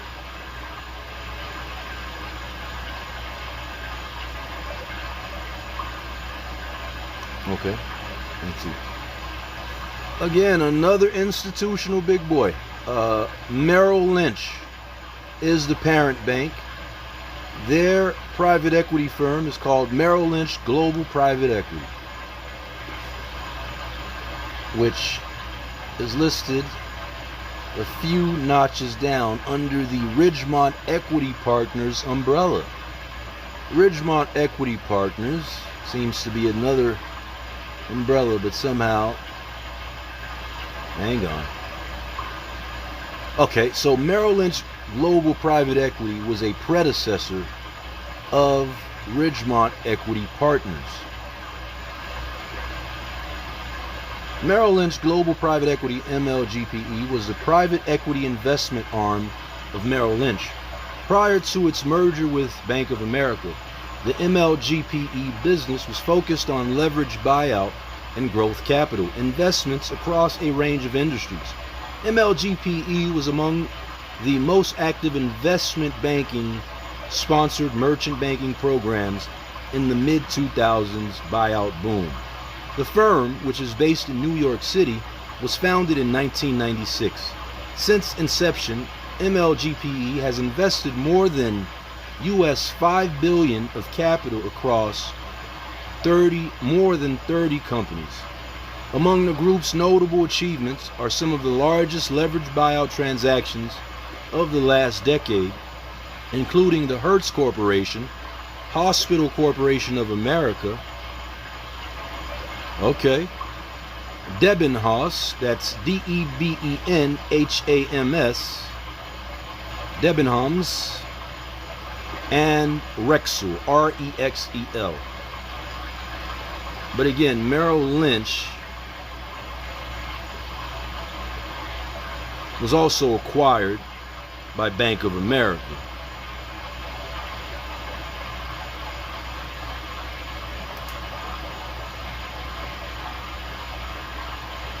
Was the private equity and mezzanine investment unit of Bank of America's Merrill Lynch. But taking a step back again, Merrill Lynch Global Private Equity was under the Merrill Lynch umbrella. Did I see a website? Well, we didn't even have that opportunity. So let's assume that surely there's not a website out there.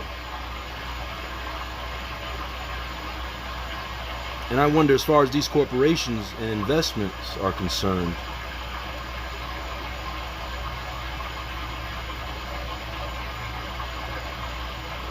which ones are still operating? It's all good. We'll put that aside. We'll put an asterisk there. Moving right along, parent bank Morgan Stanley, private equity firm Meadowmark Capital is the first one. Meadowmark Capital, formerly known as Morgan Stanley Capital Partners, is a private capital. Hey yo, and I don't know if there's ways to connect to people's computers through outlets, for example, but I suspect those are some of the tools that these folks have at their disposal as it relates to spying on individuals.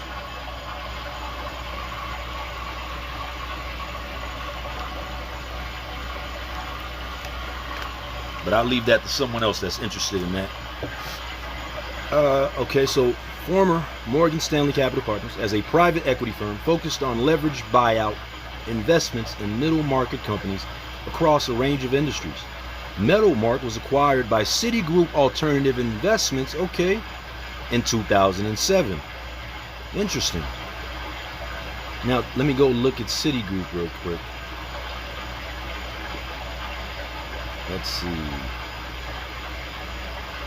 Well, they're not listed here. That's fascinating, isn't it?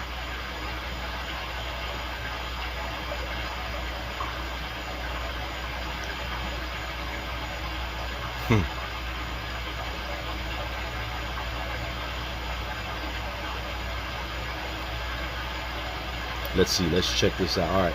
So, company type, subsidiary, private equity, founded in 1985. Founder Howard Hoffman, chairman and CEO. Headquarters New York, New York. Key people Kenneth Clifford, partner and CFO. Their products are leveraged buyout, growth capital. Total assets are $8.5 billion. Number of employees 25 plus. And again, their parent company was Morgan Stanley from 1985 to 2004.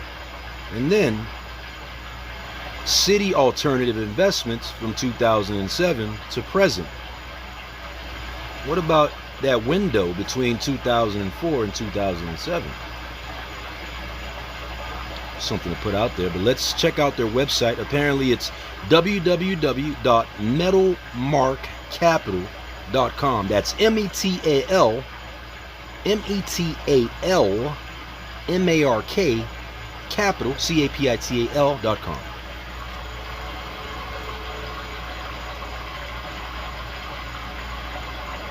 Meadowmark Capital is still around. Let's see. Yep, we got the stamp of approval here for 2025. Now, Meadowmark Capital Holdings LLC is who owns the website, but Meadowmark Capital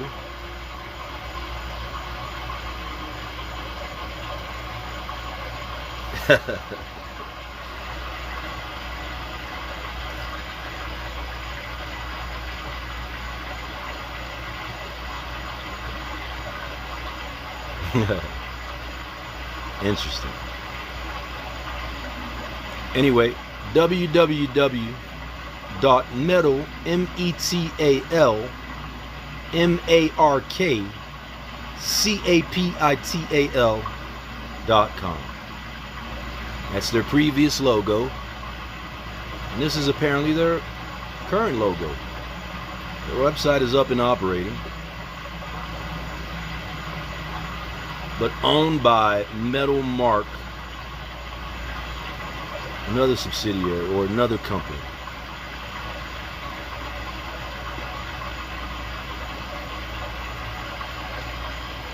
This is going to be interesting. I'll tell you what. Again, you got to put yourself in the shoes of the greedy bastards. You feel me? And so I'm already several steps ahead, but I'm not going to speak these things out loud because they're just thoughts and possibilities. But again, capitalism creates This unsatiable appetite for more. Even if it's just on paper. But talk about analyzing the matrix, if you will. Or at least as it's being presented to me. Anyway, the other entity is Morgan Stanley Capital Partners. Well, there you have it. We've gone right back to the Metal Mark Capital page.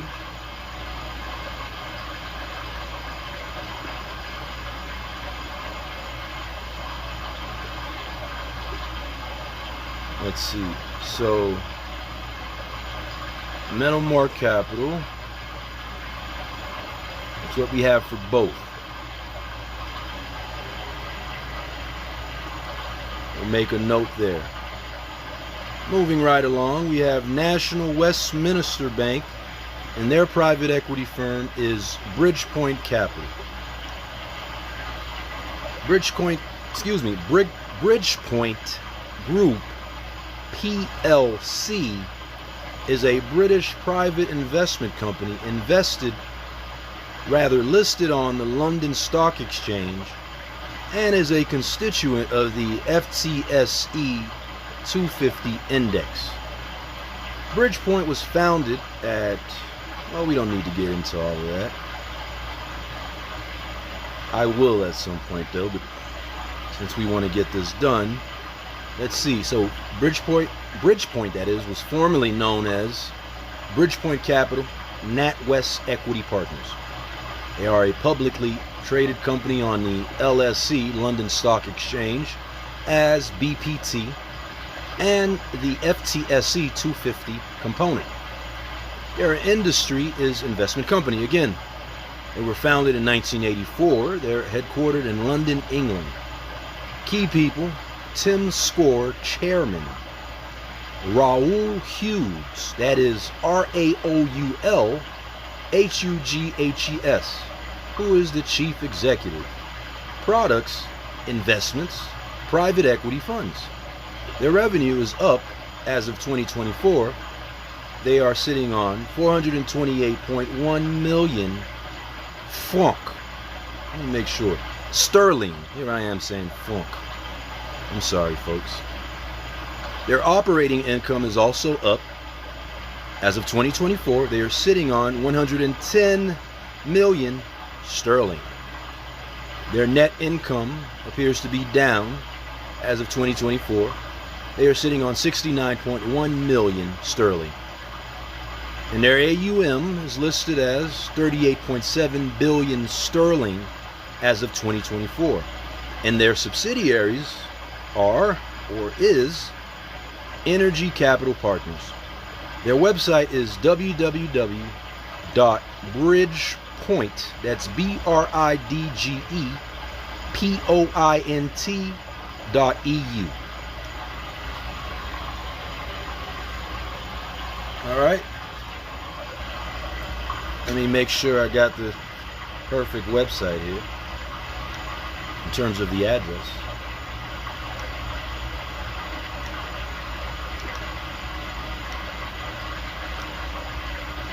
Again, www.bridgepointgroup.com. That's that.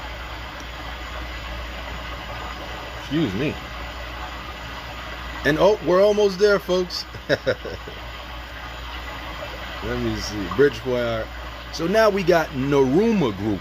They are the parent bank. They're located in London, it looks like. And their private equity firm is Terra Firma Capital Partners Limited. This is a British private equity firm. Their financier is Guy Hands. Guy Hands is an English financier and investor. He is most notable as the founder and former chairman of Terra Firma Capital, one of the largest private equity firms in Europe. Hands also was a chairman in UK music company EMI. Fascinating. All right.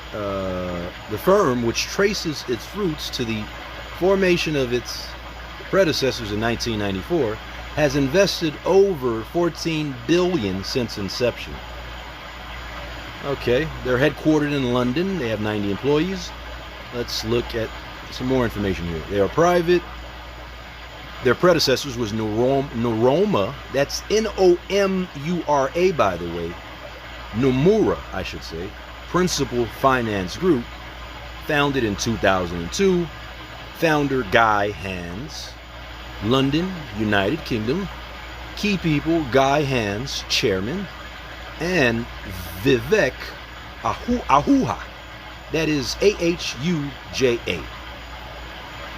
Ahuja. He is the CEO. They are in the investments, private equity funds, product space. Their total assets are upwards, or rather, I know that's the euro. So they're sitting at 11 billion euro. Number of employees, 100 plus. Their website is terrafirma.com. That's www.terrafirma.com. Terrafirma.com, which is up and running 2025. Terrafirma Capital Partners Limited, which, to be clear, is the same name as the entity that holds the private equity firm. Sometimes the names change. These are the details that are very important. Let me see. Okay, now let's move on. We have a name that rings bells: Rothschild and Co. Under Rothschild & Co., you have two separate private equity firms. The first one is Five Arrows Principal Investments. Okay? Rothschild & Co., SCA, is a multinational private and alternative assets investor headquartered in Paris, France, and London, United Kingdom. It is the flagship of the Rothschild banking group, controlled by the British and French branches of the Rothschild family. This is going to take a lot of heavy reading here if we get into that. But yo, hip-hop mentioned it a few times, you dig? Now we looking at it straight in the face. This is what it is.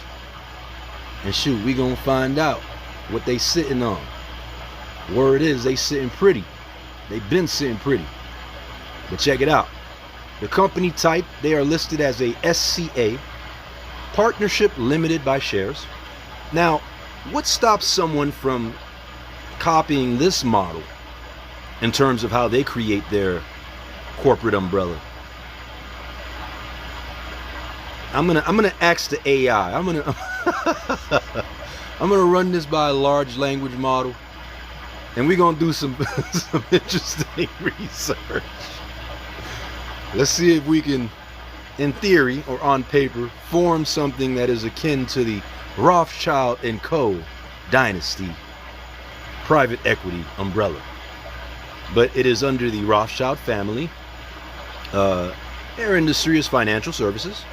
Their predecessors are N.M. Rothschild and Sons, as well as Rothschild & C. Bank, that is CIE.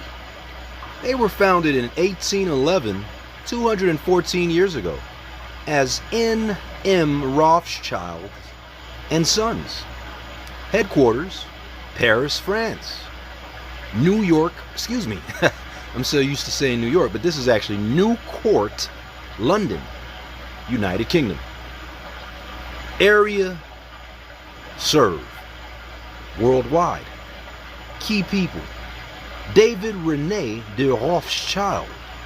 Okay, that's the honorary chairman. That's the beast right there. Look at that. That boy don't play no games. And I say that with all due respect.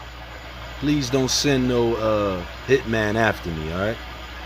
I'm just learning here. And we got Marc Olivier Laurent. That is Marc Olivier Laurent, Laurent. And he is the chairman of the chairman of the supervisory board. And then we have Eric de Rothschild, vice chairman of the supervisory. I want to say supervisory for some reason, but what I mean to say is supervisory board. Then we have Alexander de Rothschild. The name is spelled as Alexandre de Rothschild, Rothschild.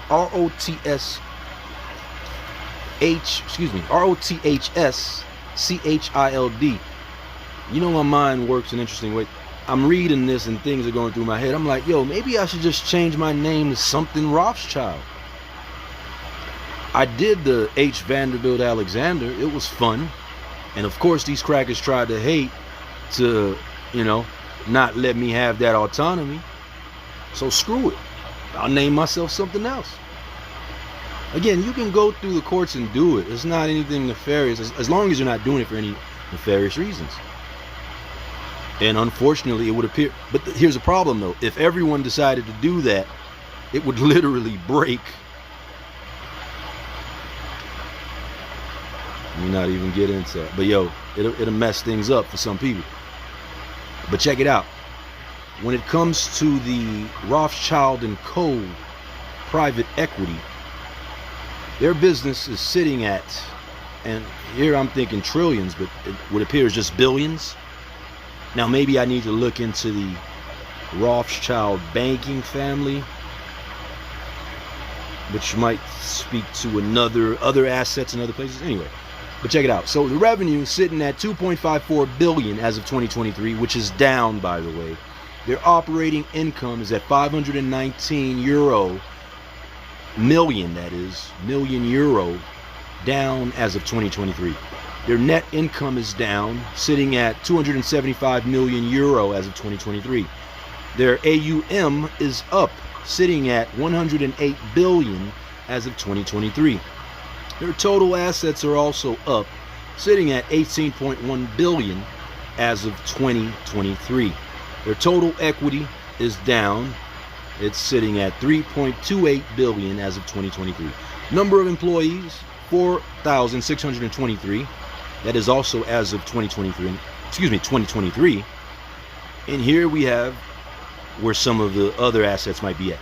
Rothschild Martin Morel. They are a France, Belgium, Monaco, and also Rothschild Bank Global. The website for Rothschild Co. private equity is rothschildandco.com. Now let me click on it. www.rothschildandco.com. rothschildandco.com. Alright? But nah, I'm gonna open up another window. This is what I'm gonna be on for the next couple of days. You feel me? And yo, if you gamify life in this manner, you unstoppable, fam. Unless, again, the people that create the internet are the ones screwing with you and gaslighting you. But that would be reprehensible. Let me make sure that's the right word. Let me look that up.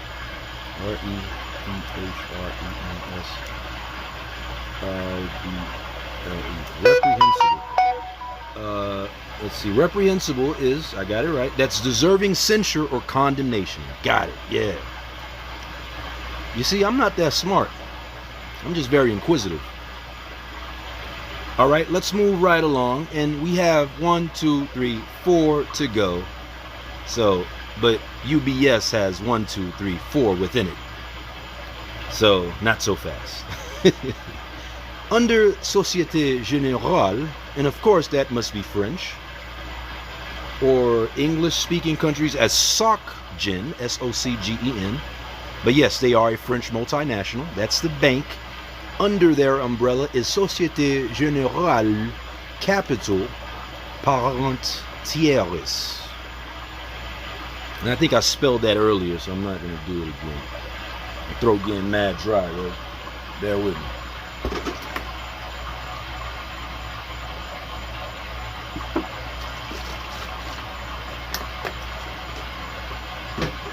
This is what you call an intellectual workout. Or at least a vocal workout. All right, Société Générale SA, colloquially known in French-speaking countries as SocGen, is a French multinational universal bank. In financial services company founded in 1864. It is registered in downtown Paris and headquartered nearby in La Défense. All right, let's get into it. Their company type is Société Anonyme. That is an SA. Now listen, I've read Thomas Piketty and I love Capital in the 21st century. So I knew about the SA.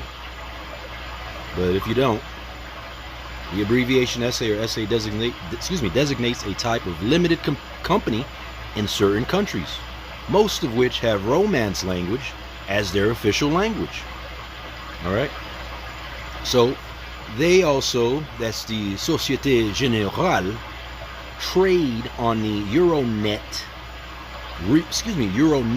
Paris as GLE, and under the CAC 40 component.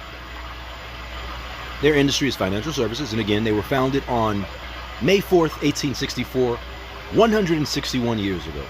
Headquarters are 29 Boulevard Haussmann, that is Haussmann,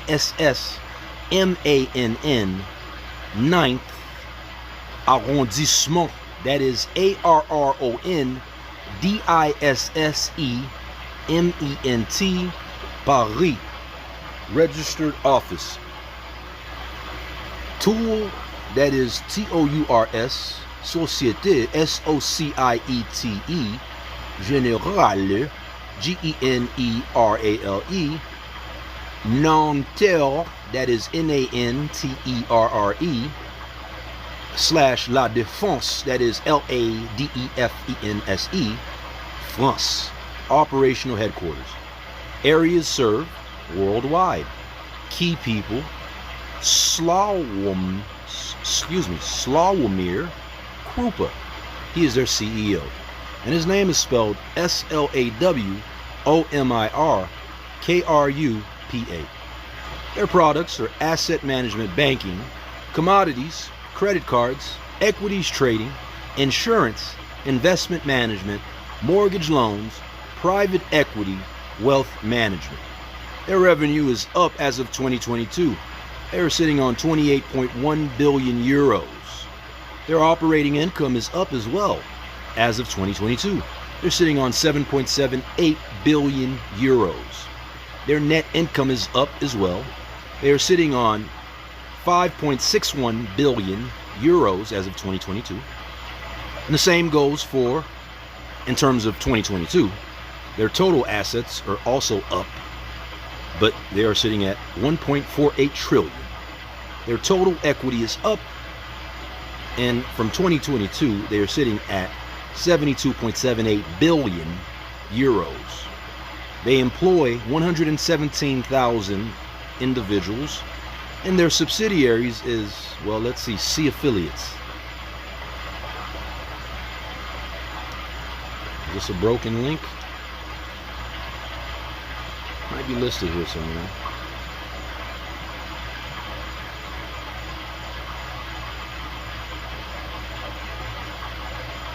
Hang on. Let me see. Well, their affiliates aren't listed here, but I'm sure it's listed on the website. The website is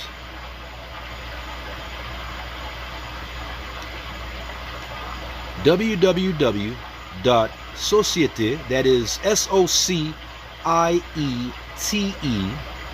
General, that is GENERALE.com/EN.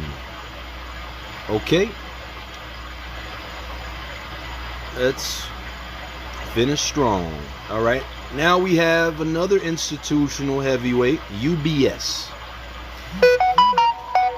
UBS is private equity firms plural are UBS Capital. Starting off, UBS Capital, or here it's listed as UBS Group AG, stylized simply as UBS, is a multinational investment bank and financial services firm founded and based in Switzerland, with headquarters in both Zurich and Basel. Now, you know what's interesting? I've sent over a message to UBS, and if they are in Zurich, how interesting would it be when they actually read my email? So I'm hoping it lands, because I don't think the international dudes can sit back while these dudes doing this to their own people in America. You feel me? So from that standpoint, we've already won anyway, but you know, it is what it is. Unless, again, they actually stopping my, you know, the correspondence from getting to the places that they need to get to. Which is not only against the Geneva Convention, but, I mean, whether it be military, I don't know what tribunal in any way, shape, or form can you stop someone's letters or what they're sending out, emails, from reaching their intended destinations. Anyway, let's get back to it. It holds a strong foothold in all major financial centers, and you know they fancy because they spelled it CENTRES, as the largest Swiss banking institution and the world's largest private bank. UBS manages the largest amount of private wealth in the world, counting approximately half of the world's billionaires amongst its clients. So I'd be right at home, yo. Let's see if we can develop that relationship, man. With over US 6 trillion, that's with a T, baby, and assets under management. Based on international deal flow and political influence, the firm is considered one of the biggest, quote-unquote, most powerful financial institutions in the world. UBS is also a leading market maker and one of the 8 global bulge bracket, which means the world's largest global investment bank serving mostly large corporations, institutional investors, and governments. That's why they the bulge.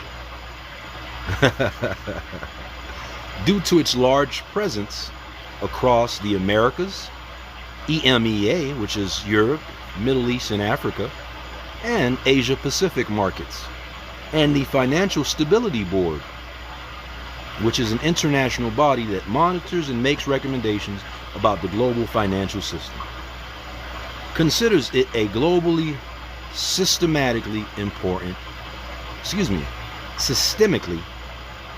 bank. All right. Oh, let me see. Bank secrecy.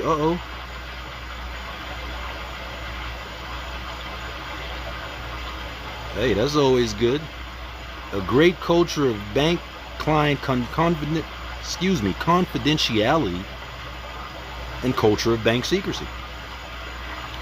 All right. Again, we're talking UBS, also known as formerly known as the Union Bank of Switzerland. That is from 1862 to 1998, in which they had a name change. Company type, public. They are traded as, or rather under the SIX, which is the Swedish exchange, another market that now with the lines of, geographical lines are being broken down, we can now participate in. So here we talking Switzerland, baby. Based in Zurich. So that's another market, the SIX. But anyway, they're listed as UBSG. They are also in the New York Stock Exchange as UBS, as an SMI, Swiss Market Index component. Their ISIN is C as in Charlie, H 0244767-585. Their predecessor, again, was Union Bank of Switzerland and Swiss Bank Corporation. They were founded on June 29th of 1998, 26 years ago, through a merger of Union Bank of Switzerland and Swiss Bank Corporation. Their headquarters are in Zurich and Basel, Switzerland. Area served worldwide. Key people: Colm Kelleher, that is their chairman. His name is spelled, first name C-O-L, M as in Mary. Last name Kelleher, that's K-E-L-L-E-H-E-R as in ripe. And we have Sergio Ermoti, that is. His name is spelled S-E-R-G-I-O-E-R-M-O-T-T-I.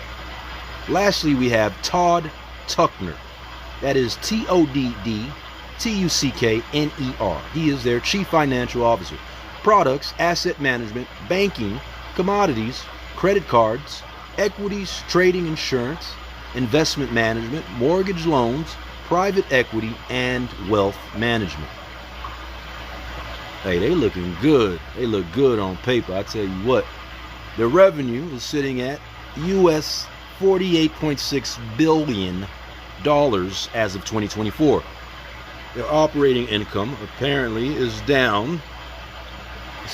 Also since 2024, it is at $6.82 billion US. Their net income is also down, sitting at $5.09 billion as of 2024, and that's billion US dollars. Their AUM is up. They're sitting on $6.09 trillion US dollars as of 2024. Their total assets are down as of 2024 again. They are sitting on $1.57 trillion. Total equity, they are down US $85.1 billion US dollars as of 2024. And number of employees, 128,983 as of 2024. Their subsidiaries are Credit Suisse, Capital ratio, they are Tier 1, 14.3% as of 2024. Their ratings, the S&P rates them as an A+, Moody's rates them as an AA2, and Fitch rates them as an AA-. Website, www.ubs.com. Let me check to make sure. All right, it's actually www.ubs.com/us/en.html. All right. So that's that. Now, next under the UBS umbrella, we have Affinity Equity Partners. Affinity Equity Partners is an Asian private equity firm that focuses on leverage buyout and capital growth transaction. Affinity operates as a Pan-Asian firm focusing on investment opportunities in Korea, Southeast Asia, Greater China, Australia, and New Zealand.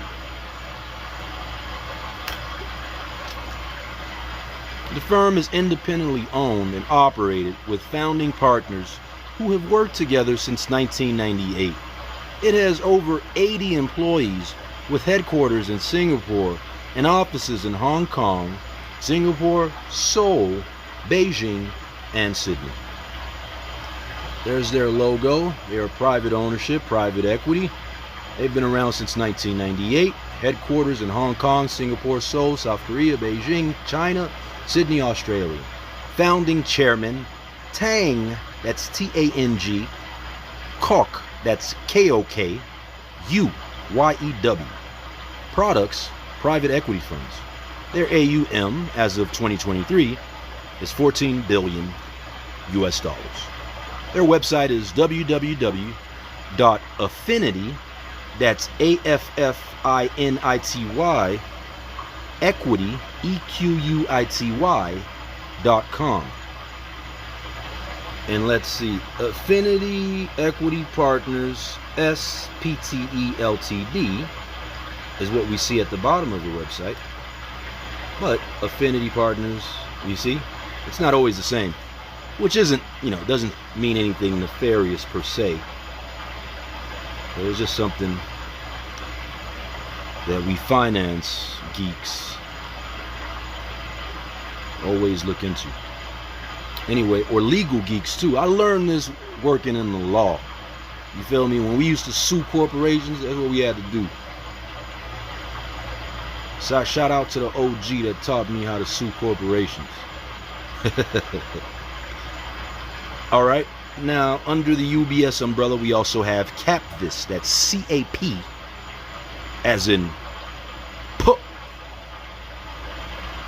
C. So C-A-P-V-I-S. Whoa. CAPVIS. Okay. CAPVIS is a private equity firm focused on leverage buyout and growth capital investments in middle market companies across a range of industries in the industrial corridor of Europe, that is Switzerland, Germany, Italy, and Benelux.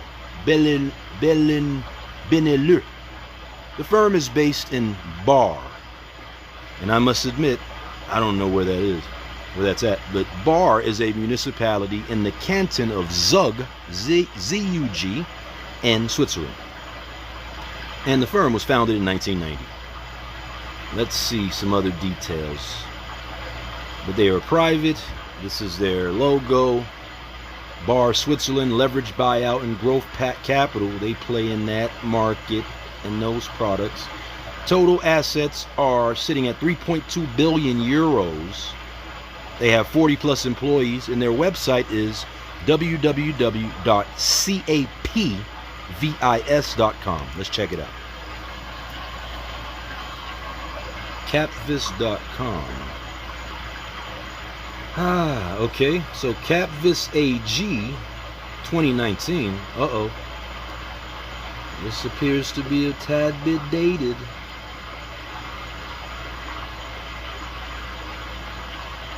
But they say they are investors.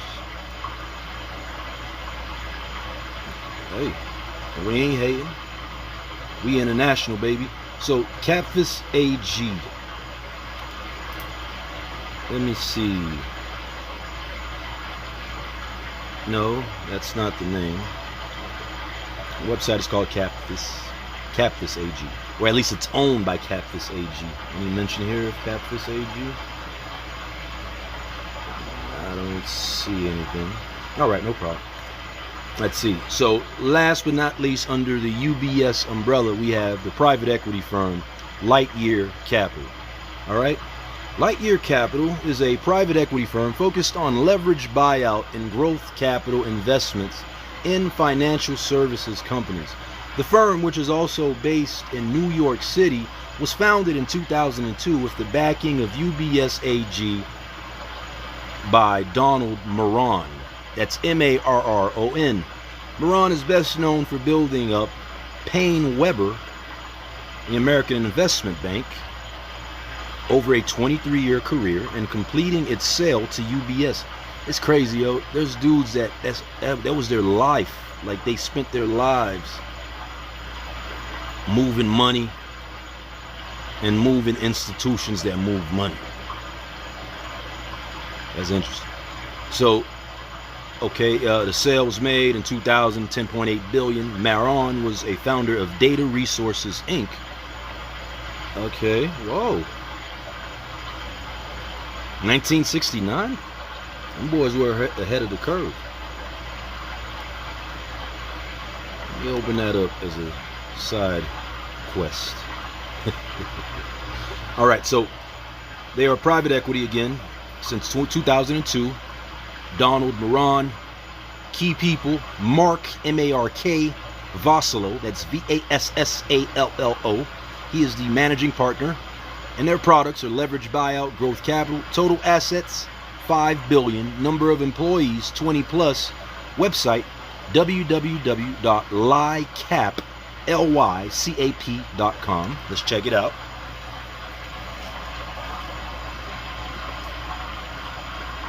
LLE+Ask Capital. All right. Got some folks laughing. Hey, you know when you see the white women laughing, it's all good.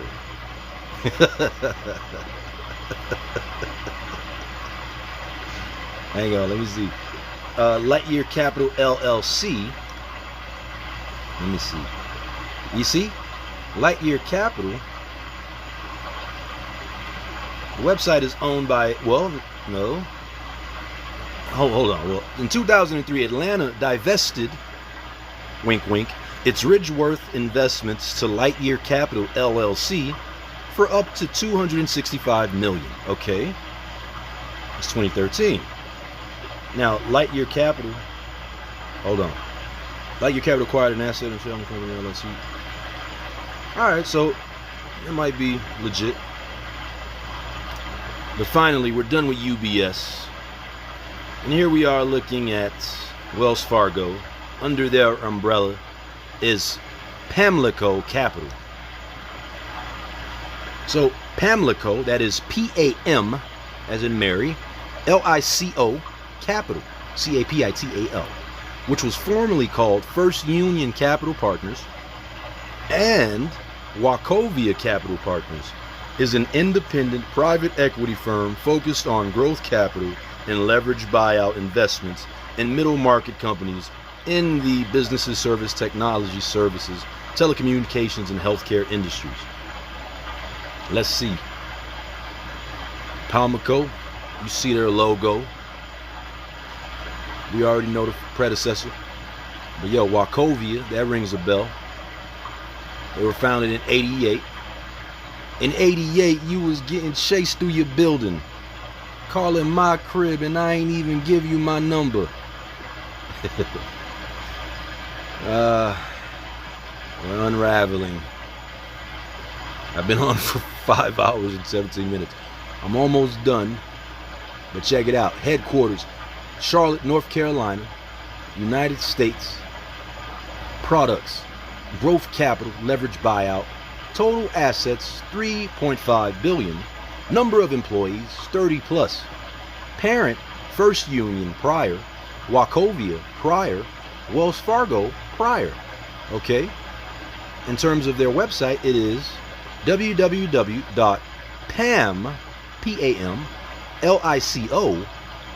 capital, capital.com. Let's check out the website.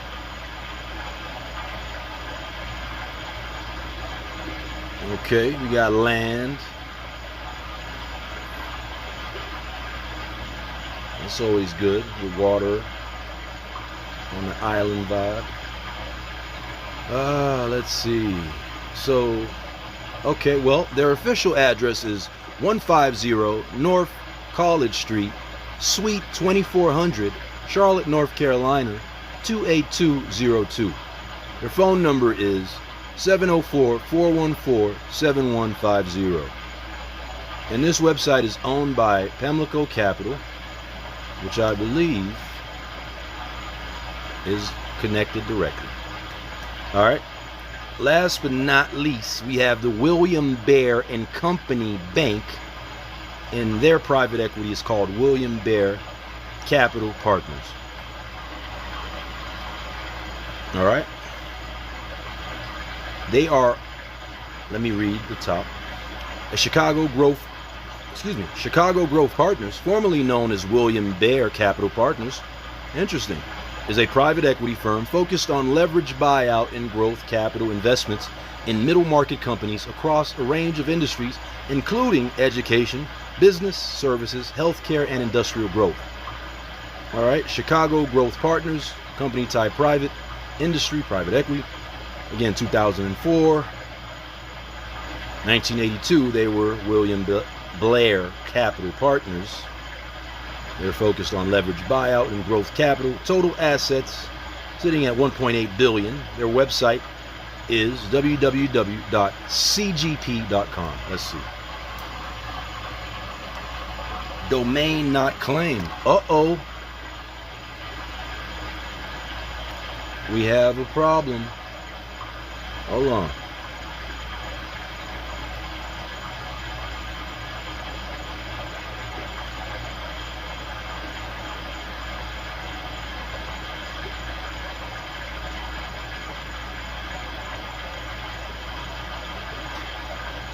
So in 2014, they abandoned efforts to raise third round of funds. Now, I want to know what happens when a company abandons their efforts to raise funds. I'm going to put that aside. And that would be the way that I would end all of this, to see this last anomaly here. But let me go through and name the notable private equity firms just on this list here, which seems pretty long, but we got this, baby. We follow through. In the Americas, we have 3G Capital, Jordan Company, ABS Capital, Kelso and Company, that's Kelso, Adams Street Partners, Kosha Ventures, that's KHOSLA Ventures. Then we have Advent International, ADVENT International, Kinderhook Industries, that's KINDERHOOK Industries, AEA Investors, Kleiner Perkins, that's KLEINERPERKINS. Then we have American Securities. Then we have Kohlberg and Company, Angelo Gordon and Co. Then we have KPS Capital Partners. Then we have Apollo Global Management. And we have L Cateron, that's CATTERON. Then we have Ares Management, that's ARES Management. Landmark Partners. Then we have Arlington Capital Partners. Then we have Lee Equity Partners. Then we have Aldbrass, that's AULDBRASS Partners. Then we have Leeds Equity Partners, that's LEEDS. Then we have Avenue Capital Group, that's we know how Avenue is spelled. Then we have Leonard Green and Partners. Then we have Avista Capital Partners, that's AVISTA. Then we have Lexington Partners. Then we have Bain Capital. Then we have Lightyear Capital. Then we have BDT and SMD Partners. Then we have Lincolnshire Management. Then we have Berkshire Partners. Then we have Lindsay Goldberg Bessemer, that's LINDSAY GOLDBERG BESSEMER. Then we have Blackstone Group. Then we have Little John and Co. Then we have Blue Owl Capital. Then we have Lone Star Funds, Blum Capital, Lovell, that's LOVELL, Minnick Partners, that's MINNICK Partners. Then we have Brentwood Associates. Then we have LRG Capital Funds. Then we have Bruckman Rosser Sherrill and Co. That is BRUCKMANN, Rosser ROSSER, Sherrill SHERRILL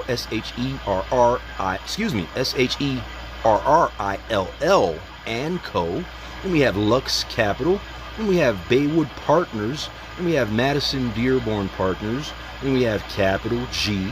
Then we have Matlin Patterson Global Advisors. That's MATLIN Patterson, PATTERSON, one word. Then we have Carlyle Group. That's CARLYELE Group. Then we have Metal Mark Capital. That's METALMARK. Then we have Castle Harlan. That's CASTLE HARLAN. Then we have Mid-Ocean Partners. Then we have CCMP Capital. Then we have Morgan Stanley Private Equity, that is, pardon me. Then we have Centerbridge Partners. Then we have New Mountain Capital. Then we have Cerebus Capital Management, that's CERBERUS. Then we have NRDC Equity Partners. Then we have Charles Bank Capital Partners. Then we have Oak Hill Capital Partners. Then we have Chicago Growth Partners. Then we have Oak Investment Partners. Then we have CI Capital Partners. Then we have Olympus Partners. Then we have CIVC Partners. Then we have One Equity Partners. Then we have Clayton Dubilier and Rice, that is CLAYTON DUBILIER and Rice. And also we have 1X Corporation, that's ONEX Corporation. They are located in Canada, the first one from this list. We also have Clear Lake Capital, Palmico Capital, that's PAM, Pamlico, that is PAMLICO. And we have Colony Capital, and we have Pathway Capital Management, and we have Court Square Capital Partners, and we have Platinum Equity, then we have Crescent Capital Group, then we have Providence Equity Partners, then we have Cross Harbor Capital Partners, and also Quadrangle Group, that is Quadrangle, which is spelled QUADRANGLE. Then we have Crossroads Group. Then we have Red Point Ventures, Red Point one word, Cypress Group, Roan Group, that is RHO. I forget how you call that joint, man. What's that joint called? Circumflux, right? Let me see. Circumflex, right?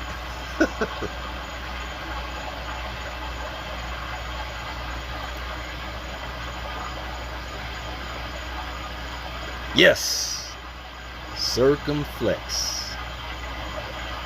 You see, I'm like a kid in that regard. I still get hyped up when I remember things that I just learned. So we got Roan Group, then we got Defoe Fronier NC, that is DEFOE, Fronier, that is FOURNIER, Fronier, and C, which is spelled CIE, period. Then we have Ripplewood Holdings, that's RIPPLEWOOD Holdings. Then we have Diamond Castle Holdings. Then we have Riverside Partners, DLJ Merchant Bank Partners. Then we have Riverstone Holdings, EIG Global Energy Partners, Roke Capital Group, Elevation Partners, RPX Corporation, NCOP Investment, that is ENCAP Investments. And we have Sentinel Capital Partners, that is SENTINEL Capital Partners. And we have Energy Capital Partners. And we have Silver Lake Partners. And we have Fenway Partners, that's FENWAY. Then we have Stone Peak, STONEPEAK, First Reserve Corporation, Summit Partners, Frostman Little and Company, that's FROSTMANN. Then we have Sun Capital Partners. Then we have Fortress Investment Group. Then we have Sycamore Partners. Then we have Fox Payne and Company, which is FOXPAINE and Company. And we have Symphony Technology Group. And we have Francisco Partners. And we have TA Associates.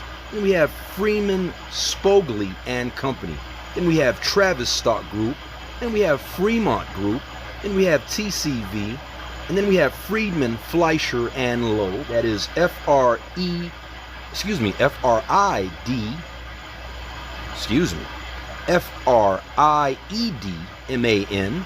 Fleischer, FLEISCHER, and LOWE. Then we have Thayer Hidden Creek, that is THAYER. And we have Frontenac, that is FRONTENAC Company. And then we have Thoma Bravo. And then we have General Atlantic. Then we have Thoma Cressley Bravo. Then we have Genstar Capital.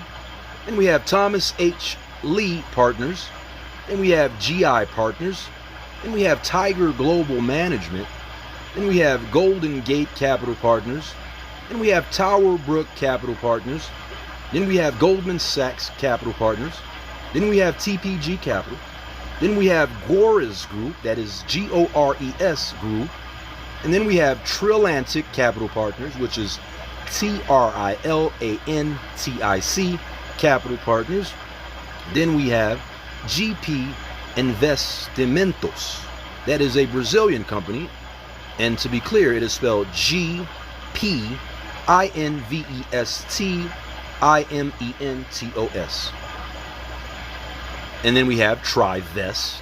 And we have GTCR. And we have TSG Consumer Partners, HIG Capital, Vardy Partners, that's VARDE Partners. Then we have Hamilton Lane, Veritas Capital, Harbert Management Corporation, that's HARBERT. And we have Veronis Schuler Stevenson, that's VERONISSUHLER Stevenson. And then we have Harbor Vest Partners, that's HARBOUR, Vest, VEST, one word. Then we have Vestar Capital Partners, that's VESTAR. Then we have Harvest Partners. Then we have Vista Equity Partners. Then we have Heartland Industrial Partners. Then we have Vivo Capital, that's VIVO. Then we have Hellman and Friedman, that's HELLMAN and FRIEDMAN. And we have Vulcan Capital Management. Then we have Hardbridge Capital Management. Then we have Warburg Pincus, that is WARBURGPINCUS. Then we have Highland Capital Management. Then we have Warwick Energy Group, that's WARWICK. HM Capital Partners. Then we have Welsh, Carson, Anderson, and Stowe. HPS Investment Partners. And we have West Ray Capital, that's WESRAY Capital Corporation. And we have Intermedia Partners. And we have Weston Presidio, that is PRESIDIO. Then we have Irving Place Capital, that's IRVING Place Capital. And we have Willis Stein and Partners, that's WILLIS STEIN and Partners. And we have J.H. Whitney, WHITNEY and Company.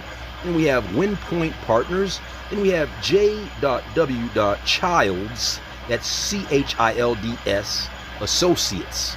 And we have W.L. Ross and Co. Period. J.C. Flowers.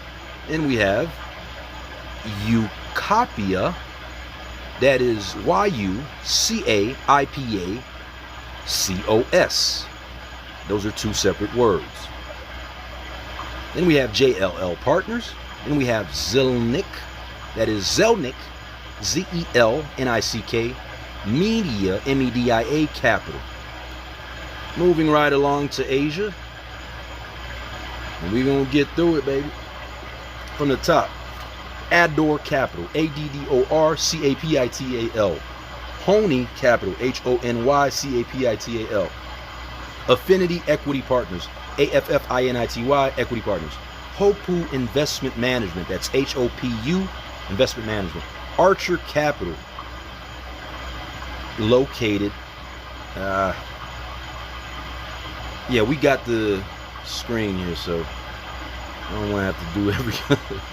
All right, Archer Capital, ARCHER. JAFCO, that's JAFCO. Axiom Asia, AXIOM Asia. JIC Capital. BGH Capital. Leopard Capital, that's LEOPEARD Capital LP. Boyu Capital, that's BOYU. Mekong Capital. CBC Group. MBK Partners. Centrium Capital. North Star Group. China Sintong Holdings Group. Ariza Holdings. China Media Capital. Pacific Equity Partners. China Merchants Capital, PAG. China Reform Fund Management. Primavera Capital Group, that's PRIMAVERA Capital Group. Then we have CITIC, that is CITIC Capital. Then we have Quadria Capital. Then we have Co-Stone Capital. Then we have Quadrant Private Equity. Then we have Cohen Capital. Then we have RRJ Capital. Then we have CPE. Then we have SEAVI Advent, ADVENT. Then we have DCP Capital. Then we have Tiantu, that is TIAN2 Capital. Then we have Diamond Asia Private Equity, which is spelled DYMON. Then we have Tyborn Capital Management, which is spelled TYBOURNE. Then we have Ecuneus, which is EKUINAS.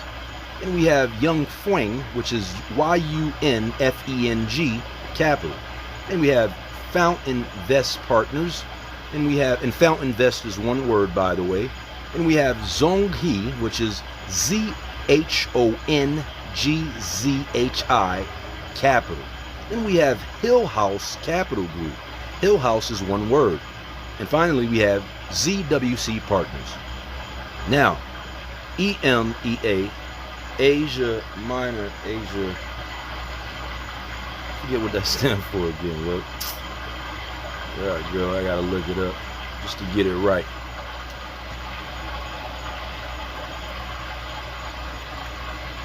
Let's see, Europe, the Middle East, and Africa. I was way off. All right, from the top, 3I, that is one separate entity. GK Investment, Actis, ACTIS, HG Capital, Alp Invest, that's ALPINVEST Partners, ICT Group, Altor Equity Partners, ID Invest Partners. Then we have Apex Partners. Then we have IFD Capital Group, capital spelled with a K. Then we have R Capita, that's ARCAPITA, that is one separate entity. Then we have IK Investment Partners. We have Ardian, ARDIAN. Then we have Infinity Group, that's INFINITY Group. Then we have Argentum Fund Investinger. Vesteringer. Argentum Fondinvesteringer. That is spelled ARGENTUM. That's one word. The other word is FONDSINVESTERINGER.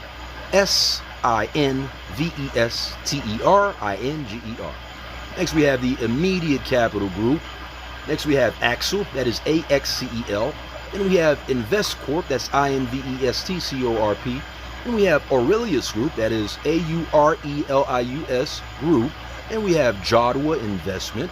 Then we have Baring Vostok Capital Partners, which is spelled BARING VOSTOK Capital Partners. Then we have Kennet Partners, that is KENNET Partners. BC Partners, Kistifos, that is KISTEFOS. Then we have BIP Investment Partners. And we have LGT Capital Partners. And we have Bridgepoint Capital. And we have Living Bridge. And we have Butler Capital Partners.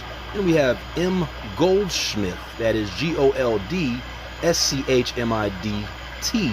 Holding. And we have Capman, that is CAPMAN. Then we have Marfin Investment Group. Then we have Capital Dynamics. Then we have Merchant Bridge.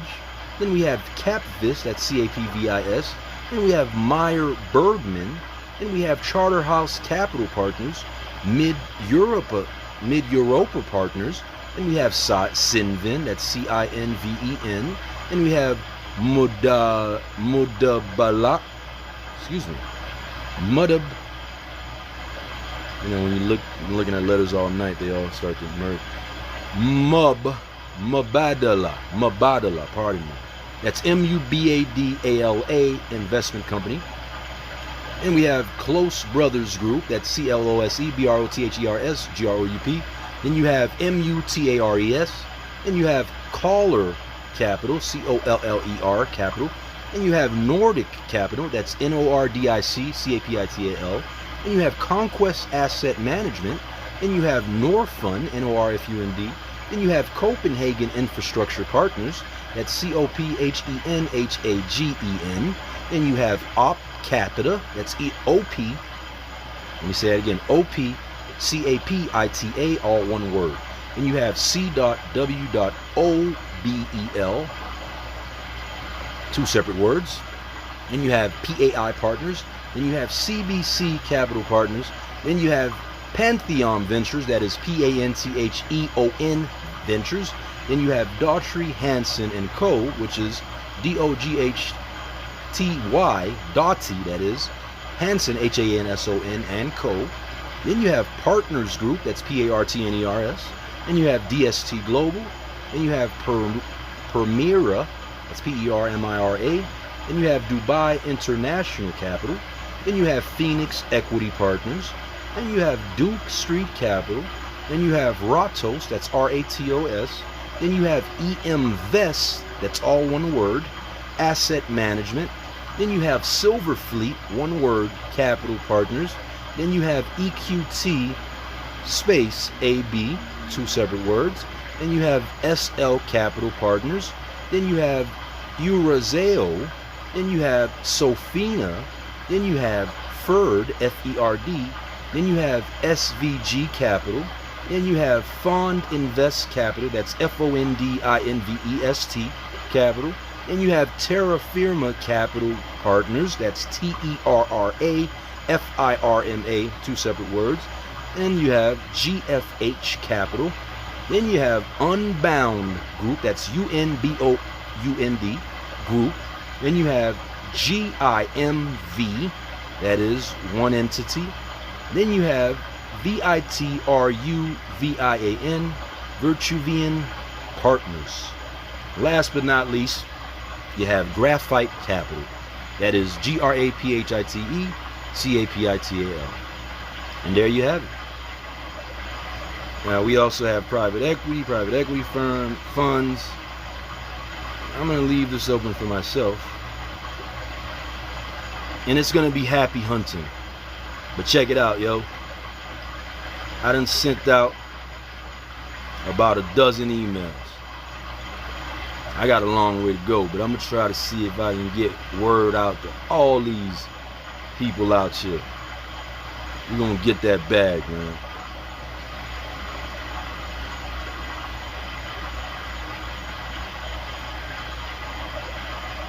I'm going to leave you on this note. Well, that's the genius of private equity. You're going to love this. Am I? How could you possibly make a profit buying companies just to strip them for parts? Well, that's the genius of private equity. You're going to love this. Am I? First thing is we create a shell company to take out a loan to buy your company. Why would a bank lend a fake company that much money? Because your company is profitable and our shell company doesn't have anything. So we use your future earnings as the collateral to secure the loan. But you're gonna gut it. Yeah, but the bank doesn't know that. So once the shell company owns your company, we get to work. Are you loving this? No. Kind of a Debbie Downer, but just wait. Second thing, if we want to keep any of our new assets, we spin up new shell companies to buy them for pennies. How is this legal? Well, that's another word I'm not super familiar with. Anyways, third thing, our parent company charges your company massive management and consulting fees while we're selling off the rest of your assets. This is what I don't get. Why would I sell you my company if I could make more money just stripping it myself? Because you can't. So how do you? Oh, no, we can't do that either. But this is the part that I know you're going to love. Because after our shell company bought your company, we merged them. And I don't think like you. Oh, right, yeah. Okay, so now your company owns the loan for your company. So when your company defaults on your loan during your bankruptcy, we get to walk away with all those assets and consulting fees. On that note, I'm out.